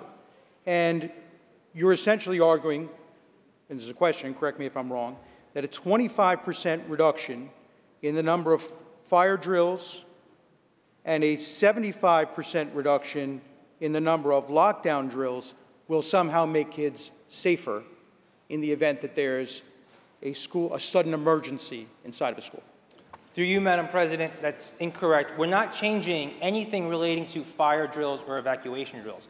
Drills, which, by the way, if I recall my fire drills, I'm sure other folks can recall as well, we didn't throw smoke bombs in hallways and teach kids how to leave school buildings with smoke bombs and simulated fires, right? That was not how we conducted or how we conduct fire drills today in schools, or even when I was in school, I'm sure for many of us. Yet the reality is that many of these lockdown drills and active shooter drills oftentimes simulate actual shootings, actual people coming in saying, open the door, scaring kids, sometimes even using live guns with plastic bullets with fire and sound effects and things like that. We're not touching the fire drills at all, so still, by law, 8 fire and evacuation drills, which no one has issue with because those are not traumatizing. And instead, on the lockdown drills, we're saying, instead of saying every single student has to do this 4 times a year, you have to do it at least once. The school or the school district can decide, you know what, we think that with these new standards, we're going to do it twice a year. You have the authority under what I'm proposing, under what's being discussed here, to do it twice a year. What we're saying is that 4 times, a mandate of 4 times, is simply too many times. And this issue, by the way, and this number and this reduction is not novel to New York. Like I said, we have the highest mandate in the country, but states across the country are reconsidering their approach to lockdown drills, and a number of states, both red states and blue states, have taken on this issue, have changed their lockdown drill mandates, have reduced the number of drills because there's no data anywhere to say more drills equals more safety. Not medical science, not public safety science, not any other science shows that the more number of drills you have, the safer kids are. In fact, it actually harms kids. We have data from a national study that said that these drills have report an increase, 39% increase in rates of depression, 42% increase in stress and anxiety, and 23% increase in overall psychological health problems faced by children who have to experience these drills, again, 60 times throughout the course of their educational experience here in the state of New York. I should ask, will the sponsor answer my question? Will the sponsor yield to another question? Do you continue to yield? I do, and I answered your question, Senator. You asked whether we were reducing a 75% reduction in lockdown drills and 25% reduction in the fire drills. I said we're not touching the fire drills, and I said that the data shows that 4 drills is not proven to be effective. We are mandating at least 1 with the option to do more. So I do think I answered your question with some explanatory parenthetical information to help aid that answer. So to ask the question, again, so I'm clear on your answer, that a 75% reduction, your argument is that a 75% reduction in the number of lockdown drills will make kids safer. Through you, Madam President, my argument is that requiring at least 1 drill to be conducted, at least 1, with the option for more, at least 1 to be conducted with the appropriate standards and guidelines is a more effective and safer way and smarter way to keep kids safe than the current law, which is 4 drills without any standards, without any consistency, without any trauma-informed principles whatsoever. So what this really boils down to is a matter of quality versus quantity. And so I'm proposing we have better quality drills as opposed to more quantity of drills. Will the Senator continue to yield? Do you continue to yield? Yes, Madam President. Sponsor yield. Directing you to line 16 of your bill, which indicates that drills shall be conducted at different times of the school day, right? If drills are to be conducted at different times of the school day, yet there is only 1 drill, how are you supposed to accomplish that? Through you, Madam President, or Mr. President, or whoever is president right now, there's a coup. There's a coup. No, don't say that. I can't say that in here. Sorry, you can't say that. Through you, Mr. President, we are actually not, that's existing law. We are not changing any part of that law. So that is how the law currently was, and that's how the law was written when it applied to the fire drills and evacuation drills. So that section of law applies to all of the drills that are mandated by education law, fire drills, evacuation drills, and lockdown drills. And the totality of all of those drills, they have to be done at different times and during different days to simulate different circumstances and environments. To yield to another question. Will the sponsor Yes. yield? The sponsor yields. Thank you, Mr. President. You would agree that the fire drills and the lockdown drills are different. A fire drill, the goal is to get out of the building to a safe space. In a lockdown drill, the goal is quite the opposite. In many instances, it may very well be to shelter in place, not to evacuate. So you do acknowledge that there's a difference between those drills, right? Through you, Mr. President, that's actually a complicated answer because there's different answers and different guidance on that according to different experts. And that's why one of the big problems we have here in New York is the lack of consistent standards that are applied universally throughout every single school setting. The lack of training that's provided to teachers and administrators to be able to properly execute these drills. Some people say that when in a lockdown situation or an active shooter situation, students should hunker down, close the lights, lock the doors, and hide. Other guidance says students should try to leave the building. Other guidance says, in fact, there is a book being promoted, not here in New York, but in Texas. There is a Winnie the Pooh themed book teaching children how to run, hide, and fight in dangerous situations, including active shooter situations. So the guidance all over this country and all over the place is wildly inconsistent. So I can't give you a straight answer because there is no straight answer that anyone is applying uniformly, which is again why, as part of this bill, we are requiring, for the first time, standards to be developed and written that are trauma-informed and that are consistent across the entire state. And then we can have better quality drills, not better, more quantity drills.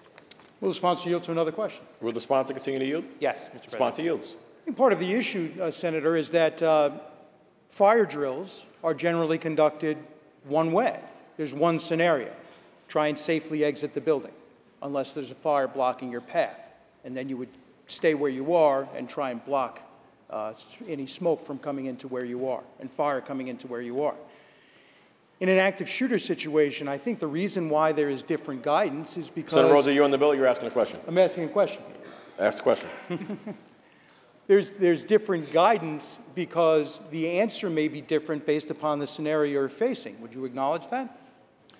Through you, Mr. President, I will acknowledge that there are different circumstances that we face in an active shooter situation, but I think that this points to the larger problem, how we can expect a 5-year-old, kindergartner, someone who is still using, three-letter words and is just full of joy and love in their life to expect to know what to do in all of these different situations. Well, if the shooter is here, we're going to have you do this, and don't sneeze or don't laugh or don't giggle or don't do this. And then an 8-year-old, we're going to tell them what to do here, this, that. There is no way that these young people are able to consistently, and the data does show this, the data does show that students are not able to retain this information and to learn what to do. That is, we have records of that. We don't have records or any studies to show that the current system is working, which is why we are proposing this bill in the first place, because we think that there is a better way, and that's what's so critical here. This is not meant to make it less safe. This is meant to actually help improve safety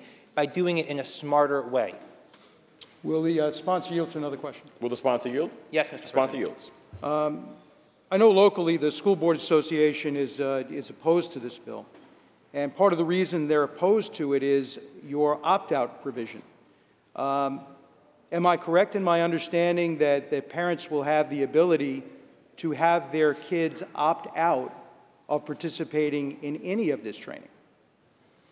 Through you, Mr. President, we do have an opt-out provision in this bill, and that actually came from, modeled on legislation that was first proposed by a Republican legislature in West Virginia in 2016, and the Republican legislature in Georgia in their School Safety Act, which also includes opt-out provisions, as do, by the way, Connecticut, Maine, Minnesota, and Illinois, which are Democrat-run governments.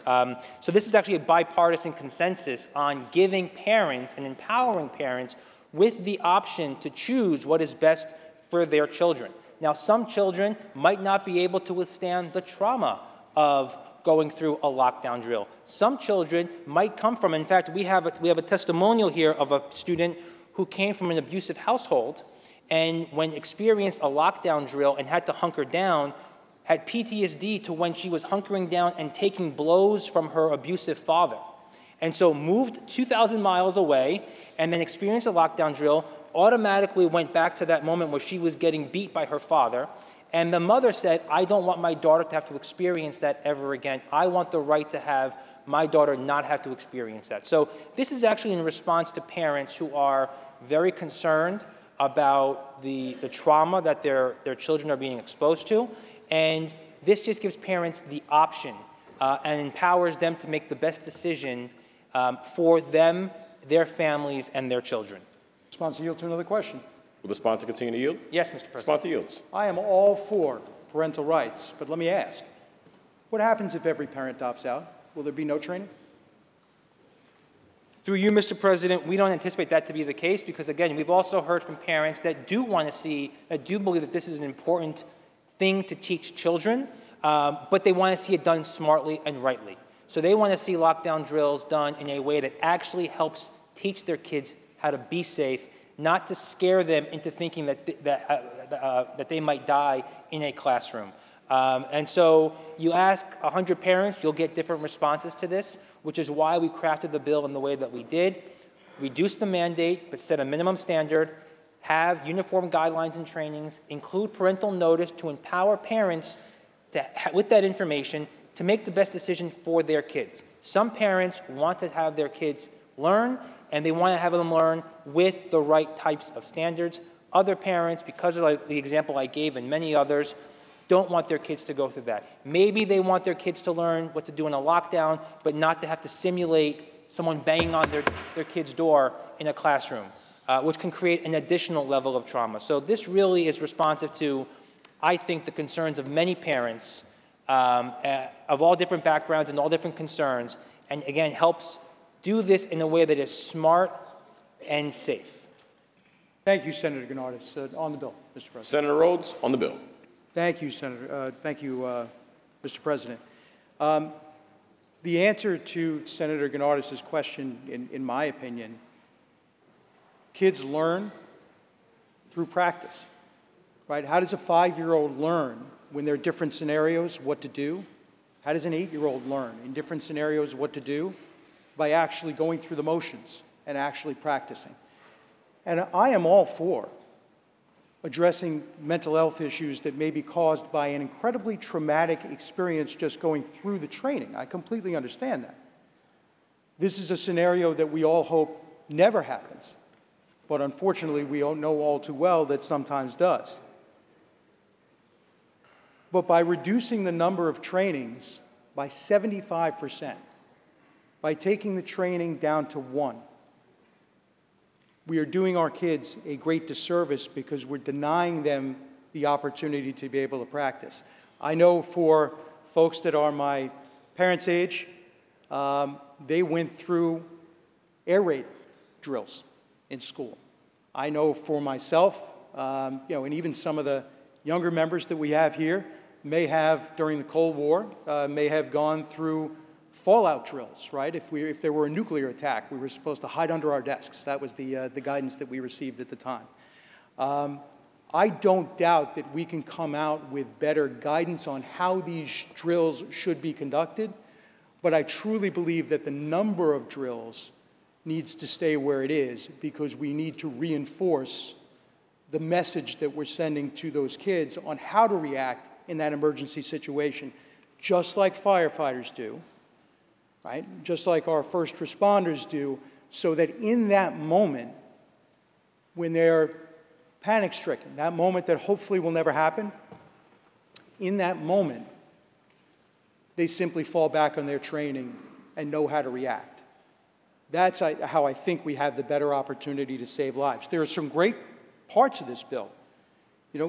There should be an after drill sort of discussion, assessment on the drill so that kids can understand exactly what's being taught. There should be a classroom equivalent to their training as well.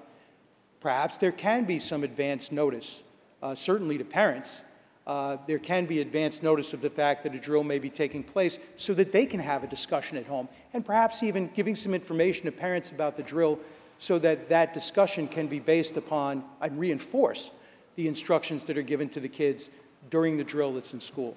I just think by reducing the number of drills that we have to a single drill is a formula to make kids less safe. And I know that's not the intention, but is a formula to make kids less safe.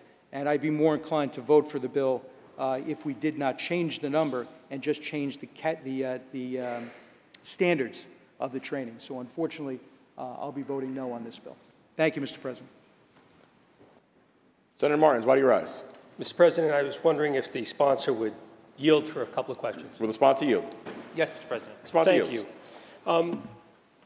I was wondering if you could tell me if today, under today's system, without this bill being in law, if the decisions on how to conduct these lockdown drills are actually provided by the individual school districts. Through you, Mr. President, it depends on the school district. Some schools and some school districts do a better job than others. Some take it upon themselves to come up with guidance. Some leave it to the teachers to figure out. There's an article from Chalkbeat last year, which is a leading education publication about New York schools, New York City schools in particular. From last year, New York City teachers get little to no training on lockdown drills, quoting dozens of teachers being told to figure it out on their own. So the answer to your question is it really depends on the school and on the school district, which is why we are proposing creating a statewide standard that can be implemented consistently across the board. Mr. President, through you, if the sponsor would continue to yield. Will the sponsor continue to yield? Yes, Mr. President. The sponsor yields. I keep hearing about the statewide standard included in the bill, so I had to go back and just review it. And I noticed that this bill actually introduces a new Section 2A to the section. And Section 2A is divided into two parts. And I believe the first part requires the school district and the Board of Education of each school district to come up with a plan for the students. And Part B requires the school district and the individual school district come out to a plan with regard to training teachers. That's my understanding and reading of the bill that we have before us. I don't see in this bill that there is a statewide standard, and I was hoping that the sponsor could perhaps clarify what he means by a statewide standard, because I don't see it in the bill that's being proposed. Mr. President, yes, we are leaving it up to the school districts to create their training as they do other trainings for their schools, their teachers, their staff, et cetera, with certain minimum standards in place, minimum requirements about what they have to include in those standards, which is why the bill lines out in Section 2A a bunch of those different provisions and standards. And then parallel to this effort, I'll also say that there have been discussions about providing model guidance statewide from the state education department. That's not going to be mandated upon the districts, but as a way to help, because this is a conversation that is happening with or without us taking action today. This is a conversation that's already shifting the way we think about school safety. And so SCD has already started thinking about and talking to stakeholders about what model guidance can look like. And then each school district will then adopt the guidance and guidelines and training that fits their schools and their communities. And it's the expectation that a lot of that will be shaped and informed by not just the minimum standards we put in place here, but eventually what model guidelines come out that could be influential statewide. I thank the sponsor for his answers. Mr. President, on the bill. Senator Martins on the bill, Hygiata and Carino. Thank you. You know, I appreciate frankly, the purpose behind this bill. And frankly, if it did include a statewide standard that would give criteria for school districts to follow, I would understand it. I also would love to see, and I like the fact that there's training for teachers and for professionals and professional staff at the school district, but I don't see it being inconsistent that we have training and that we have a statewide standard, although that's not included in this bill. I wish it were. But to the extent that we're going to allow each school district to make those decisions for themselves, whether it's people rapping on doors, whether it's all of the other things we heard about during this last debate, that's still going to be there because this bill doesn't include a statewide standard. This bill does not include a requirement for the state education department to actually come up with standards that would provide guidance for our local school districts. All it does is reduce the number from 4 to 1, which is arbitrary. And certainly each school district can make their decision for themselves as to how many is appropriate for their school district, but simply moving from 4 to 1 and still allowing the very same school districts that used and developed the methodology that we're complaining about and referencing here today just doesn't seem to make sense. Now again, if this bill was a statewide standard, if it included standards for training teachers and personnel in the schools, if there were methods there to train students, it would be a different bill, because it's not the bill that we're being asked to vote on today. So, although I do appreciate the idea, I do happen to think that, Mr. President, with all of the incidents that have happened across this country over the course of the last few years that have affected school districts and students, I have heard from parents in my district who have asked me, what are we doing to protect our kids in schools? What are we doing as a state to protect our kids in schools? Can we do more? Should we do more? And some of our school districts and some of our counties and some of our police departments are actually coordinating on that. There are panic buttons in our schools. There are lockdown drills in our schools. There are schools that are reinforcing the school building itself and the infrastructure and the doorways and security in order to protect our students. Each school district is doing that. And so I tell those parents that there are things in place. But part of that has to include the students themselves, the ability to make sure that the kids are prepared. And I'm not going to say it's the same thing as a fire drill. Fire drills, you line up, you go to the nearest exit, and you get out. But there is sense to having students in a proper way, being trained in how to react in the event that there is a need for a lockdown. So again, if this bill included standards and asked our state education department to impose those standards, it would be a different bill. But it's not the bill we're being asked to vote on today. So, Mr. President, I'll be voting no. Are there any other senators wishing to be heard?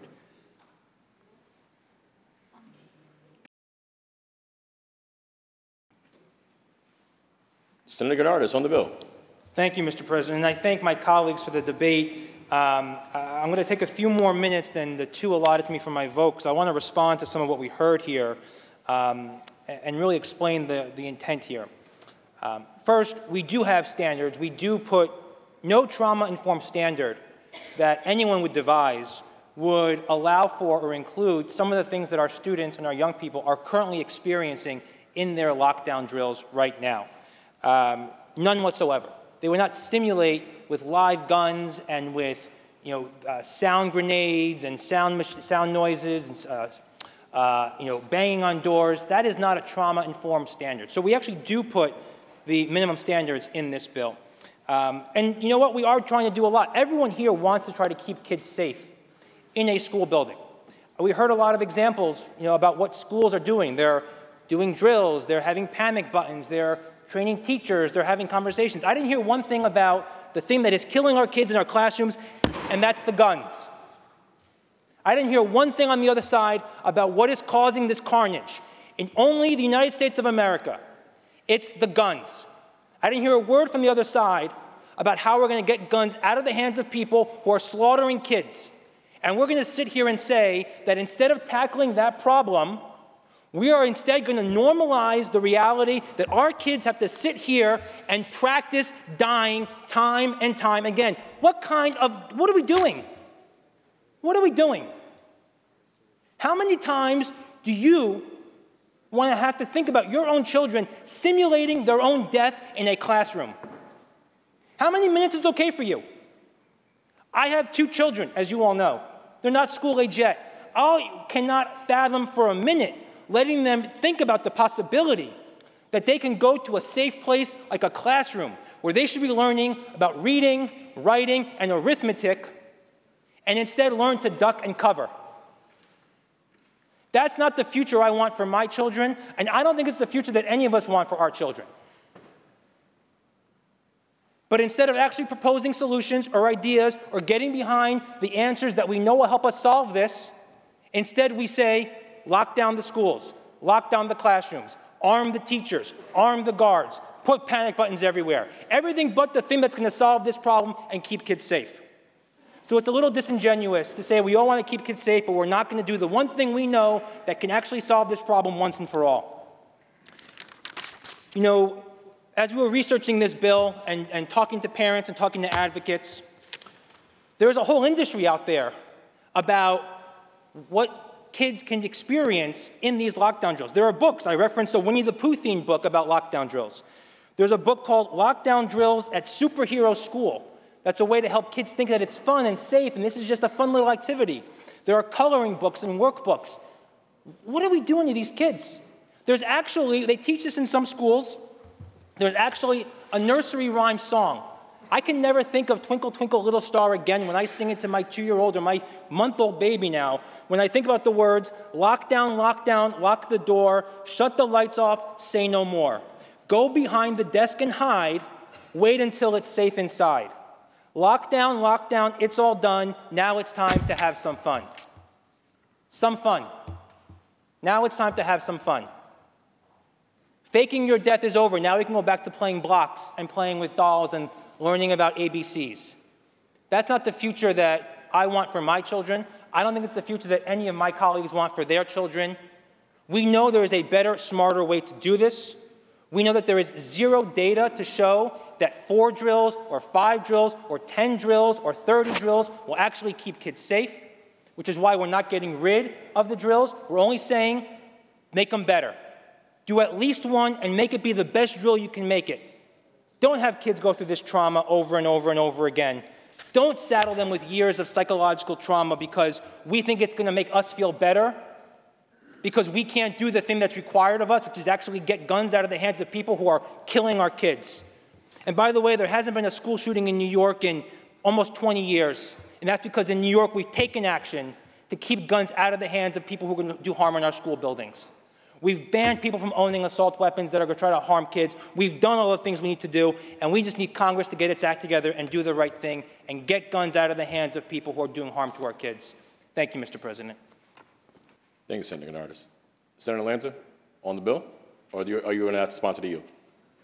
Mr. President. Senator Lanza on the bill. Mr. President, one thing I know for sure is something that won't solve the problem, and that's less safety preparation. And that's what this bill does.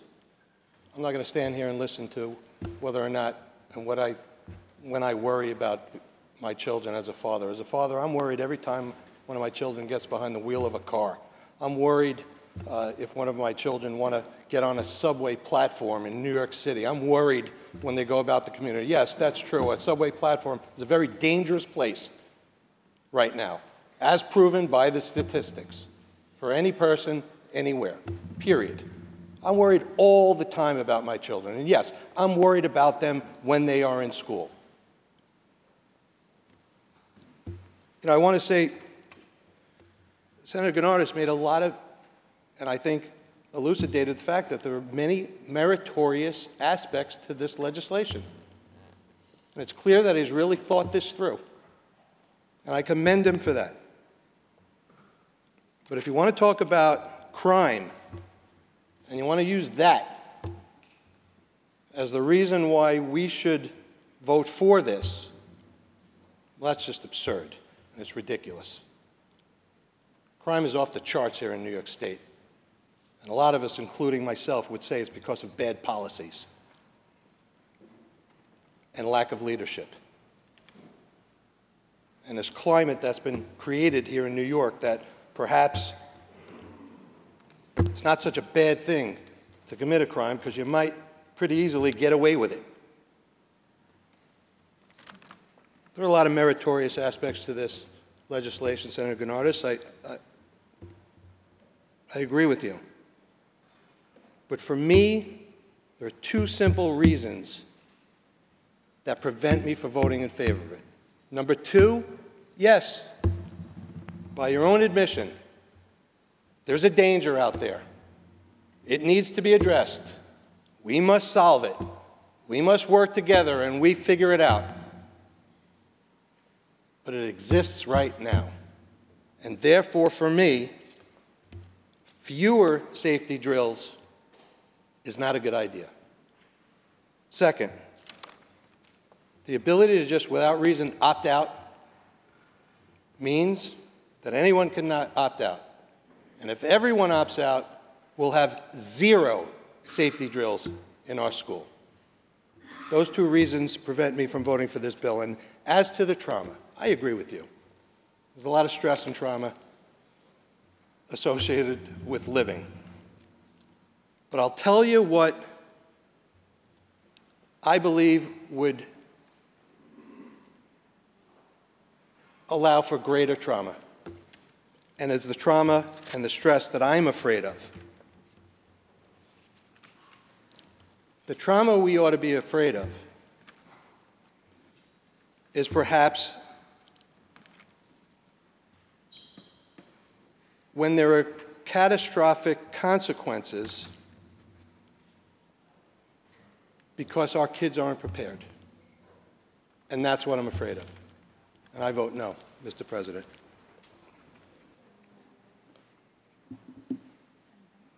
Senator Borrello, why do you rise? On the bill, Mr. President. Senator Borrello, on the bill. Well, I understand the passion in this bill. It's all very important. But I really have to take Senator Gennard to task on what he believes is, our unwillingness to take guns away from people. What happens in New York State when a career criminal is caught with an illegally possessed gun? You know what happens? They get an appearance ticket. What happens when that same career criminal is caught with another gun illegally possessed? They get another appearance ticket, and so on and so on and so on until they commit a crime with that gun. Then, all of a sudden, thanks to this legislature, we can do something about it. So you want to know where the most dangerous place for our children to be? It's not in school. It's on the streets of our cities. It's standing on a subway platform. It's walking down the street and getting caught in crossfire in gang violence. That's the most dangerous place for our children. This bill is about making sure our kids know what to do. It's not about practicing dying. That's ridiculous. It's about training to be prepared in the unlikely event that something were to happen. That's what this is about. But if we want to really do things to make our kids safe, we'll repeal bail reform. We'll start making actual punishment for people that have the possession of illegal weapons, and we'll start making New York safe again. I vote no. Thank you.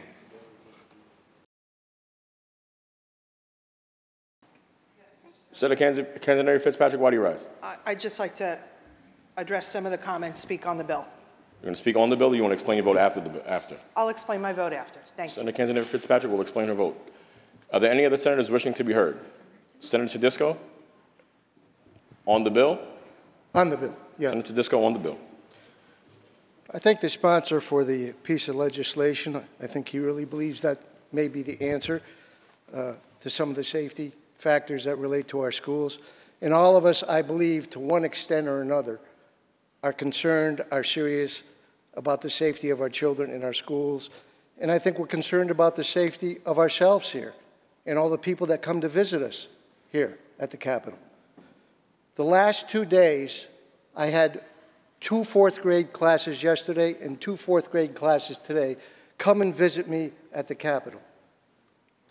You know, sometimes we get up and speak, and when we get done, we don't realize that we showed a little hypocrisy when we were speaking after we got done, and you begin to realize that.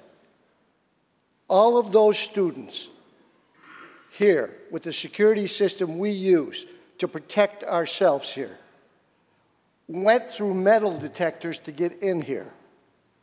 When they walked in here, they saw armored state troopers holding large guns and small guns in the hallways. When they walked through the hallways, they saw camera in the hallways, in some of the areas. For someone to stand up and say, why do we want to put resource officers in those schools with those guns to protect those kids? It's militarizing them. It's scaring them. But they want to protect their butts here to have a security system which provides for metal detectors for them and for everybody that comes and visitors, and men with big and women with big guns to protect you. Isn't that a little bit of a sense of hypocrisy?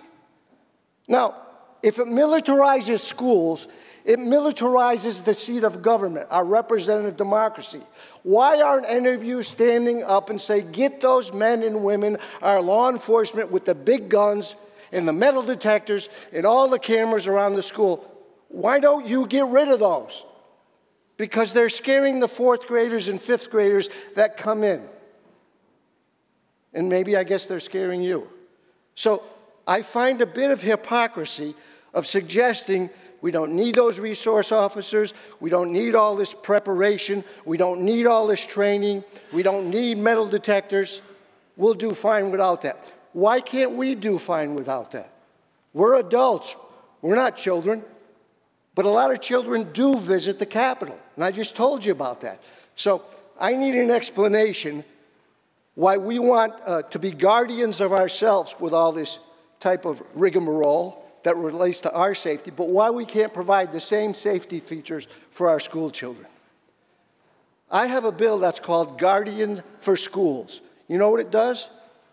It provides funds to provide school kids with the same resources and the same security system we have at the Capitol. Explain to me why that is wrong, actually. And when you do, stand up and say, I want to remove that security system for themselves. So for that reason, makes absolutely no sense, and I'll be voting no on this. Are there any in the Senate wishing to be heard? Seeing and hearing none, debate is closed. Secretary, ring the bell. Read the last section. Section 3 is asked to take effect on the 1st of July. Call the roll. Dabo, Gianaris Kruger, Ort, Stewart Cousins, White. Senator Chu to explain her vote. Thank you, Mr. President. I would like to take this opportunity to explain my first impression when I saw this bill. As a public school mom, I paused a little bit because, yes, is it okay, is it enough to have lockdown drill once a year? Is it enough? That was a question to myself. And then I found out that's a scary thought to have because how can I normalize this drill? Drill is a thing to reflect our realities. So we're in a time, in a society, we normalize mass shooting, school shooting to our kids. So we need to implement those drills. So I would like to share a little story. My daughter, when she was 5, the kindergarten, when she told me years after, she was in the school when she was in kindergarten, the teacher closed the window, closed the door, shut down the light, told everybody to squeeze it in the closet, tell them don't make a sound.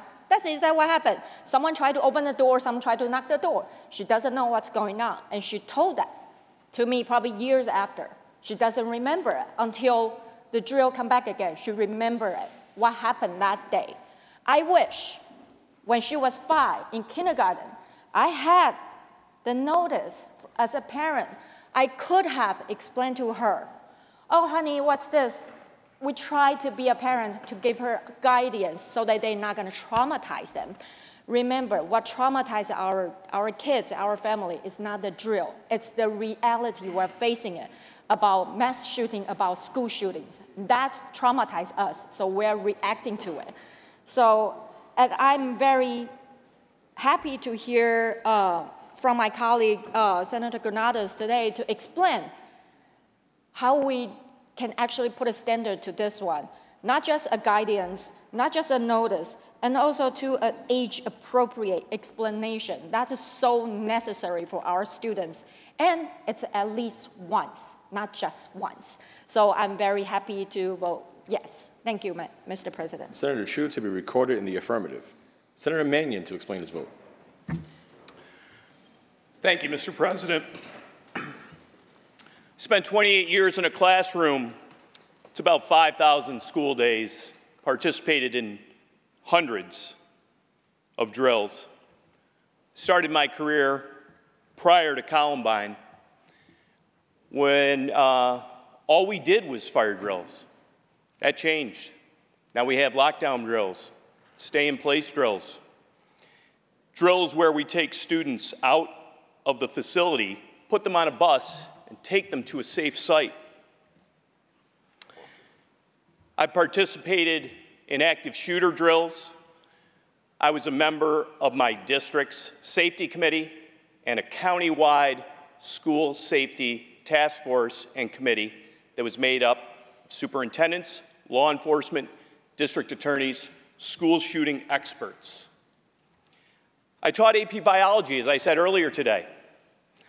I also taught 15-to-1 living environment for students with IEPs. Regardless of what course those students take, they're always learning, and they're making connections. And those connections are what they see on TV, and as they walk through the doors of that school, and when that lockdown drill is called, they connect those dots. So they're wondering not if it's real, it's when. The mental health crisis that we have in this country and in this state, students do not have a safe space in one of the safest spaces that they should have. That connection is happening on a daily basis. And I charge any of you to talk to your teachers in your school districts and ask them if it has mental trauma on these children. And they will tell you it is now excessive. The teachers know what to do. The students know what to do. And all it does is perpetuate the trauma and embed in their learning the fact that when is the question that they should be asking. I proudly vote aye, and the sponsor is 100% correct. Senator Mannion to be recorded in the affirmative. Senator Ramos to explain her vote. Who here has an underage child that takes the subway by themselves? I do. Who has a fourth grader? I do. Actually, Senator Chu, Senator Gennardis, Senator Scarcella-Spanton, and I apologize if I miss others, we actually are parents of young children. We are supporting this bill precisely because we are mortified of the world that you and your guns have created. Because yes, it is the guns, stupid. It's not the lack of training. It's about the quality of the experience of the training that our children are supposed to receive. That there are qualified people who are actually speaking to them in an age-appropriate way about what can happen or what will inevitably happen, unfortunately, someday. We haven't had a school shooting in New York in the past 20 years. My gosh, thank God we have a Democratic majority led by Andrea Stewart Cousins that passed the red flag laws. Wasn't it the other side of the aisle that just yesterday or earlier this week didn't want to vote to take away guns from perpetrators of domestic violence? Arguing for due process then, as you continue to vote against our mental health bills? My gosh, how do you sleep at night? You have no idea what it's like to have a child that takes the subway by themselves. None. You've never experienced it. You have no idea what you're talking about. Order, please. Order. No, you were protecting the criminals earlier this week. It's a shame. Senator Gennardis did an excellent job defending that bill and defending our majority in ensuring that we do take action to protect our children. I am proudly voting aye on this bill. Thank you, Mr. President. Senator Ramos will be recording the affirmative. Senator Canzoneri Fitzpatrick to explain her vote. Thank you, Mr. President. Senator Lanza. We have some decorum in this chamber here. This is just a modicum of decorum. Senator Lanza, this is a passionate issue. The members on both sides of the aisle have expressed themselves in a manner that has been. Excuse me? I don't. Senator Murray. I don't think any of that is necessary when we're trying to speak about decorum. Your off-color comments, whatever they may be, are not necessary at this point. We're trying to have some consensus. Senator Lanza stood up for a reason, so that we can calm the chamber down during a passionate time. Is that not correct, Senator Lanza? Yes, Mr. President. So I think that we're going to continue to explain our vote and be collegial going forward. I would hope that would be the case, and we wouldn't have side comments accordingly, Mr. Lanza. Mr. President, I would just ask that we refrain from calling any of our colleagues disgusting. I would agree. I would agree that invectives should not happen on either side of the aisle, Senator Lanza. Senator Canzoneri Fitzpatrick to explain her vote. Thank you, Mr. President. I'd like to believe that every person in this chamber does not want to see a school shooting, does not want to see our children being hurt, and is worried about all of our members in our family and all of our children. And for anybody to suggest that anyone on this side of the aisle is not troubled by what goes on and to call us stupid is not fair and is not professional. I applaud the sponsor for trying to do something to address this issue. My daughter is a freshman and just finished her first year at the University of Virginia, where there was a school shooting, where 3 football players died. For 20 hours, she was locked in her room in the darkness, and I was talking to her through the night because she was all by herself. That is a scary situation, and unfortunately, my daughter just experienced it. Nobody wants their child to go through that. I will say, though, until we address the mental health issue and the mental health crisis that we have in this country, we will never get this under control. I have advocated and spoken to many people about the fact that we need to speak about mental health as early as our children can tolerate it, to make sure that they know it's okay to ask if there is anxiety or depression or feelings of suicide as early as possible, because every one of these shootings has a mentally ill person behind that gun.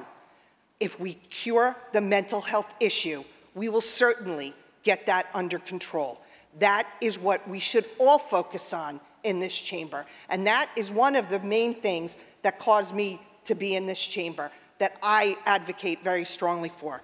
So I hope that we will all continue to strive for that mental wellness that we all need in our communities. However, this bill, in my opinion, is lacking the guidance that school districts need to conduct these drills in an appropriate, safe manner. For that reason, I'll be voting in the negative. Thank you. Senator Canzoneri Fitzpatrick to be recorded in the negative. Senator May to explain her vote. Mr. President, and I want to thank Senator Gounardes for this bill and for his righteous passion on behalf of our children. I'm one of the people in the room who is old enough to remember fallout drills.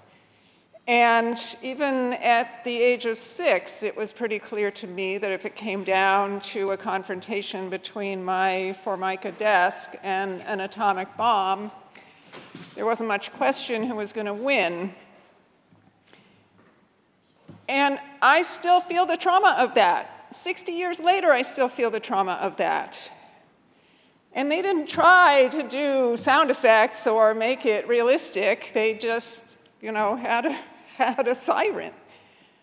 So I can't even imagine what kids are going through when they go through these drills and how much trauma they take away from that. And when we talk about mental health, we just heard about how serious a problem that is. Well, this is actually making it worse. So I think imagining a child cowering in a closet in a classroom and knowing what kinds of weapons could be used in a school shooting and that they are designed to kill as many people as possible, as quickly as possible, and with ammunition that can decapitate somebody with one bullet, I'm sure they're having the same kinds of thoughts I was having about atomic bombs. So I am proud to vote for this bill and proud to protect our kids from the overuse of this kind of traumatic experience. I vote aye. Senator May to be recorded in the affirmative. Senator Krueger to explain her vote. Thank you very much, Mr. President. I want to applaud my colleague, Senator Gounardes, not just for introducing this bill, but for so articulately laying out why it's necessary. And I hear my colleagues saying, it's mental health, it's not guns. Well, as I think Senator Gounardes pointed out, we are adding to the mental health trauma of our children rather than addressing any of the real issues we need to be addressing. And when I keep hearing over and over again, it's not an issue of guns or violence. I just sit here and I read my Google statistics on Canada, our neighbor to the north, who granted is having a few problems this week, but doesn't have a problem with gun violence because they don't allow guns to be out there in the hands of people who are domestic violence, people who have mental health issues, people who apparently don't have respect for the lives of others. And I keep wondering why we keep coming to the wrong answers on the exact same problems other countries have dealt with far, far better than we have. And then we get into these ridiculous arguments here that somehow this bill is intended to create harm and risk for our children when it is just the opposite. And even the statements being made tonight by people who are voting no reinforces to me that they should be voting yes. So I proudly vote yes, and I want to applaud the sponsor for this bill. Thank you. Senator Krueger to be recorded in the affirmative. Senator Skoufis to explain his vote. Mr. President, this is obviously an emotional issue and was an emotional debate. And I will say the suggestion that anyone in this chamber doesn't care about the lives and the livelihood of children in New York is a stunning suggestion in the worst possible sense of the word. But while this is an emotional issue, we as policymakers do have to make policy based on fact and evidence. And I thank the sponsor, who I know has worked extremely hard in getting the bill to this point, in putting together an evidence-based approach to this issue. This is about trauma, and it is also about keeping our children safe, and Senator Gennardis strikes that exact right balance. And so for that reason, I vote yes. Thank you. Senator Skoufis to be recorded in the affirmative. Senator Lanza to explain his vote. To explain my vote, Mr. President, I agree with Senator Skoufis, but you know, the allegation that people didn't care about kids came from that side of the aisle. And perhaps what we see here is part of the problem in American politics today, and maybe even American society, that we've come to a place in time when if you don't agree with me, you're evil. If you don't agree with me, I hate you and I despise you. And we see that here. You see that in legislative houses all across America. You see it in society. You see it on social media. And it really is, certainly, we talk about what needs to be done. I could tell you that that attitude that seems to persist not only doesn't help, but it's making it even more difficult to get to the real solutions for these real problems. I do not hate, I don't mock, I don't make faces at Senator Gennardis. I don't hate him for doing what I know he's trying to do. He's trying to make life better for our kids. He wants them to be safer. He wants to eliminate some stress from their lives. I love Senator Gennardis for that. We have a difference of opinion about what is the appropriate way to accomplish that. I believe that there are so many portions of this legislation that I support and I think are intelligent and well thought out and would make a difference. I said it before, Mr. President, I'll say it again. My concern is that fewer safety drills at this point in time, because we can all acknowledge there is a problem. We can accuse whomever we want for the cause of that problem. But while we have the problem, I just believe that we should not be reducing the number of safety drills. I don't believe it's a good idea to opt out. And again, of course, I'm talking about what I disagree with. I'm not going to list all the many parts of this legislation that I do agree with, and I do. And I will just end by saying that my fear here is that not being prepared for the emergency will cause more trauma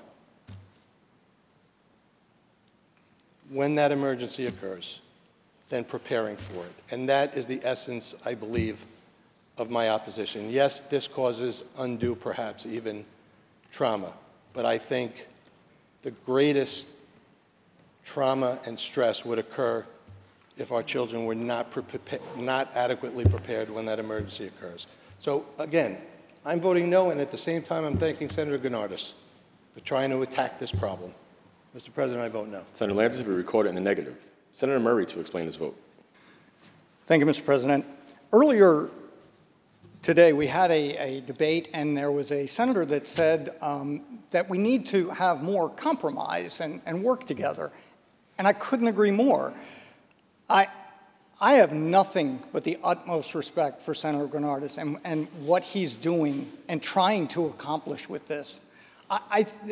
Again, the mere suggestion that anyone doesn't care about our children and doesn't want to keep them safe is crazy. But it's just the approach. Maybe we disagree. There are things in here I completely agree with. Like Senator Lanza, my concern is that we're reducing the number of drills. I do believe in the practice makes perfect kind of thing, and it is a shame that we have to do it. Just like the duck and cover drills when I was younger. It was a shame that we had to do it. But we did it to stay safe, and we want to keep our kids safe. But the biggest concern I have is when I hear, and I'm not going to say one side or the other, but when I hear other senators saying that if you vote this way, it means that. No, it doesn't. It means what I'm saying it means. I'm voting no because I think we still need more of this training, but we could make it better. So that's when maybe we sit down and we use that word, compromise. We work together to make it better. But for this reason, I just have some concerns. I want to keep our kids safe. But for this reason, I'll be voting no. Thank you, Mr. President. Senator Murray to be recorded in the negative. Senator Gurnardis to explain his vote and close. Thank you, Mr. President.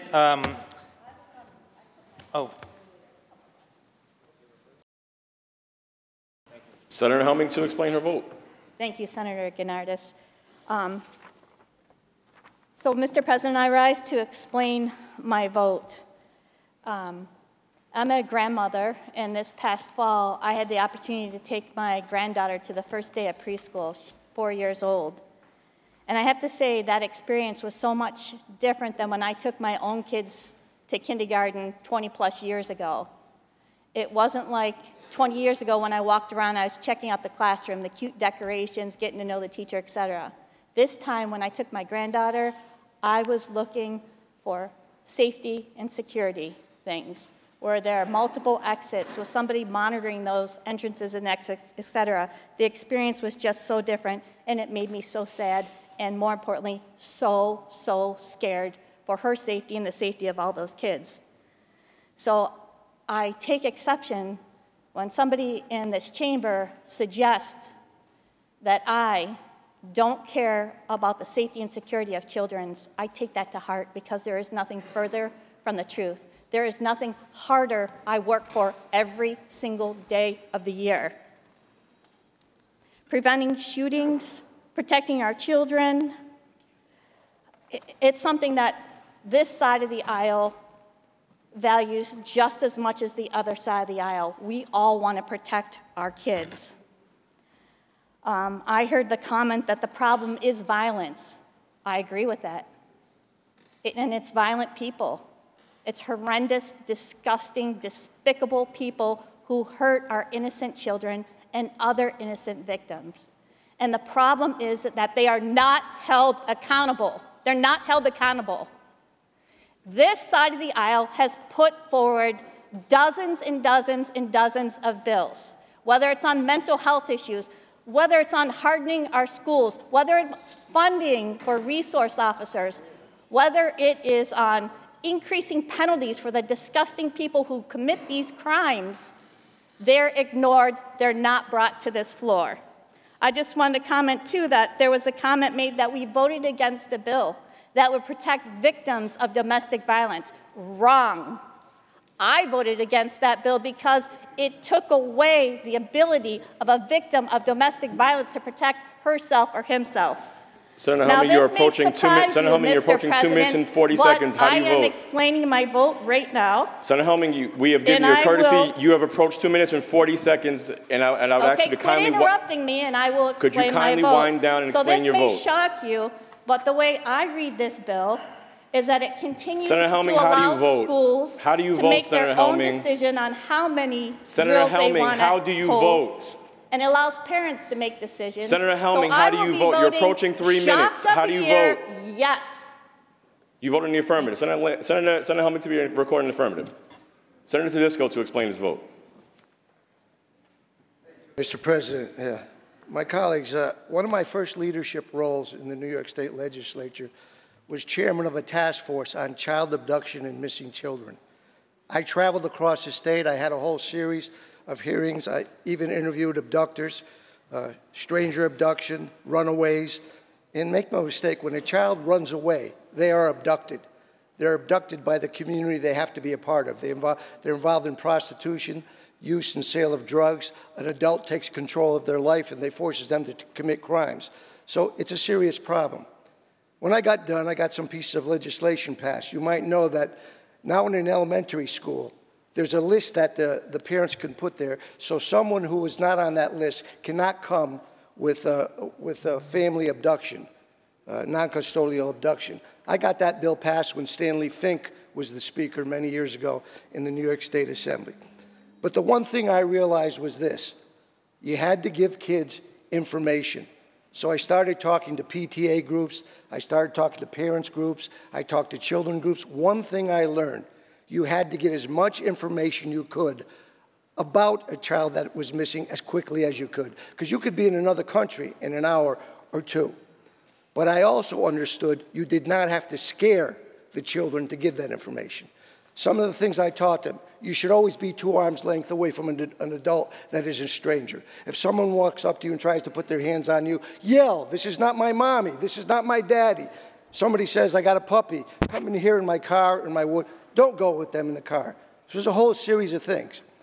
One day I was on the thruway. I got a thruway toll ticket. It said, "Buckle up your seat." It was recognizing the importance of buckling up. I said, why can't we be the first state in the nation to use our transportation system to put the pictures of missing children from Syracuse to this area, to Rochester, to Buffalo?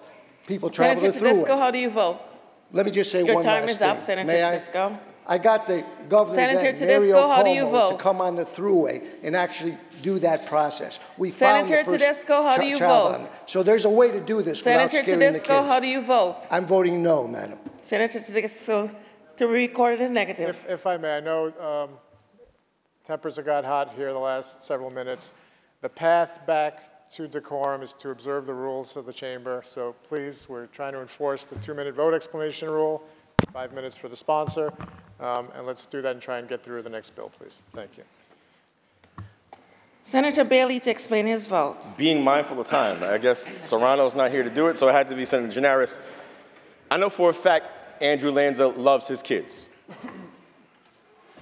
Unequivocally so. That doesn't mean that because he loves his kids, he loves his bill. I know for a fact he loves his kids. Undoubtedly. I know you love your kids. I don't think that's where we're going with the fact that we don't think you love your kids. I'm loath to speak for anybody, Madam President. I think we're talking about the bill. What we should be talking about is why this is necessary and why when my daughters come home from school, when they have one of these drills, you see, Madam President, when you ask them about their day, what did you do in school? What did you do in after school? The only thing that lingers in their mind on the day of these drills is the drill. That is it. None of the instruction, none of the incredible effort that our teachers like Senator Mannion have put into their lesson plans, none of that resonates with my daughters. My daughters are incredibly intelligent young ladies, and any other day they can tell me and articulate the entire anthology of their day from the time they woke up. But not on the day of these drills. There is something about these drills, the repetitive nature of it, which traumatizes them, Madam President. Senator Gennardis, you are 100% on in terms of reducing the number of these things and trying to reduce as many adverse childhood experiences as we can with our children. So with that being said, Madam President, as I approach my 2 minutes, because I know how Senator Roxanne Prasad does when I'm approaching 2 minutes, I proudly vote aye, and I thank Senator Gennardis for bringing this legislation, this parent-friendly legislation, to the chamber. Thank you, Madam President. Senator Bailey to be recorded in the affirmative, and you did come in below your time. Senator Gennardis to explain his vote and to close. Thank you, Madam President. I thank all my colleagues for this discussion. I think we've had a long day here. Not so much excitement. So this really, I think, added some energy to our chamber. I mean that I want to thank everyone for their discussion, for their passion. Senator Lanza, I have you quoted as saying you love Andrew Gennardis. I'm going to use that on a future piece of mail. Look, and I know we're joined here by Senator Ort, who I know authored the original mandate bill 7 years ago. And I know, as I said during our debate, it was well-intentioned then, because we didn't know what to do in response to this uniquely American crisis. We thought that more drilling was the way to keep kids safe. And the argument I believe I've made, is that the data doesn't support that any longer. 40 out of 50 states have some form of lockdown drill mandate. New York is the only one that has 4. 2 states require 3, and 38 other states require either 1 or 2. So to all of my colleagues who are concerned about reducing the number, we are actually moving New York out of the anomaly column and into the company of the vast majority of states in this country, which all agree we need to train our kids and prepare our kids for this terrible eventuality, but we don't need to make it excessive. And that the lack of data to show more does not actually equal safety. That's what animates this bill. That's the purpose behind this bill. We're trying to right-size the effort that was made 7 years ago, an effort that I fully acknowledge was made out of an abundance of deep caution, because we want to, as I said earlier, people of public trust and the public authority, we want to do what's right for our kids. We want to do what's right for everyone coming up behind us. And over time, as we do oftentimes, we see the data doesn't support what we've done, so we course correct. We're not throwing it out. We're just saying we can do it better. We took a step in one direction, and now we're pivoting in a slightly different direction. So this is not meant to be dismissive of anyone's prior work here or anyone's prior intent here. And I want to just say as I close, I thank my colleagues for indulging my passion in this debate. When I first started doing research on this, and I learned about that Twinkle, Twinkle, Little Star lockdown rhyme, it broke me. It absolutely broke me. Because every single night, I sing that song to my child, to both my children now. And then I sing it in Greek as well, every single night. In fact, once I vote here, I'm going to FaceTime my children to go sing Twinkle, Twinkle, Little Star to them when they're going to sleep. And what I'm going to be thinking about is lockdown, lockdown, lock the door. And that's not how I want to remember my time away from my children, or the fact that I'm up here in the hopes that I'm trying to create a better world for them and for all of our children, with those words in the back of my mind while I'm trying to sing my song, My Son Goodnight. And so that's the passion that I brought to this debate. That's the pain that I tried to channel in this debate. And I thank my colleagues for indulging it, and I hope it was not taken as it was not intended to be. I think this is the right policy. I think this is the right thing to do, Madam President. And for that, I proudly vote aye. Thank you. Senator Gennardis to be recorded in the affirmative. Announce the results. In relation to calendar 1526, those senators voted in the negative are Senators Ashby, Borrello, Cancellier Fitzpatrick, Gallivan, Griffo, Lanza, Martins, Matera, Murray, Oberacker, O'Mara, Ort, Palumbo, Rhodes, Rollison, Steck, Tedisco, Warzik, Weber, and White. Ayes 41, nays 20. The bill is passed. Secretary will ring the bell. Secretary will read. Calendar number 1560, Assembly number 7393 by Assemblymember Darling, an act to amend Part FFF, Chapter 59 of the laws 2018. Senator Ashby, why do you rise? Thank you, Mr. President. Will the sponsor yield? Will the sponsor yield? Oh, it's going to be another one. Come on. Let's go. Do so. Senator Rivera means another debate, another calm debate. Senator Rivera yields.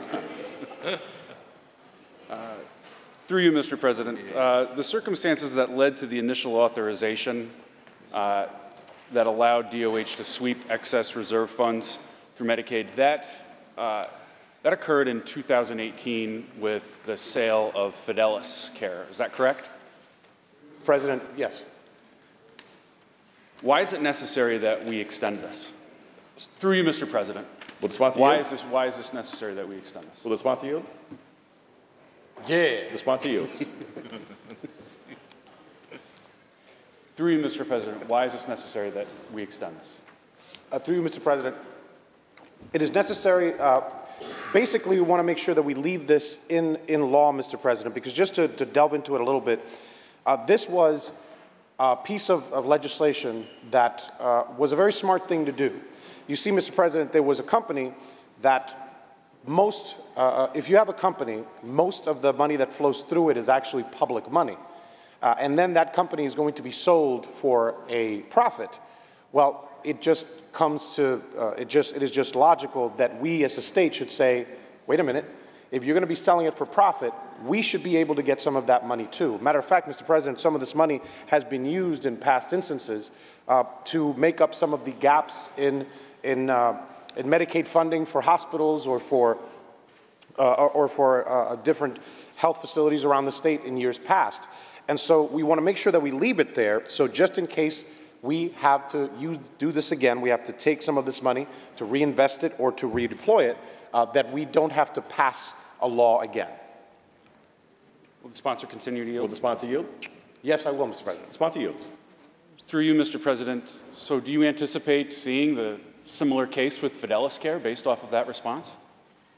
Through you, Mr. President, not necessarily, but just in case.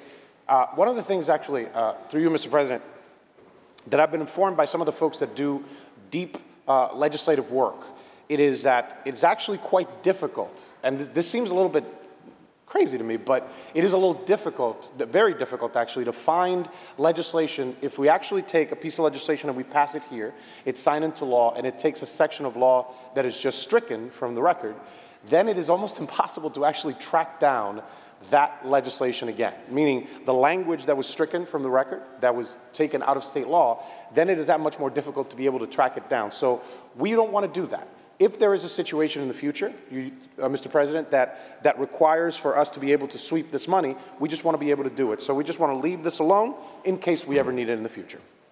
Will the sponsor yield? Will the sponsor continue to yield? Sure will. The sponsor yields. Through you, Mr. President, based off of that, it sounds like you don't think that this may happen again, yet we want to continue these provisions. I'm not really sure why, based off of that response, but why are we continuing or even extending the powers of the governor through the Division of Budget to repurpose this money? Mr. President, once again, for the sake, see, it's getting spicy. I told you it was going to get spicy. It is in case we need this money, in case there is a situation like that in the future. Now, do we think that there's going to be? There's no indication at this particular moment. But again, it is much more difficult to, if we get rid of this section of law and then say in a year or 2 years or say 5 years down the line, we need it again because we know that there is an asset that is going to be sold for profit that has a lot of public money that has been invested in it, and we want to make sure that we can actually benefit from the sale of that particular asset. We don't want to have to go back and figure out how to write the piece of legislation again and put it back into state law. So once again, this is only an extender for the sake of having the ability, Mr. President, to be able to do this in the future should we need it. Will the sponsor yield? Will the sponsor yield? Yes, I will. The sponsor yields. Through you, Mr. President, is it true that the governor has the ability to unilaterally move these funds and utilize them for things outside of health care?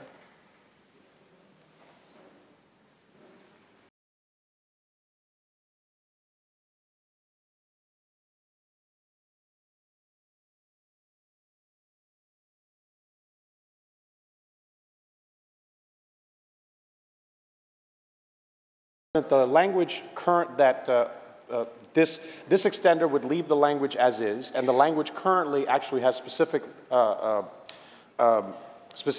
instructions, I would say, but the language includes specific uses for this money. In particular, as a matter of fact, I just want to make sure that I read it into the record. Tell me where it is, please.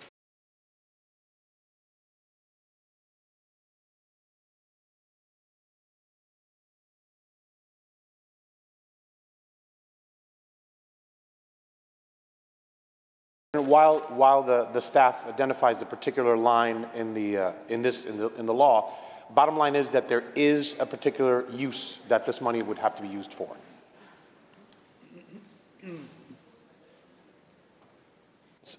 Senator, are you waiting, or you yield the floor back to Senator Ashby for a question? Senator Ashby, if you want to go to the next one. To you, Mr. President, if the questioner, I'll go on the bill.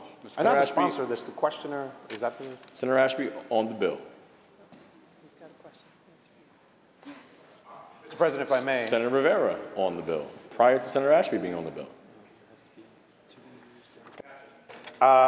For the sake of completeness, it is in subpart B, subsection 3 of subpart B, about halfway through, it reads, The Commissioner shall direct that such reserves be deposited to the Healthcare Transformation Fund established pursuant to section blah, blah, blah, blah, blah, blah, blah, blah. And finance law or is assessed to be used for investment in the transformation of healthcare delivery, including for capital investment, debt retirement or restructuring, housing or other social determinants of health, or transitional operation support for healthcare providers pursuant to a plan prepared by the Commissioner and approved by the Director of the Division of the Budget. So the short version, Mr. President, is that it includes specifics as to what that money should be used for. Thank you, Senator Rivera. Senator Ashby, any more questions for the sponsor, or are you still on the bill? Will the sponsor yield? Will the sponsor yield? Now it's going to get spicy. The sponsor yields. Through you, Mr. President, that response, although specific to subpart B, isn't specific in terms of what it could be used for. It seems pretty broad in terms of the context, of healthcare. It is, I guess it's one of those categories that it's both broad and specific. See, it is true that it has a whole bunch of subcategories, but if you notice, through you, Madam President, every single one of the purposes that was outlined had to do with health care. So it is both broad and specific. On the bill, Madam President. Senator Ashby on the bill. I appreciate the candor of the sponsor and him taking the time to answer my questions. But, Madam President, this bill, again, we're robbing Peter to pay Paul. And when we looked at the budget, the FMAP funding, the governor looking elsewhere to qualify and quantify excessive Medicaid spending, we're again finding it here. Through a program that was ended in 2018, we are now extending it. And with little quality rationale, I might add. And for those reasons, I'm voting no. Are there any other senators wishing to be heard? Seeing and hearing none, debate is closed. The Secretary will ring the bell. Read the last section. Section 2, this act take effect immediately. Call the roll. Dabo, Giannaris, Kruger, Orso, Cousins, White. Senator Rivera to explain his vote. Thank you, Madam President. A little unfortunate that it didn't get spicier, but okay. I thank my colleague for asking the questions, but I would just clarify, Madam President. What we're talking about here is authority that the governor has in a particular circumstances where there is an asset that is sold that has public money that has flowed through it, for us to be able to capture some of that profit that would, if this language was not there, would go to whomever, whatever private party actually sold it. So this is not about a program, it is about a set of authorities that the executive has if there's a situation like this in the future. So instead of just having to recreate the wheel, we just leave it in there. If there's a situation in the future, we'll make sure to have the power. So I will vote in the affirmative. Senator Rivera to be counted in the positive. Announce the results. In relation to calendar 1560, those senators voted in the negative are Senators Ashby, Morello, Cassidy Fitzpatrick, Gallivan, Griffo, Hellman, Lanza, Martins, Matera, Murray, Obereka, O'Mara, Ort, Palumbo, Rhodes, Robinson, Stack, Tedisco, Warzick, Weber, and White. Ayes 40, nays 21. The bill is passed.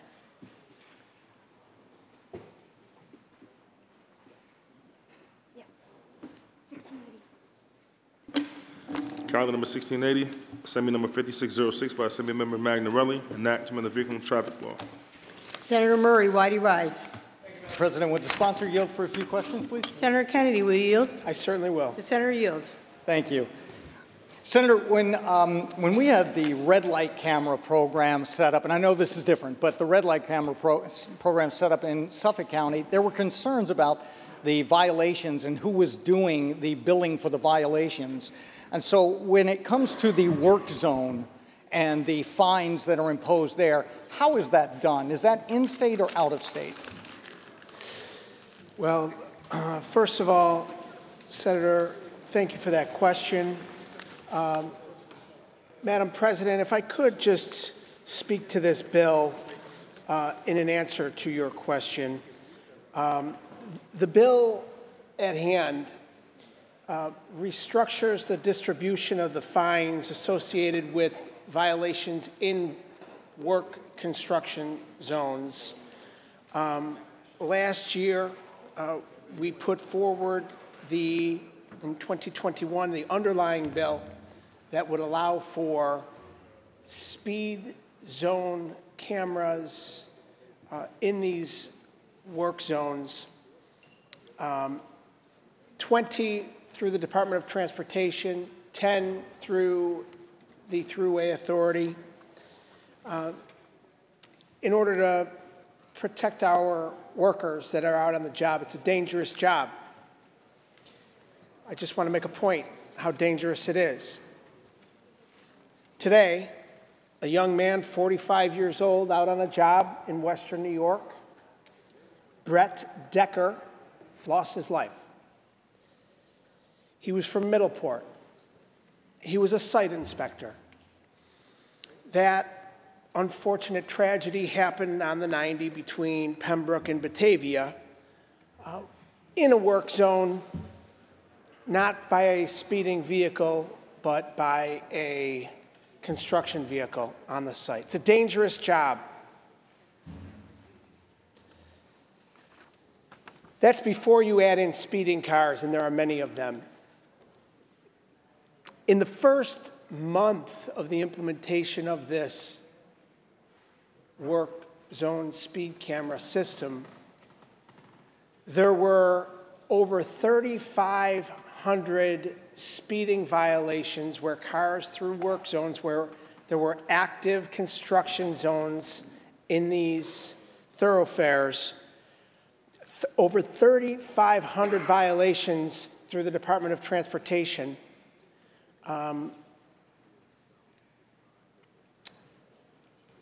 Over 400 in the Thruway Authority.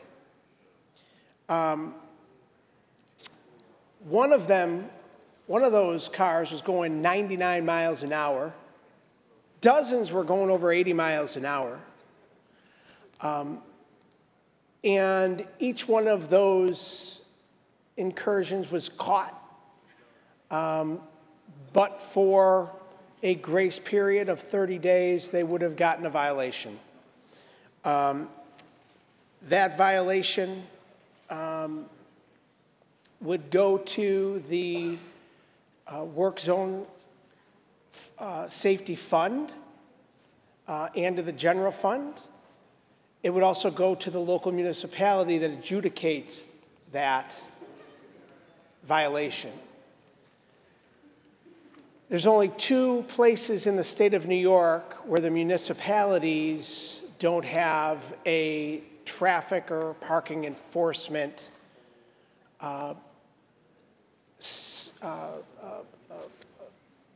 agency, so to speak, on the local municipal level, town, village, or city. And those are 2 counties, and that's Nassau and Suffolk. So in working with the state comptroller, we crafted this legislation to make sure that the funds that are brought forward through those violations in Nassau and Suffolk actually make it to the communities where these violations are adjudicated. I hope that answers your question.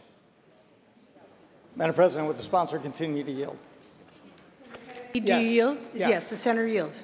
Thank you for that very detailed explanation of the bill. Unfortunately, I wasn't here last year to vote on it, but I very much understand the crux of the bill, and I think, and please correct me if I'm wrong, with the answer to my question, so when the person that was going 99 had that not been at a grace period and they received a violation, would that violation come from a local company or an in-state company? Would it come from the traffic bureau? Would it, or as I said before, with the red light camera program, they used out-of-state companies to send the violations. So there was concern about whether you could actually argue the ticket if you got it. So how exactly are the fines imposed here? Is it in-state, or are we using an out-of-state company? The company that contracts is called Vera. This company works with these state agencies, the DOT and the Thruway Authority. And again, any violation can be adjudicated and challenged at the municipal level. Madam President, would the sponsor continue to yield? Senator Kennedy, yield? Yes. Senator yield. So in your explanation earlier, you had mentioned that this bill, the split for the violation, the fines, would be 80-20 with, I believe it says 80% going to the general fund for New York State and 20% going to the local. In our case in Suffolk County, it would be the Traffic and Parking Violation Bureau. The 80% to the state, all of that goes to the general fund?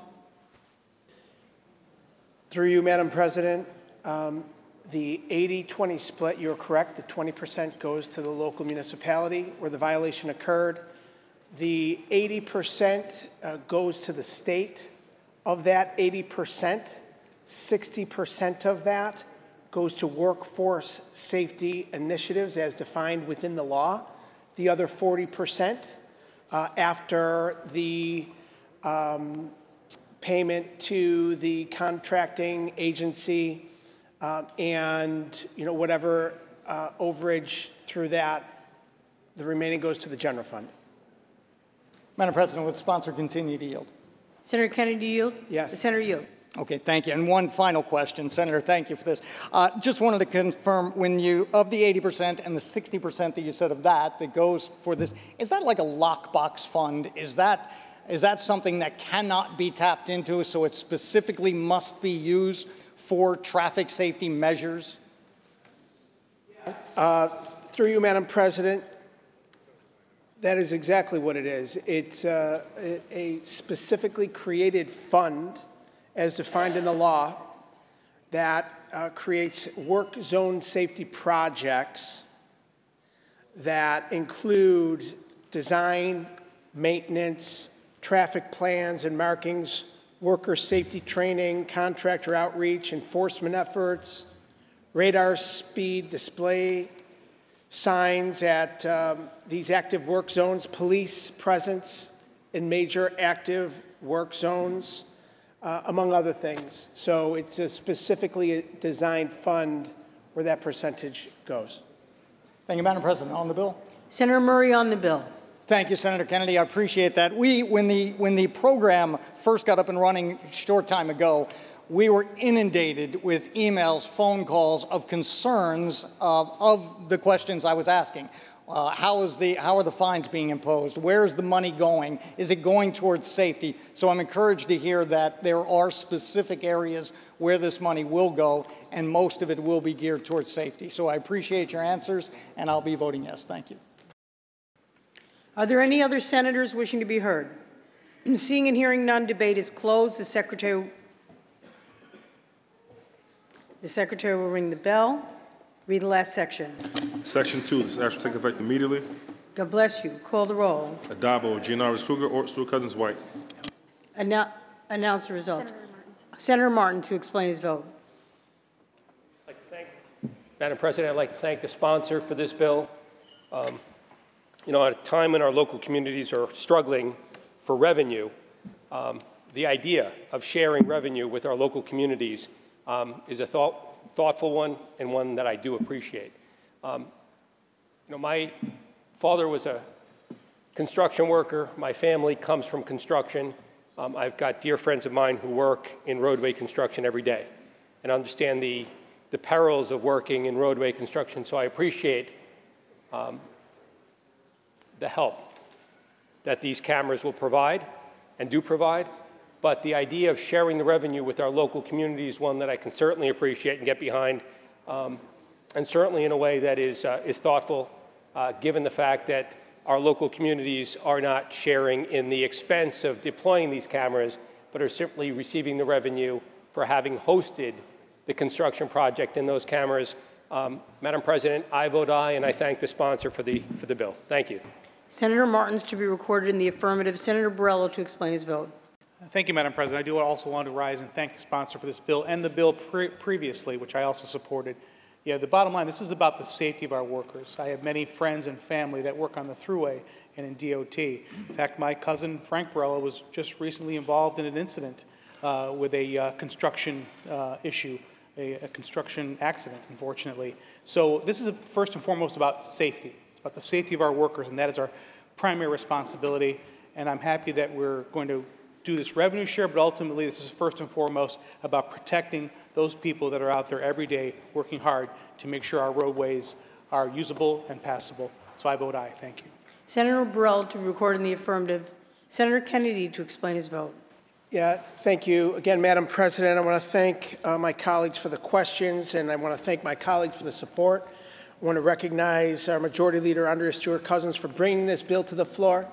I want to thank our Comptroller, Tom DiNapoli, and his team for working with myself and my office in crafting this legislation to make sure that the municipalities that are adjudicating these work zone speed violations are actually getting the revenue to help the community deal with worker safety. And this is all about worker safety. This is about protecting those that are on the job, an already dangerous job, as recognized by the loss of a worker today, Brett Decker out in Western New York, 45-year-old who was out doing his job and he's not going home, just in the last 24 hours. It's a sad day here in New York State. It's a reminder that the work that we're doing here is important and life-saving.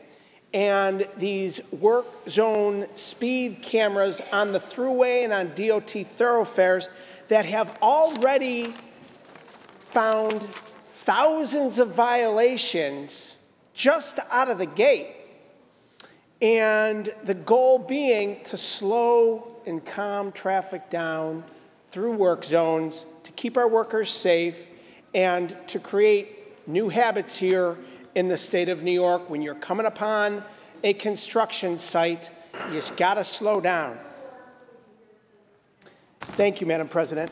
When these speed cameras are catching drivers going 99 miles an hour, or dozens upon dozens going over 80 miles an hour in work zones that you got to figure are at the most 55, if not 45 or less, in active sites where their men and women are out there trying to help our community, that's just wrong.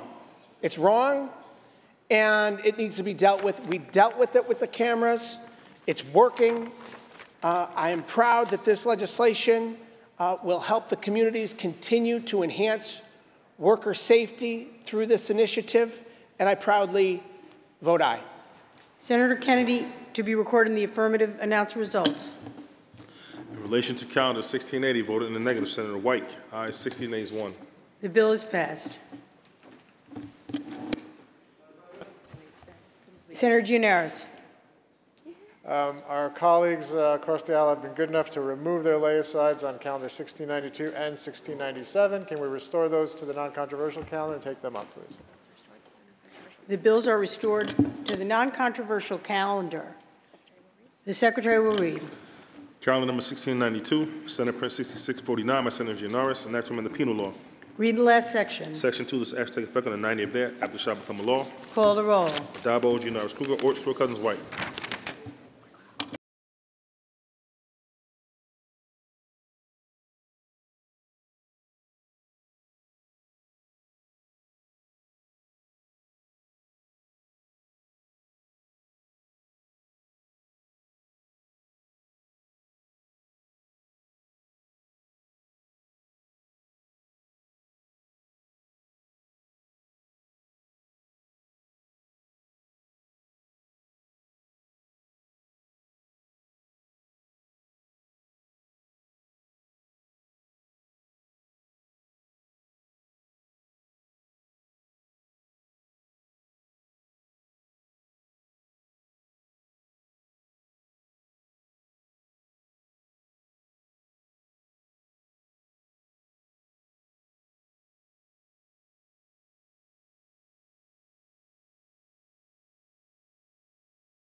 Announce results.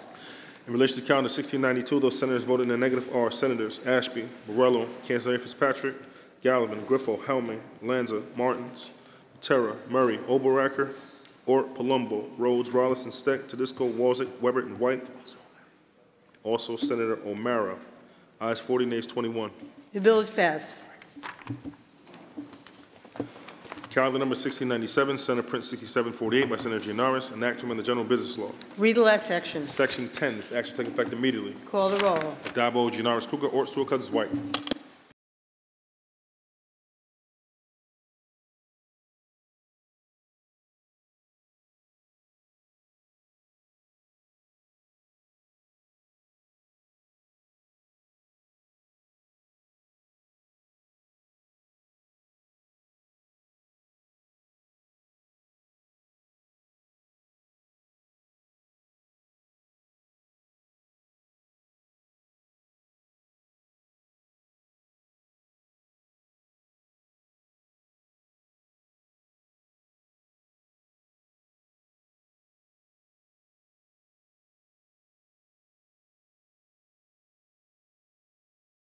Announce the result. In relation to calendar 1697, those senators voted in the negative are Senators Ashby, Morello, Castleberry Fitzpatrick, Gallivan, Griffo, Helming, Matera, Murray, Oberacker, O'Mara, Ort, Rhodes, Rollison, Steck, Tedisco, Walzek, Weber, and White. Ayes 43, nays 18. The bill is passed. Senator Gianaris, that completes the reading of today's supplemental calendar. Is there any further business at the desk? There is no further business at the desk. Move to adjourn until tomorrow, Thursday, June 8th at 1 p.m. On motion, the Senate stands adjourned until Thursday, June 8th at 1 p.m.